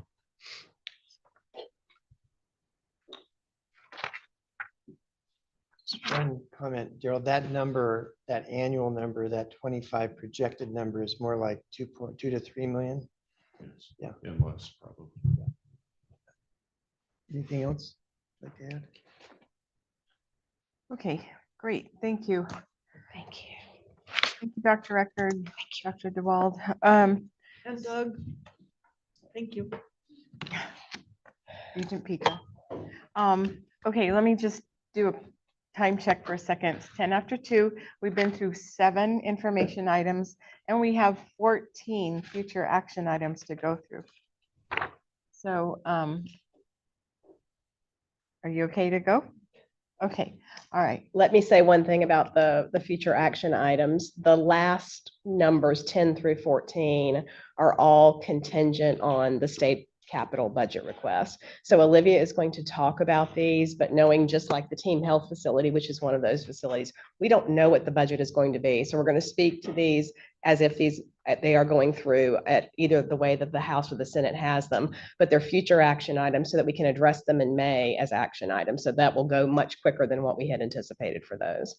The first 2 future action items, Regent Ramos, I can go through very, very quickly because they are also placeholders. Yep. The first is the placeholder for the university's operating budget approval, which will occur hopefully at our May 21 meeting. And it's also the approval of the university athletics budget at the same time. I say I'm hopeful that we're able to do that on May the 21st because our ability to bring you a budget is contingent on the state wrapping up their budget cycle. They are due to adjourn sine die on April the 27th, which is coming very quickly.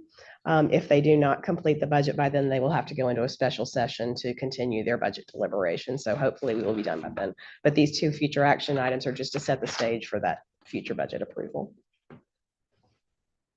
Okay, let me go ahead. Mm-hmm.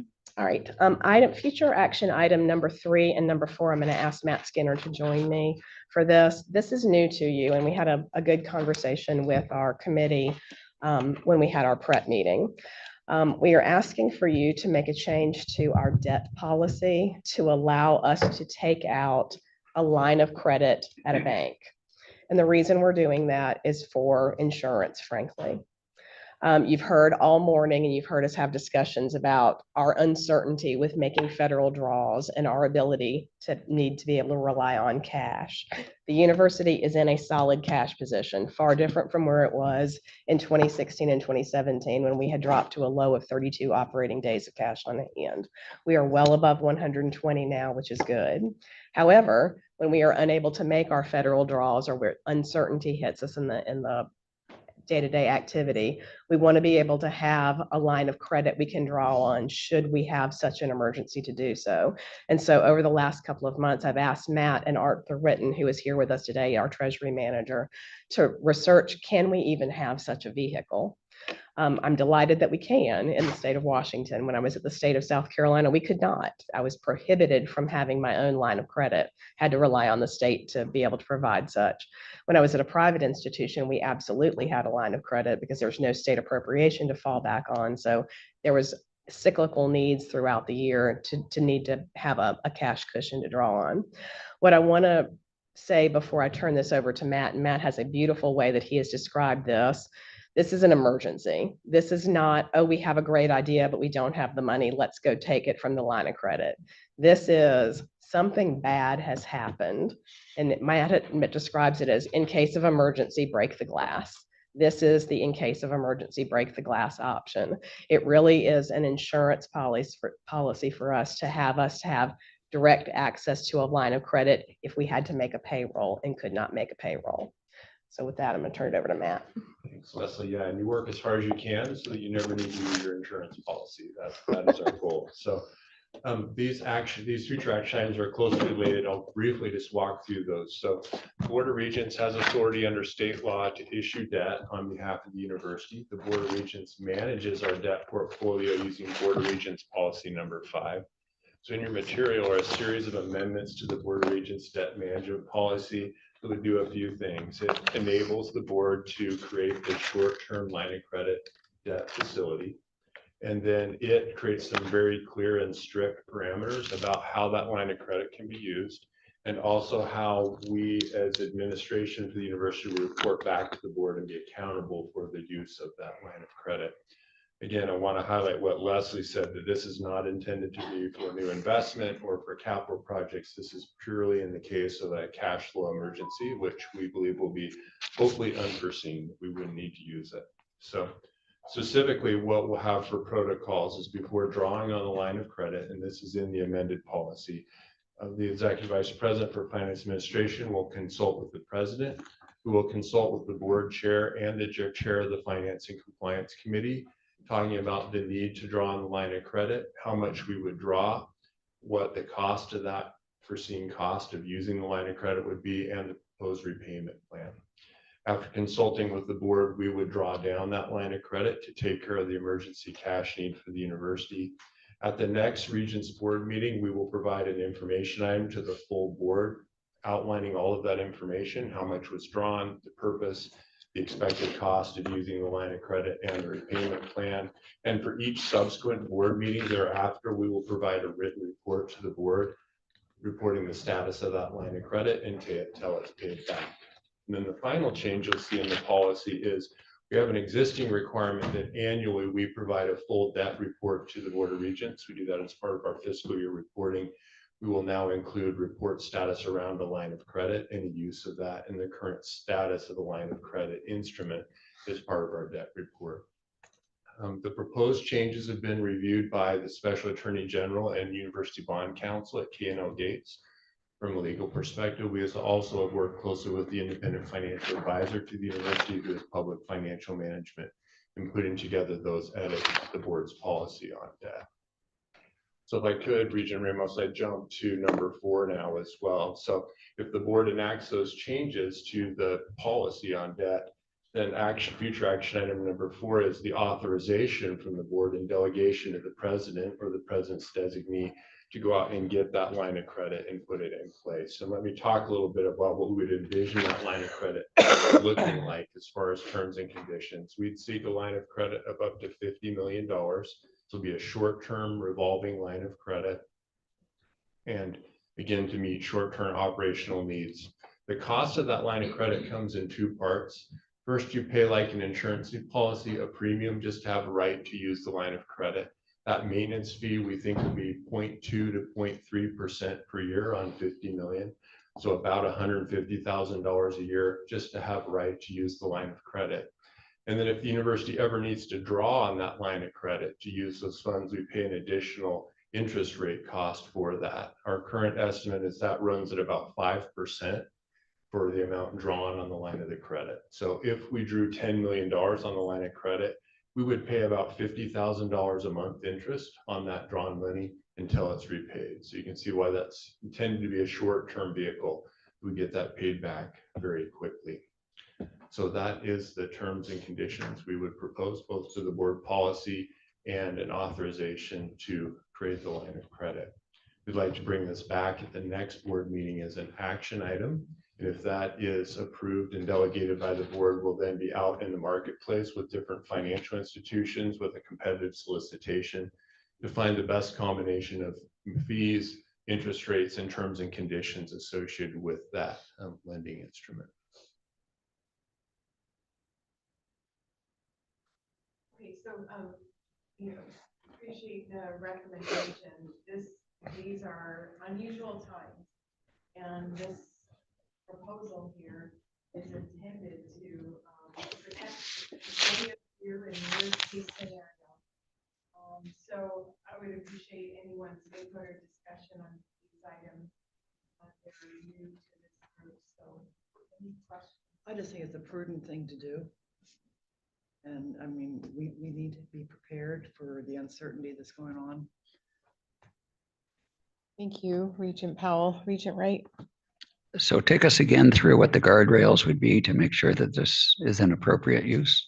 Yeah, perfect. So it starts first with the delegation from the board that the amount would not exceed $50 million at any time.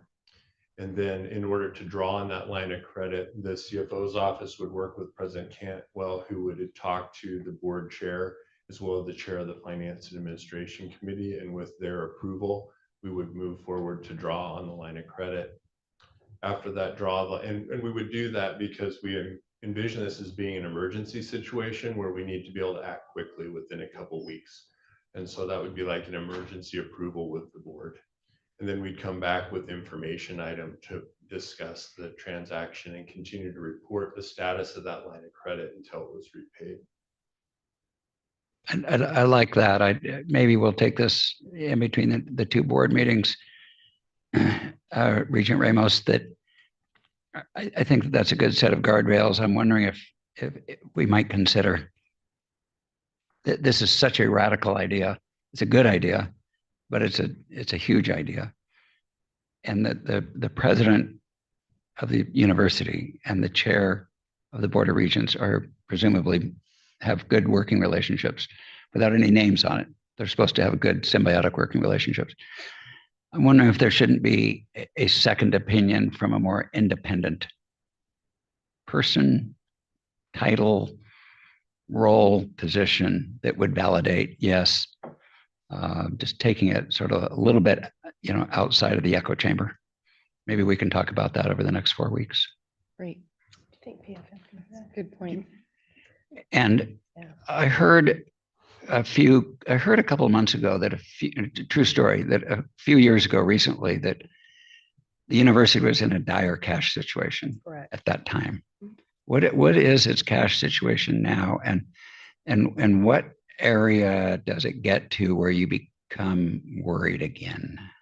I would be worried if it were below 90 days. That's just my comfort zone. But I also worked at a private institution where 30 days was not unusual given the time of the year, because tuition collection drives revenue at any higher education institution. But now given the volatility of being able to draw federal dollars. So my personal threshold is 90 because that's operating health.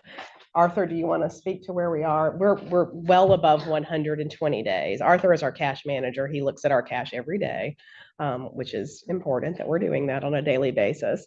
You want to speak to just in general how you do that? Might be good to explain what you do. And this is Arthur Witten. Hi, everyone. Arthur Witten, Treasury Director, Washington State University, Regents, President Cantwell. So Treasury Services responsible for cash, debt, and investment management from the university. It's separate from the work that the foundation does with the endowment investments. Our operating investments are strictly the working capital of the university. So before that money comes in from our various operating sources, prior to it going out to pay faculty salaries and construct buildings on campus, we're currently investing it in fixed income securities. And so we manage those investments to be very liquid by nature so that they can meet the cash flow obligations of the university. And so those balances, excuse me, range between 500 and 700 million, depending on the seasonal cash flows of the university, which largely mirror the academic year primarily. And so to Leslie's point, the way we manage those investments prudently to ensure liquidity, to make sure that we have adequate cash on hand to meet our non-negotiable obligations like payroll and debt service, university is in a good position currently. This, as Matt knows, is insurance policy. It's a risk mitigation for the unknown. Okay. Just for a reference, monthly payroll benefits and payroll at the university is about $73 million. So that gives you, if things got bleak, Regent, right? That's what we'd be looking at, is how do we bridge half a month of payroll and benefits probably. Thank you. I was looking up the why, which is just trying to connect the dots. So we do have an action to follow up on the suggestion. Regent Pika. How bad was it? In 2016, 2017, cash was 32 operating days. Nice job. I wasn't here, so I will not take credit for that. Nice job today, getting it back to where it needs to be. And to Regent Wright's point about having an independent party, there's a possibility. We are advised, our financial service advisor is PFM, and they may be able to serve in that neutral place of looking at our current situation and making that advice for us. Yeah. President Countwell. I just want to, and I think Leslie may have even more experience than I do, but at several of the institutions that I've been at, 90 days cash on hand is considered really comfortable. Mm-hmm. So we are in unusual times, and I feel that we need all the flexibility we can get and then some, both in cash on hand and in vehicles associated with emergency situations. Mm-hmm. I was just going to add that I really appreciate you bringing this. When Regent Ramos and I first had a conversation about this, I was surprised that you didn't have a line of credit and that that's not something that's typical for higher ed. So I really appreciate how you're managing this and the open transparency around working capital. This is not the first time we've talked about working capital or what our target is in terms of 90 to 120 days. So this is an area where I think we can really get ourselves in trouble if we're not talking about it and working together collaboratively. I also really appreciate the policy and the process that you have put forward. I think that the other aspect that I read in this was, it's not just, for instance, the two of us, it would also be whomever is the lead for the finance committee. So there's at least two regents rather than just one, which I think is also helpful too, so that it does not really become an echo chamber between the president and the board chair. So thank you for the thoughtfulness and the continued advocacy for 120 days of working capital. Yeah. Okay. Thank you, gentlemen. Okay. Thank you. All right. I think we're on to future action item number 5, and I'm hoping that Glenda can join me. Here she is. So this is the time of year that we do our supplemental state budget request. And Kyle, I think you have some slides for us. 2 slides. Yeah. I have 2 slides for us, maybe 3, because it may feel strange that we're in the middle of our legislative cycle for the next biennium, but we have to be ready to propose our supplemental request, which will happen as soon as this budget is completed. And just for context, our supplemental requests are generally a smaller dollar amount going into the the second year of the legislature. So this year we have two requests that we're going to put forward. The first is to support a master's entry to professional nursing. It will allow baccalaureate degree holders to earn professional masters in 14 months. It'll be the first program like this in the state of Washington and will improve our College of Nursing licensure program acceptance to 73%.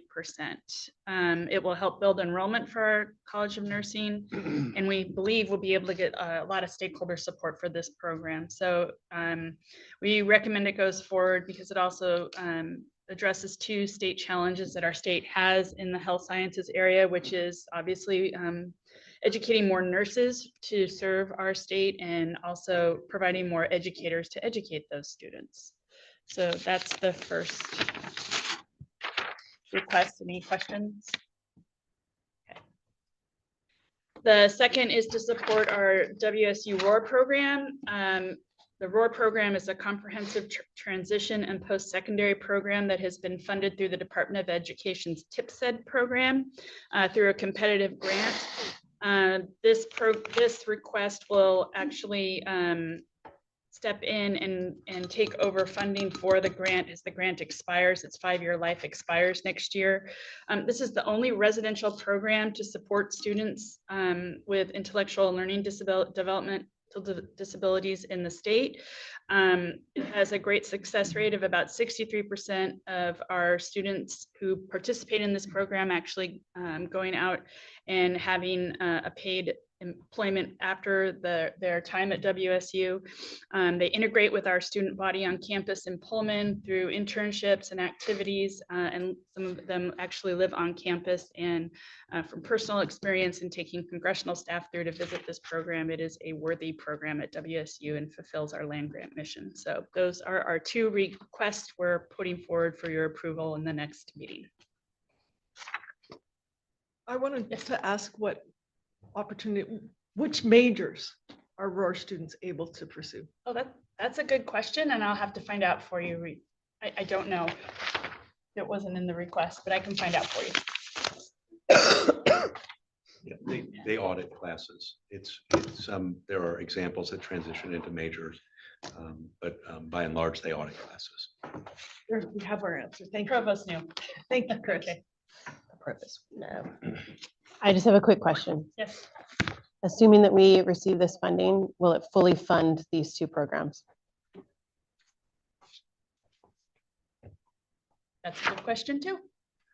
I can't answer that off the top of my head. I can't speak to the first, but for the second, it will.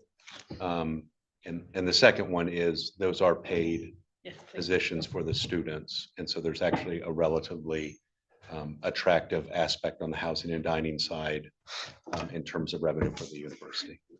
There is also expectation that these are generating tuition too. So Yes. there's the state portion, but there's also a tuition component that would support the program as well.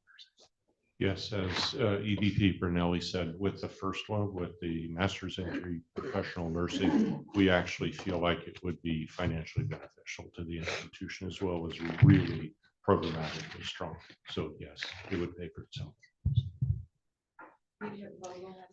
I'm just kind of curious, when launching something like this, how do you gauge interest into, determining how many people you think will be in the first class? And Thank you for asking that question, Regent Vogel. And for real, we already have between 50 and 100 people who have signed up, interested in the MEPN program. I don't know about if I could also ask, the current infrastructure would support how many students? Great question, and it's gonna stress our current infrastructure. So we would have to work pretty hard at that. So that's a good question. This could, and EVP Brunelli has asked me directly, this might help with the team health, and the team health might help with this. Okay, thank you.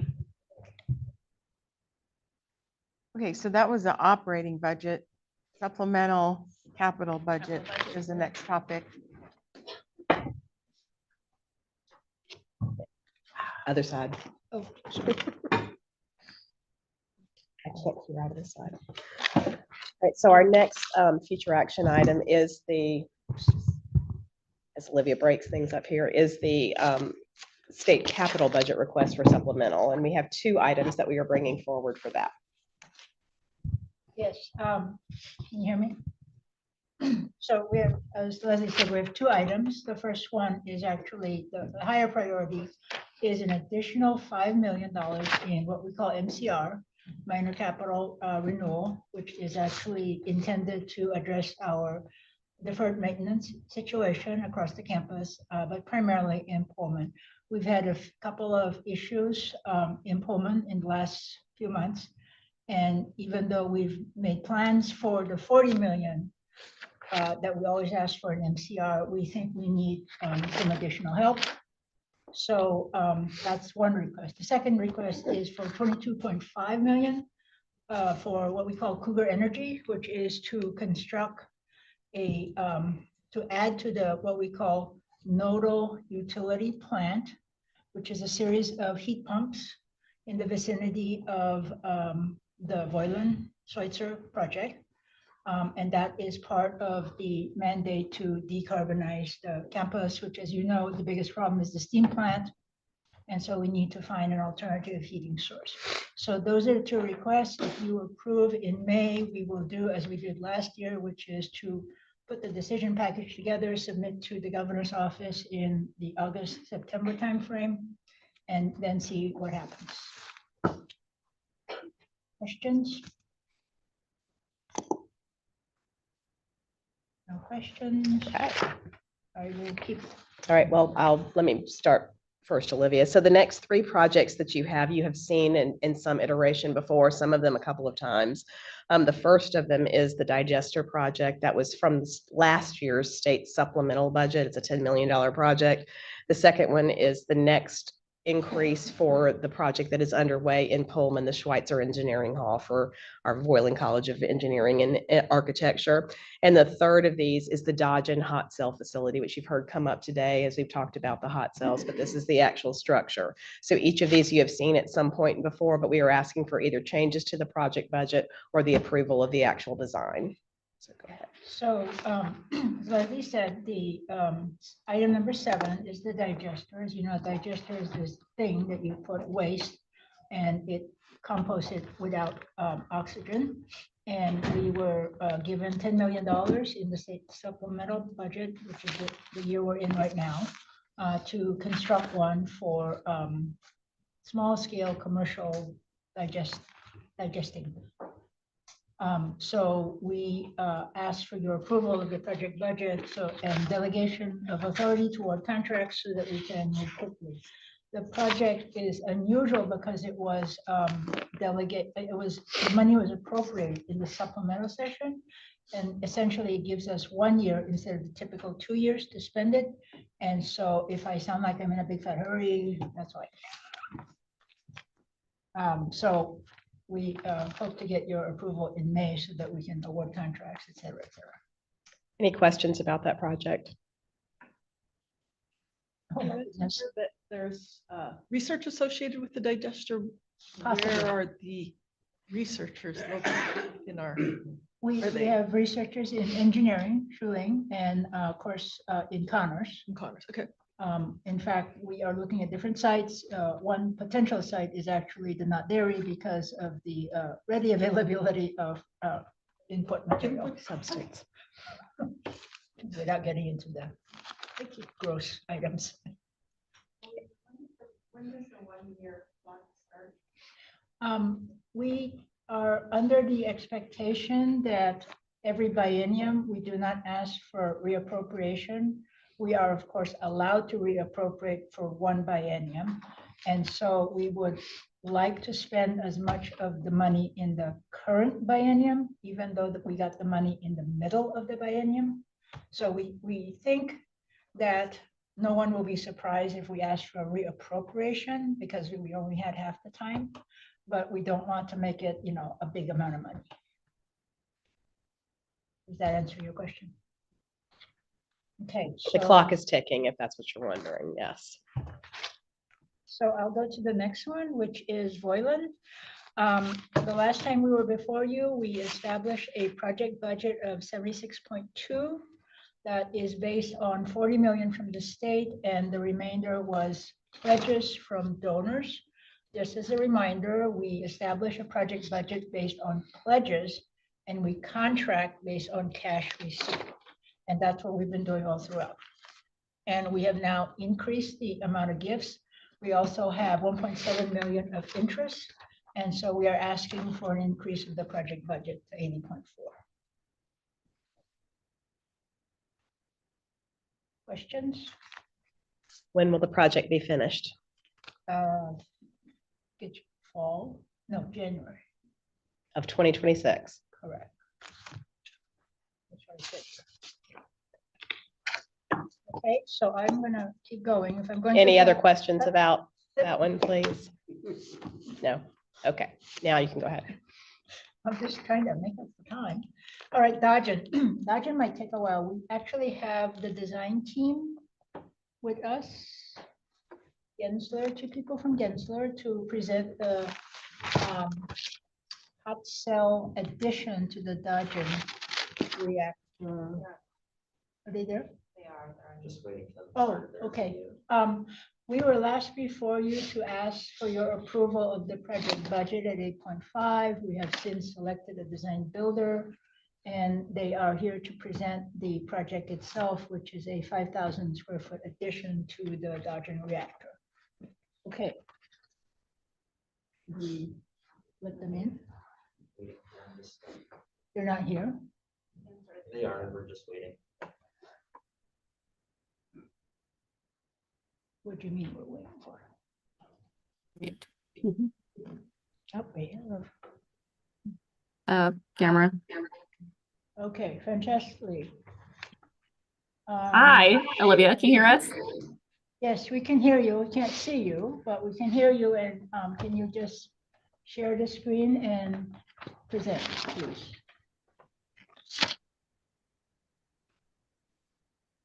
Come on, dear. Apologies, my camera won't work, but we will share our screen. Okay. There, let's see.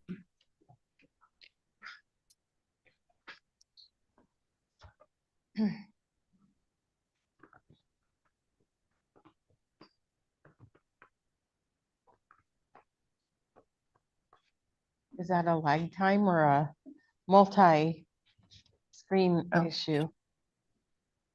You probably have in your handouts the I don't have. do. present. Oh, here we go. Okay, there we go. Here we go. Can you see my screen okay? Yes. Yeah. All right. Okay, we're just gonna walk you through the Dodgen Nuclear Science Center hot cell facility. As Olivia mentioned, we are currently in the project verification phase.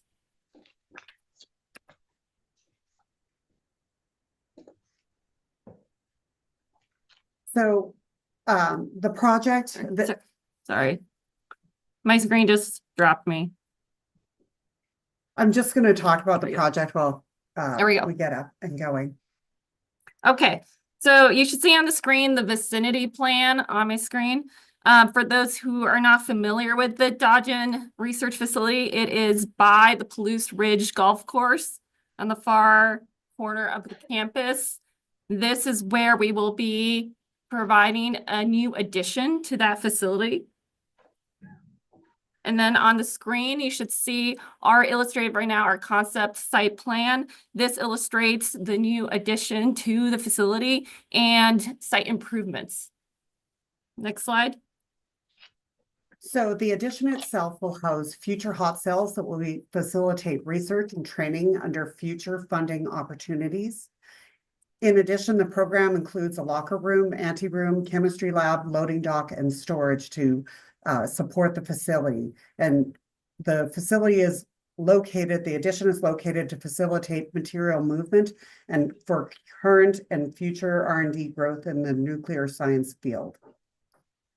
In the supporting section that we're showing, this illustrates that the new building addition will be the same building height as the existing building, and we're showing the loading dock and grading solution on the section itself. And lastly, in the rendering, The existing building is a concrete building that was done in 59 with an addition in 68. The new addition is sited behind the building to respect and complement the massing, and it'll be nestled into the hillside. The materiality we're proposing would match and complement the existing pallet, and the loading dock access will be greatly improved for the facility. Thank you. Let us know if you have any questions. We're happy to answer. That might come up. Any questions? No. If there are no questions, then thank you, Gensler. Thank you, Olivia. Appreciate it. Thank you. Yeah, Bye. we appreciate that update. I think this is at least our third Yes, third time discussing this particular topic, so. we'll talk about it one more time in May. Okay. Okay, thank you. It's the project that never ends for us. Okay, All so right. now, The next 5 projects that we have are those that are in the state capital budget request. And so you have materials for each one of them as a future action item, but we've gone through the materials and X'd out the amounts. So Olivia is going to talk to you about these from the spreadsheet that we have that compares the House and the Senate version of them. So we can at least mention each of the projects, what we asked for and what may or may not come from both sides of the legislature. and we have a spreadsheet to help facilitate the discussion. And we're working on it. Yes. Sorry if I'm going too fast. I'm very Okay. excited. So this is the spreadsheet that we do every biennium that shows the progression of our requests from the time we request. You see the first, that left column. You may recall that we discussed this a year ago when we asked for your approval of the state capital budget request. So we've got that column there. Since May of last year, we worked on the request itself, the different decision packages. Submitted this to the governor's office in August and in September. In December, the governor's office came out with its budget. And as Leslie said, the House and Senate came out recently with their versions. So you see that the support is uneven. Some projects have support from all 3 budgets and some do not.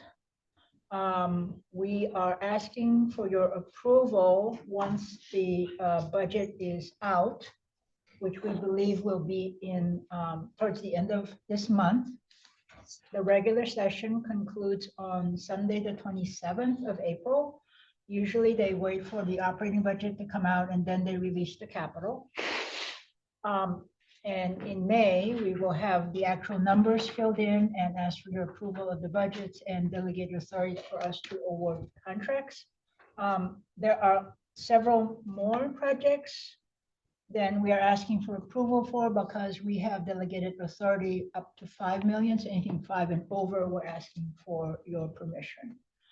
So I'll go through in particular. The first 2 items are what we call the minors. You have the MCR and the MCI. These are actually, this is a pool of money.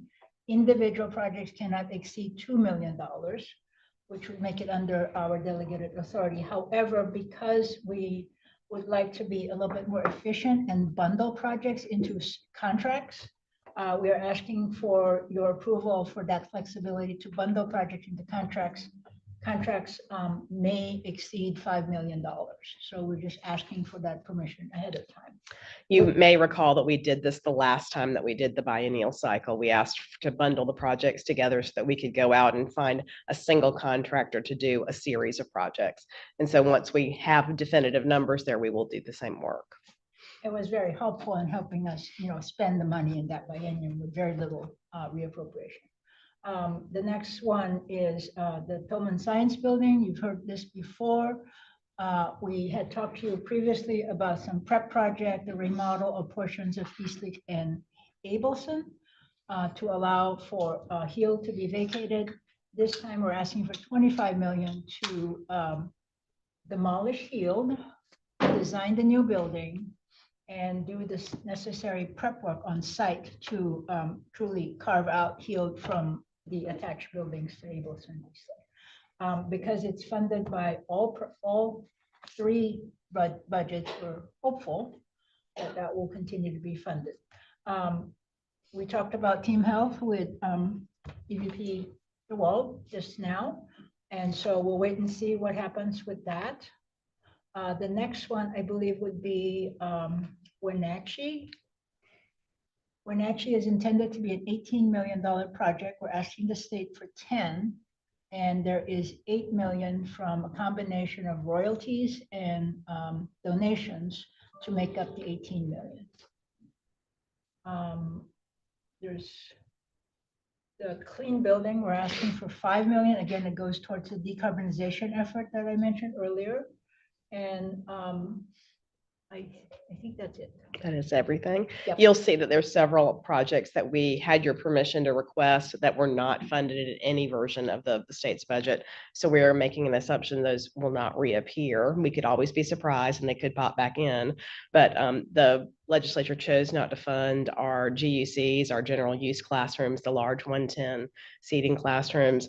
We also had requested some system-wide IT infrastructure support. They did not fund that. There was a Tri-Cities project on here that was also not funded.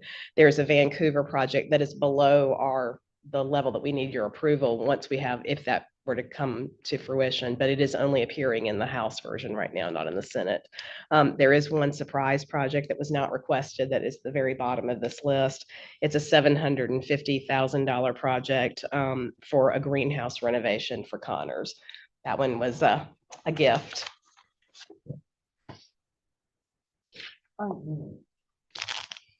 Maybe just a quick question on the Spokane Team Health Education Building. Yes.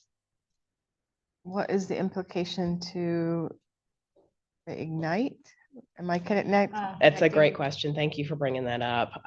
We have made an offer to purchase the Ignite facility with the assumption that there would be state dollars available to do so. We are in the process of going through the due diligence on the facility, but we may not be able to purchase that facility if the dollars are not there. If this facility is only funded at 37 million and not 58, we have to reconsider whether or not we will actually purchase the facility. Okay. And on that note, how would the difference be made up? That philanthropy? The difference in The what? 58 to 37, if we got. No, the building becomes a much smaller building. So it'd just be reduced. Yes. Yes. And that's the work The- that yeah. Olivia's working through with the contractor and the architect right now.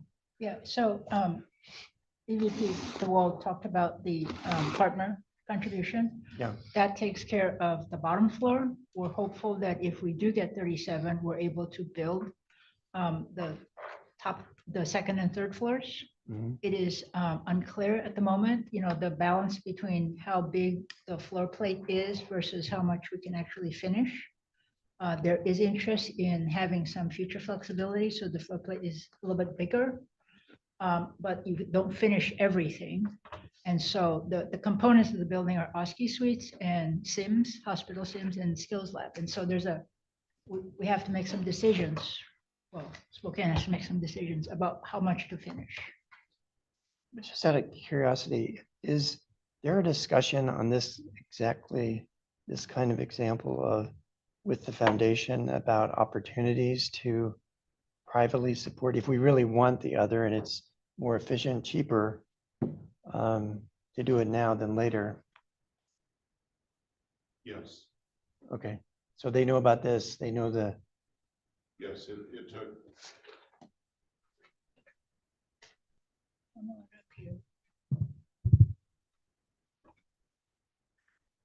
So it did take quite some time to get the partner to commit to us, and it took the relationship and then over time. But we are pursuing other avenues in real time to see. We're working very closely with Olivia's team, our team here, to see if we can, before the ground is broken and before we start to build, if we can have additional commitment. But we don't at this point yet have any additional commitment. Communications is happening. That's really what. Yes, there's awareness on the foundation part and there's action and activity. So we appreciate that. So you will see all of these projects again, hopefully on May the 21st when we do the budget cycle if the legislature has completed their work. If not, then we may have to look at doing a special session for you in the summer so that we can get these moving, because once the budget is approved, the clock is ticking as of July 1, and we only have the 2 years to affect all of these dollars once they become available to us. Okay, so we may see an emergent meeting notice show up on our calendars if any of these get activated, so we can get on it urgently. Okay. Cool. Thank you. Thank Livia. you. Appreciate that.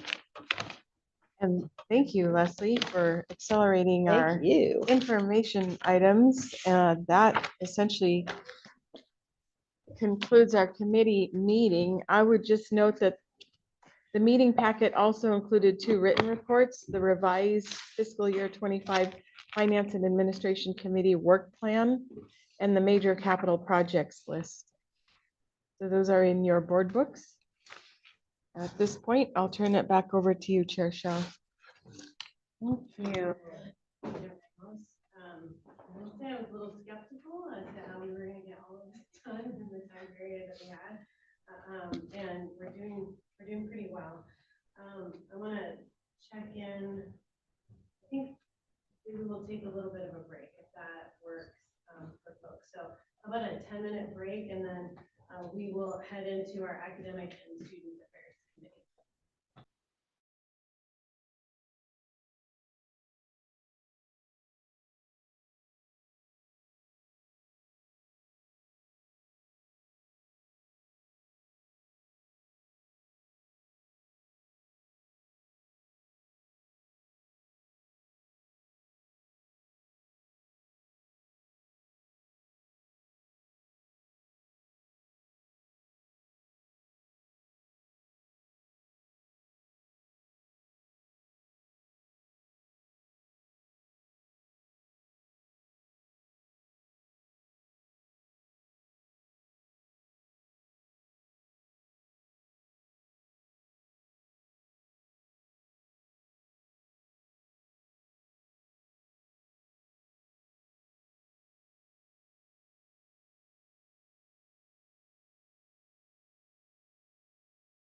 Good afternoon. We're headed now into our next committee meeting, Academic and Student Affairs.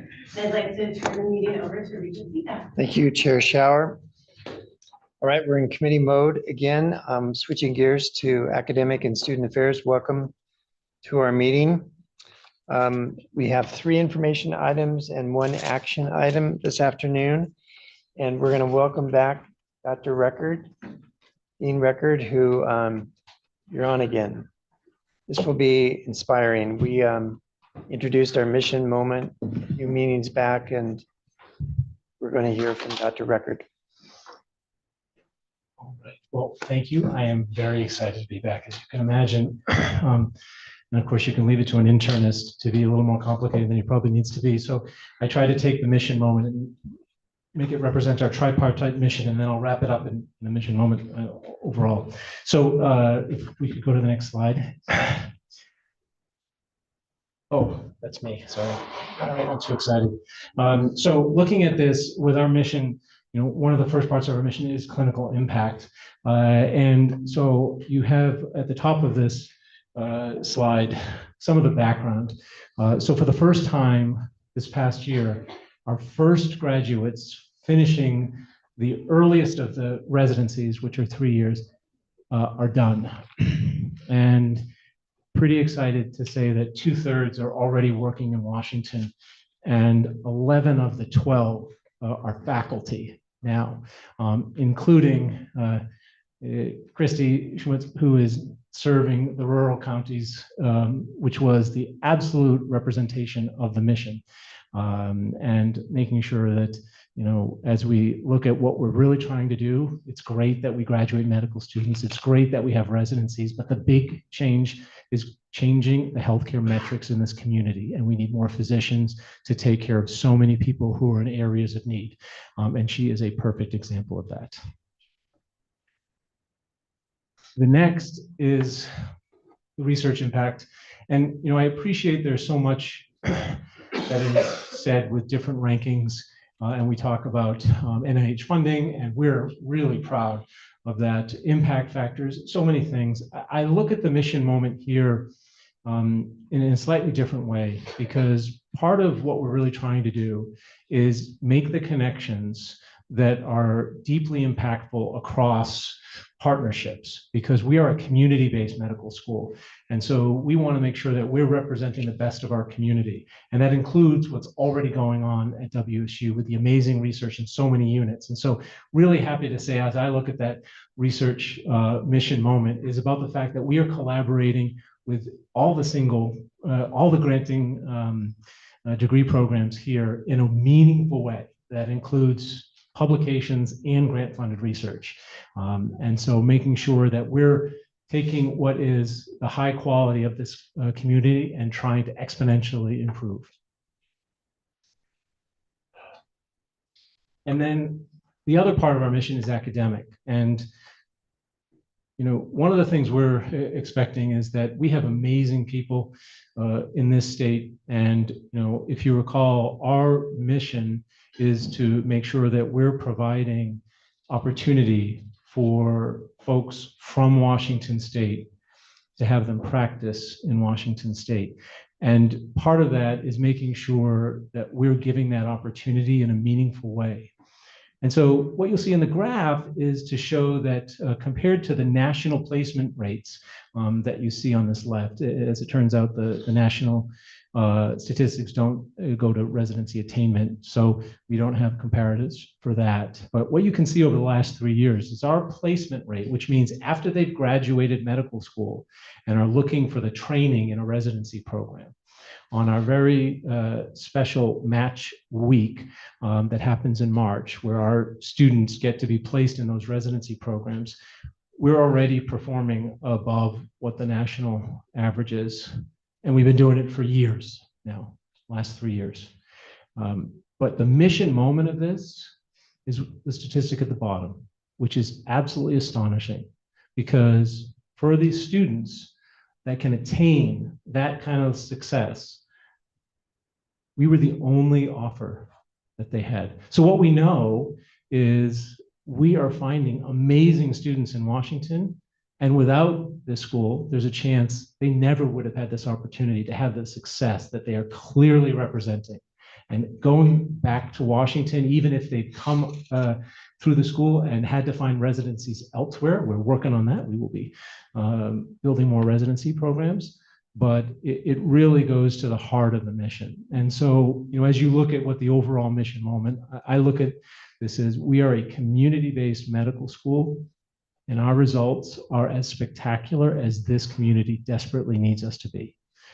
So couldn't be prouder of what is an amazing team doing so much, frankly, in a way that is well above what one would expect for what we started with under extraordinary difficulties.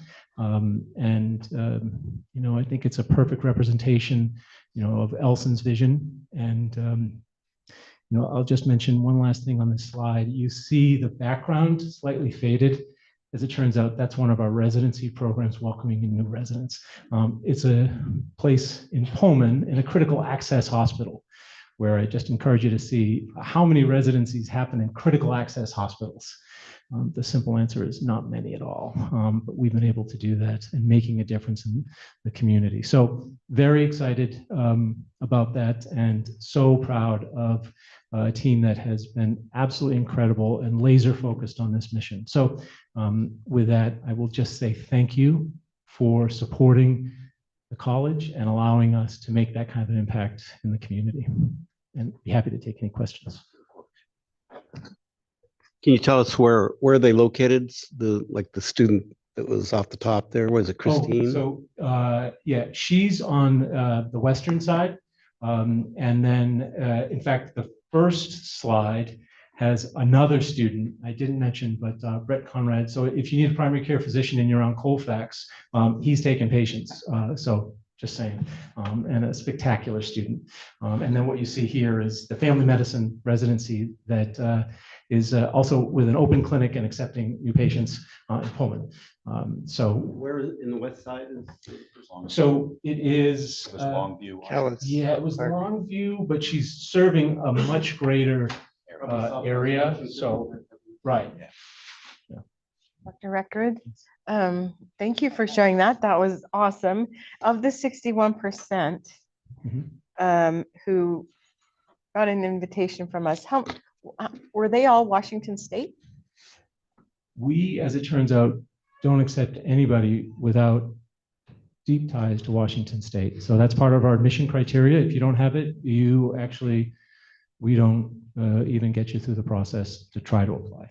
So yeah, that's why if you look, you'll be looking a long time if you're looking for out-of-state tuition, because we don't have anybody. And just so following up on that, how many applications do you get for the slots per year? We get several hundred. So and I'll have to see what the most recent was. I don't have that hard number, but happy to give that to you. Yeah. Yes.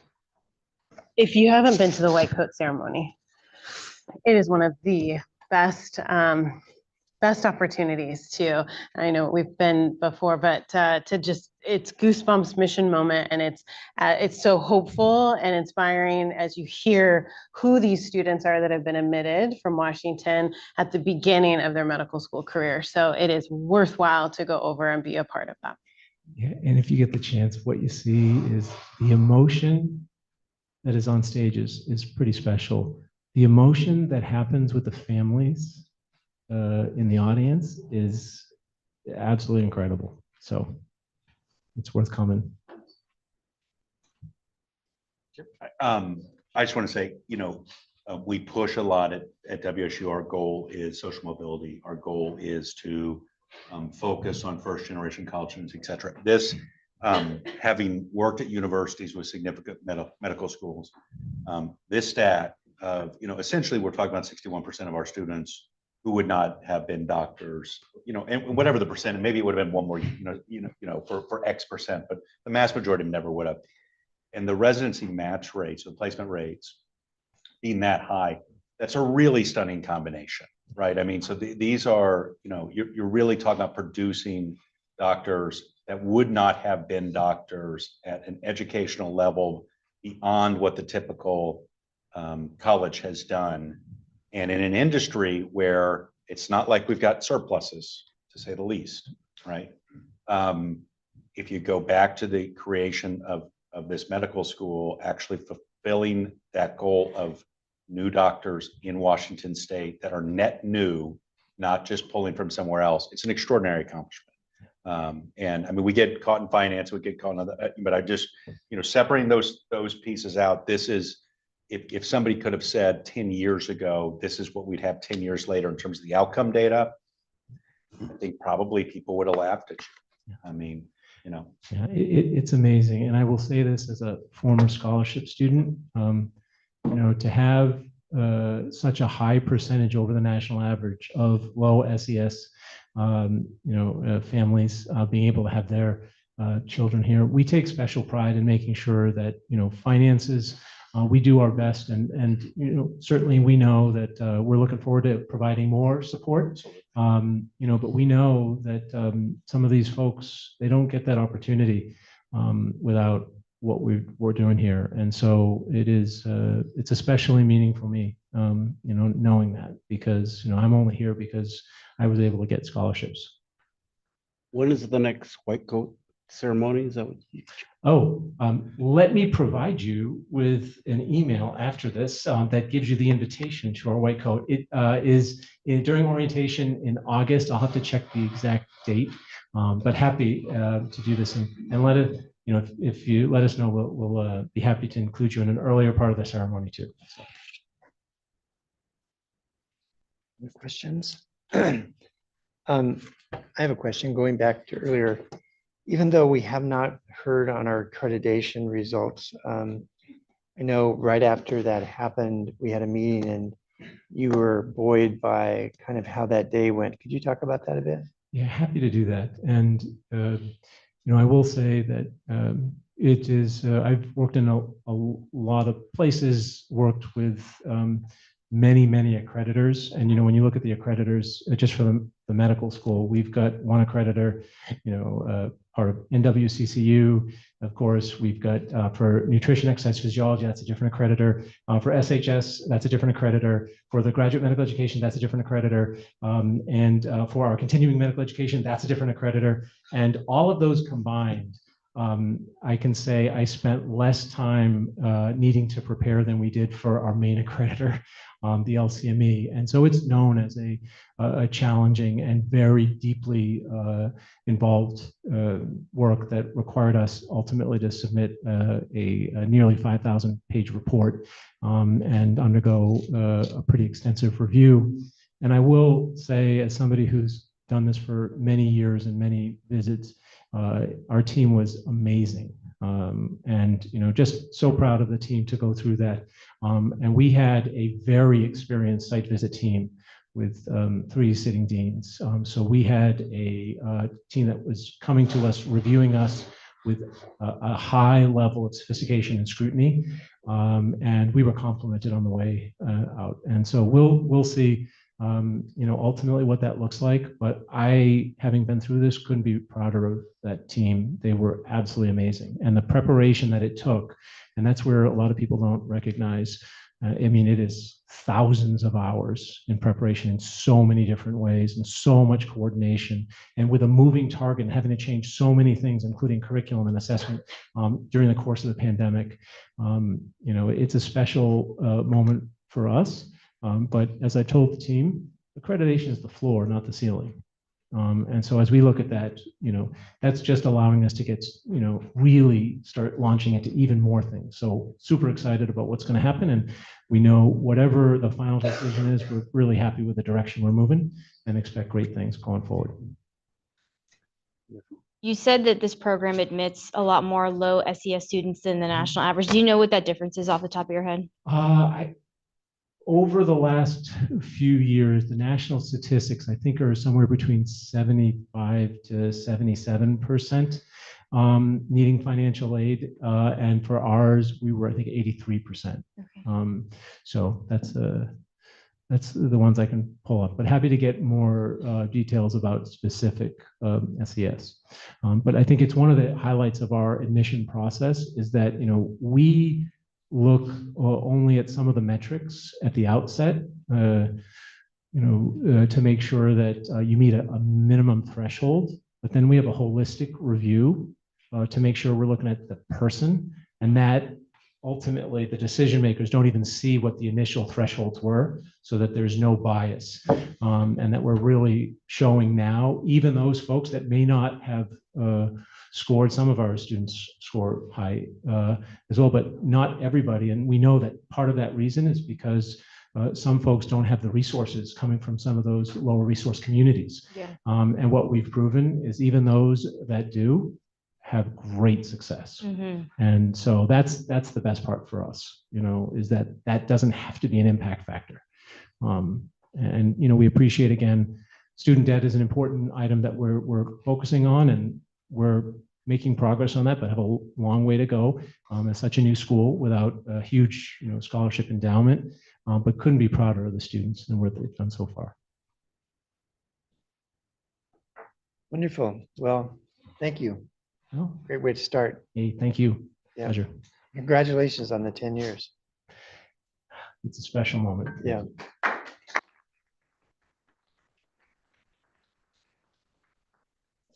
All right, moving on. Our second information item, we're going to invite virtually, I hope, Trevor Bond and Raymond Sun.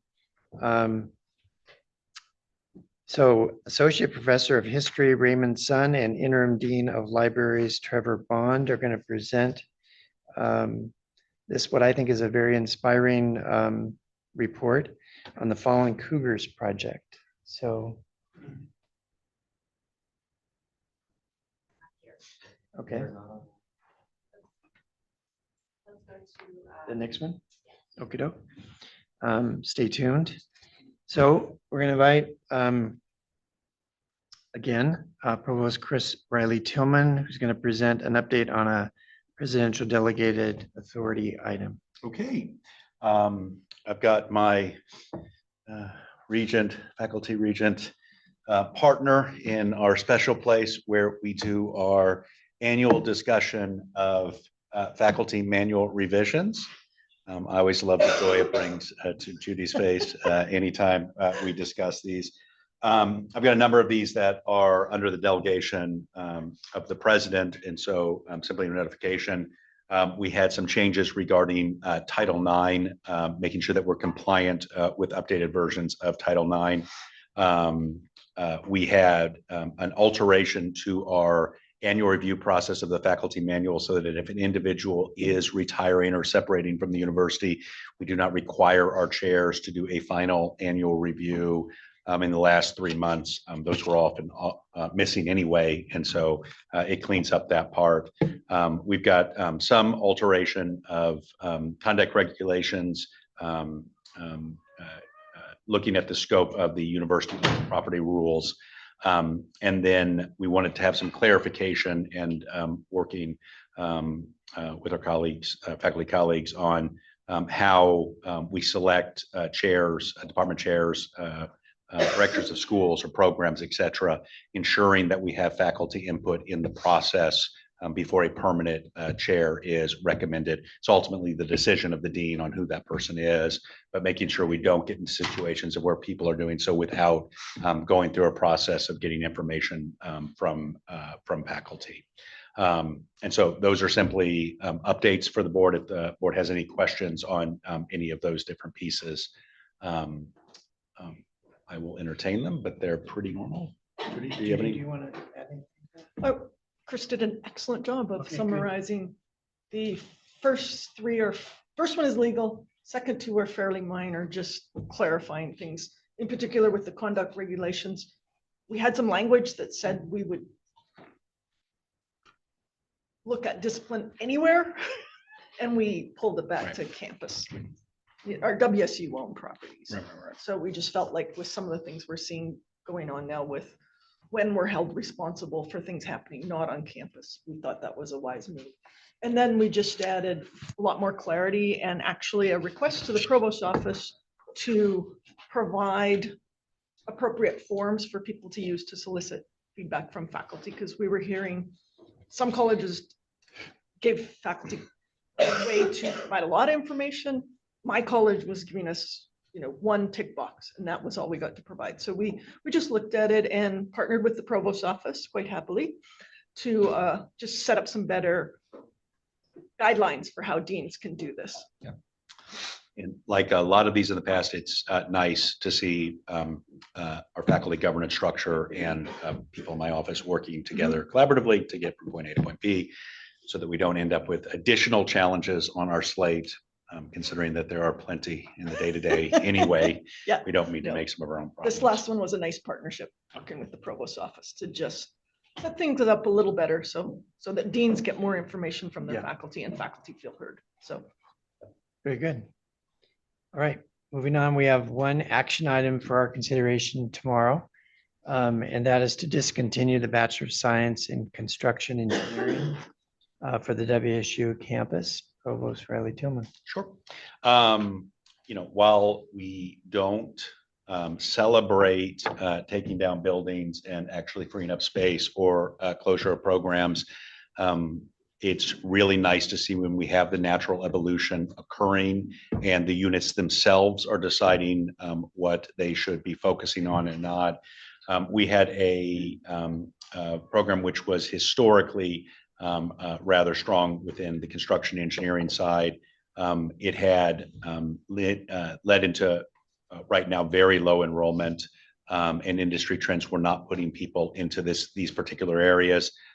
They tend to get degrees either in civil or environmental or in other locations.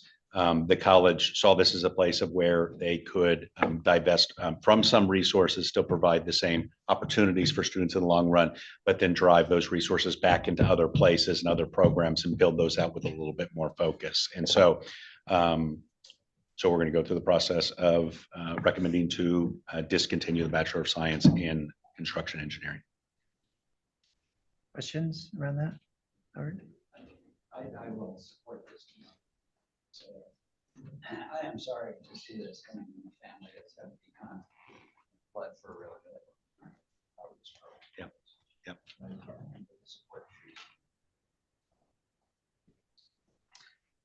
As my new president has informed me, this is the college where you have to continue to evolve faster than essentially any other college. And I would argue that when you look at like development companies and construction companies now, they're hiring people with civil engineering degrees. But the construction engineering degree has lost some in the world of jobs. Now, I think on the plus side, this does not mean that we're divesting from particular faculty, but putting them in larger groups. And so the opportunities will still be there. I might just add, having owned a civil engineering and construction management firm, we hired many construction management degreed students from WSU. And so what I appreciate about this, and civils, obviously, but what I appreciated about this was the review and the look at making a hard decision. And again, I think similar to Regent, right? I have background and professional background in this, and it's hard to see a construction engineering go away when there is going to continue to be construction. But it's refining and getting clear on what we're going to focus on. And there is a lot of emerging engineering work that is going to need to happen in that relationship between civil engineering, construction management, environmental engineering. So we're going to need more of these tough decisions moving forward. Well, I just want to check. Construction engineering and construction management are two different degrees. Totally. Yeah. Our hope, not our hope, our goal for this college is dramatically more students graduating. The future of this university, it will be determined in many places by the number of engineers that we're able to graduate in. I would love to have the Texas A&M problem of 25 a year. That would be a great, challenge to have. Chris, I'm curious about what that review process looks like, but I don't know if that's constructive for us to talk about that. Well, we can go into it. I mean, this was an interesting one that it was internally driven. And so, there's kind of two models for how this normally happens. Either it's a larger university model or it's pressure, typically from my office, that the student numbers just aren't there anymore. The current dean, who was interim at the time, does have a history within his own department of electrical, of making a lot of changes internally, and initiated this.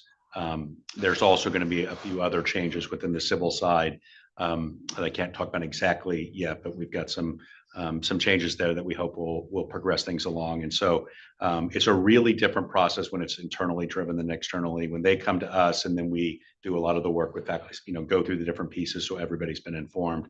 That's a healthier space to be in than when it's the university. Yeah, exactly right. And so any of the students who are in the program right now will graduate through, and then anyone coming through is being focused in civil, environmental, etc.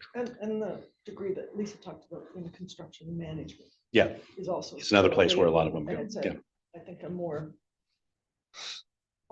I was told by another reliable research regent in the strict construction area that it's the degree we're keeping. I think it's very popular. Yeah, is a more sought after degree by employers.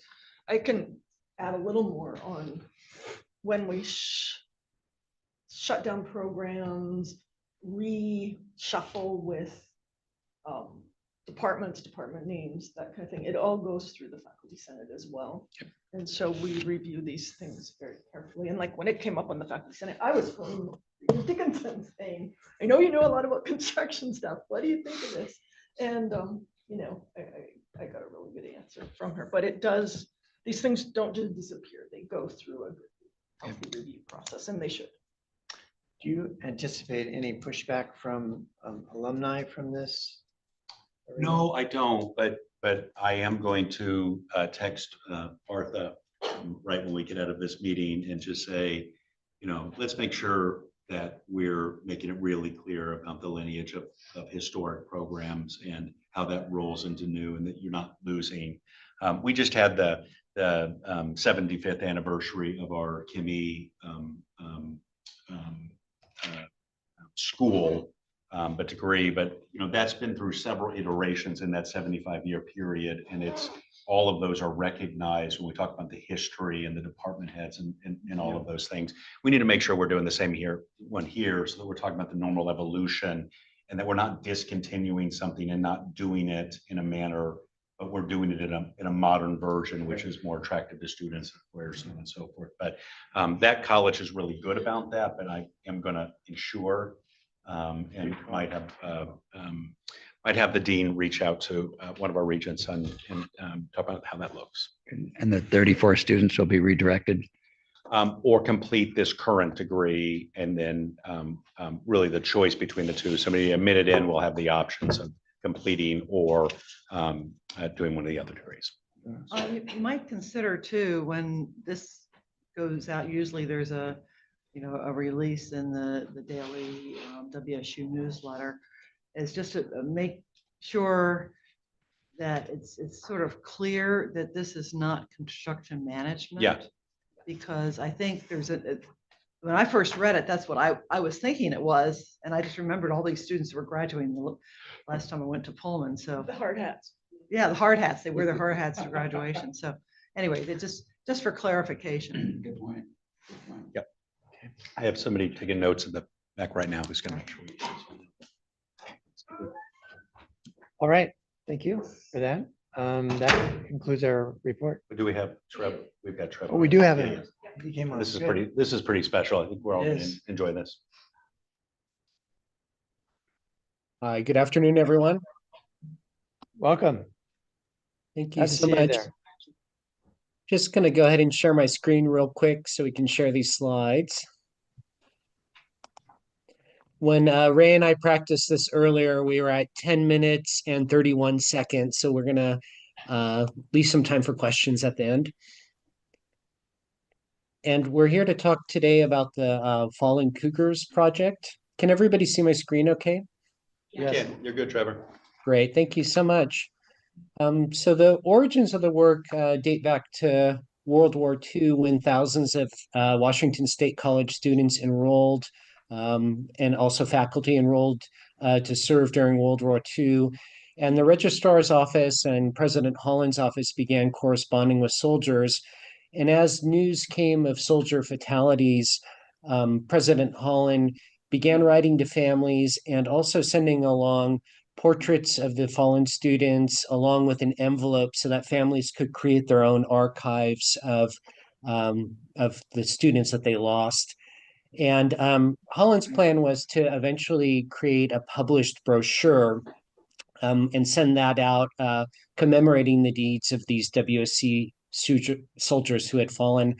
However, this booklet was never produced, but the war records remained at the WSU libraries ever since and laid the foundation for this current project.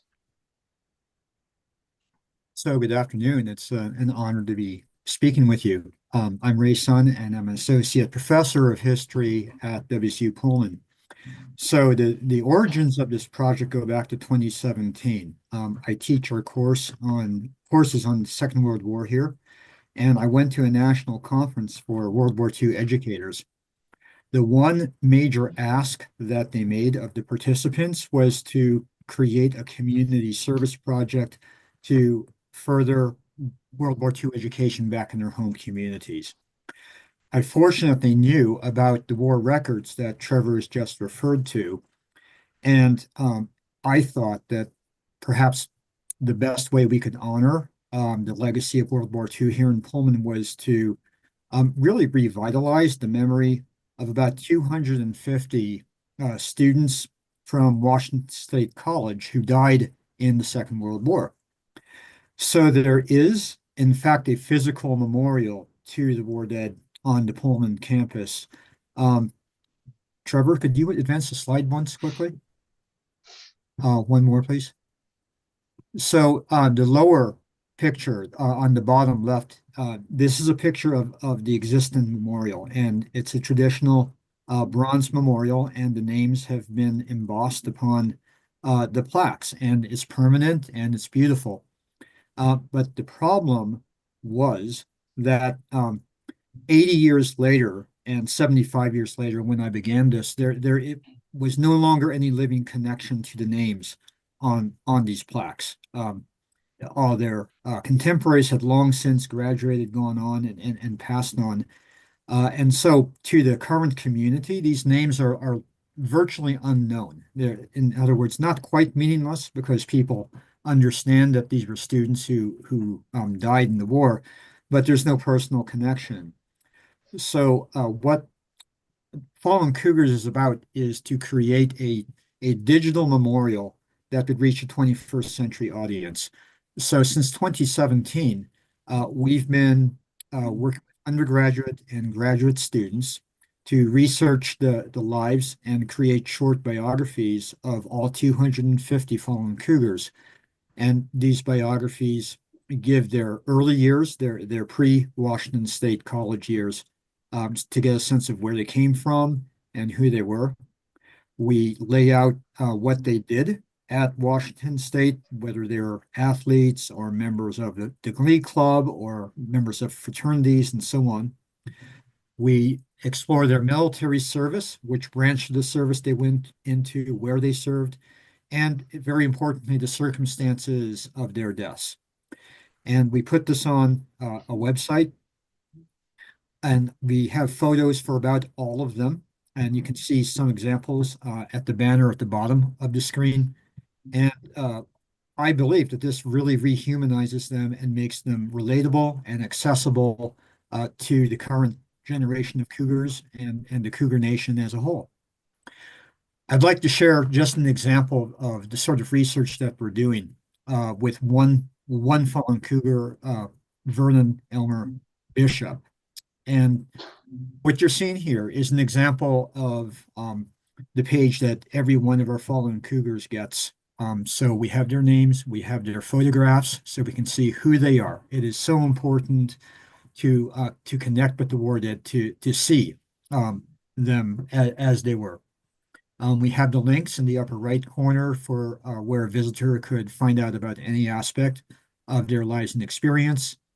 And you start to see the sorts of illustrations that we have. Those are yearbook pictures from their high school yearbooks, which contextualizes them.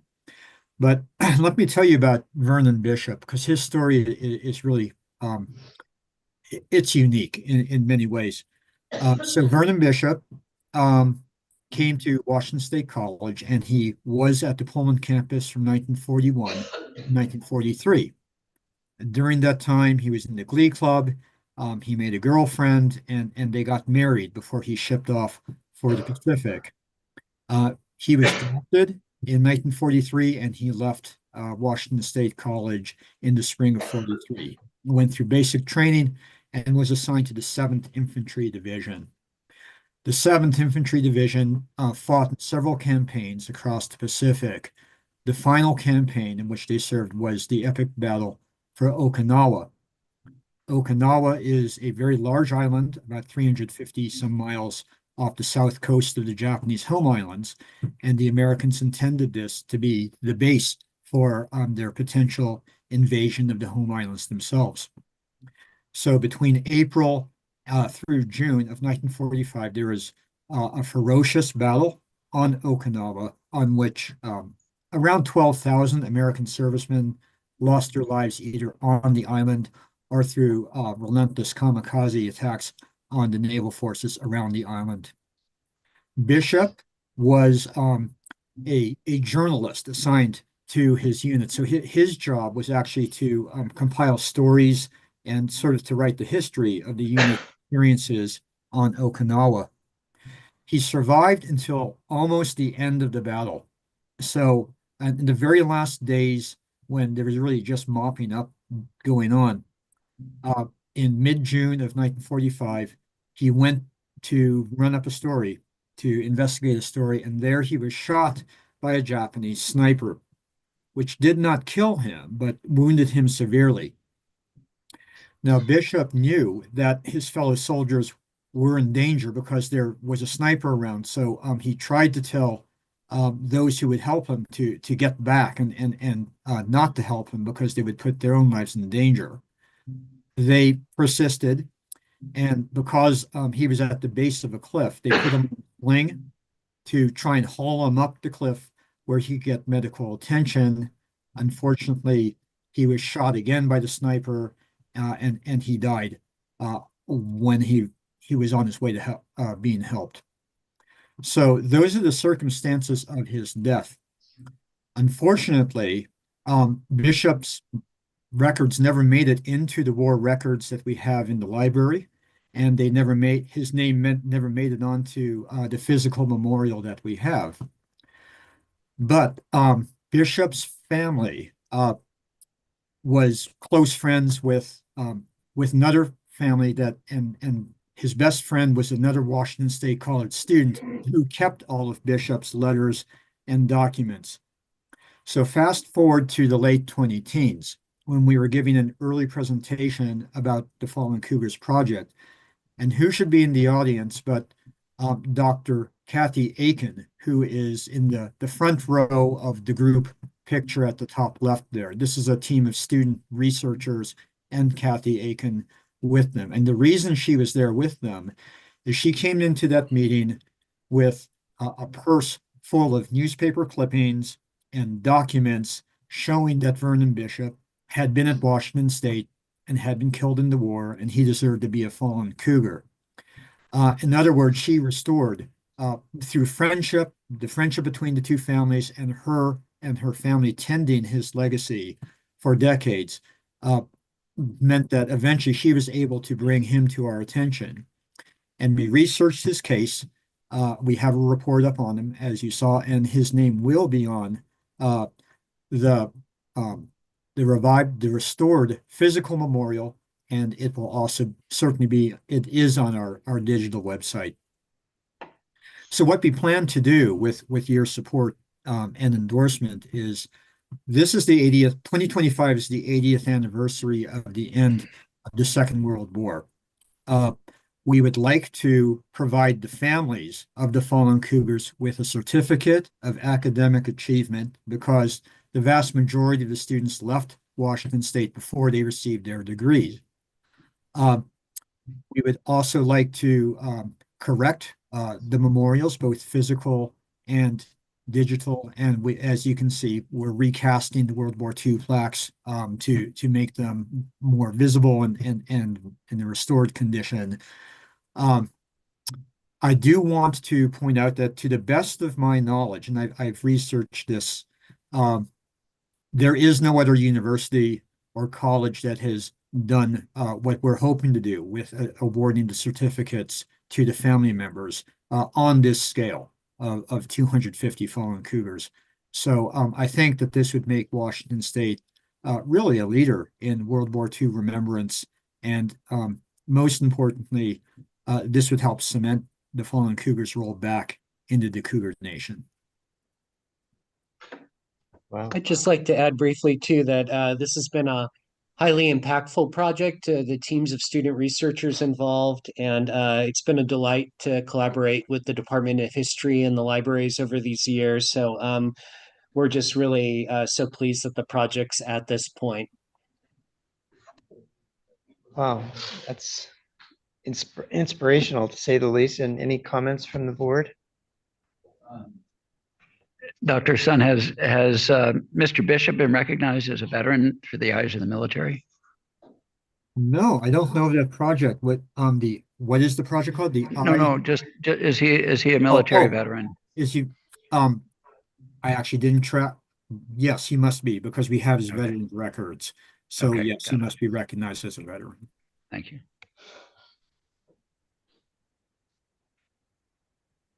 Yeah, Lisa.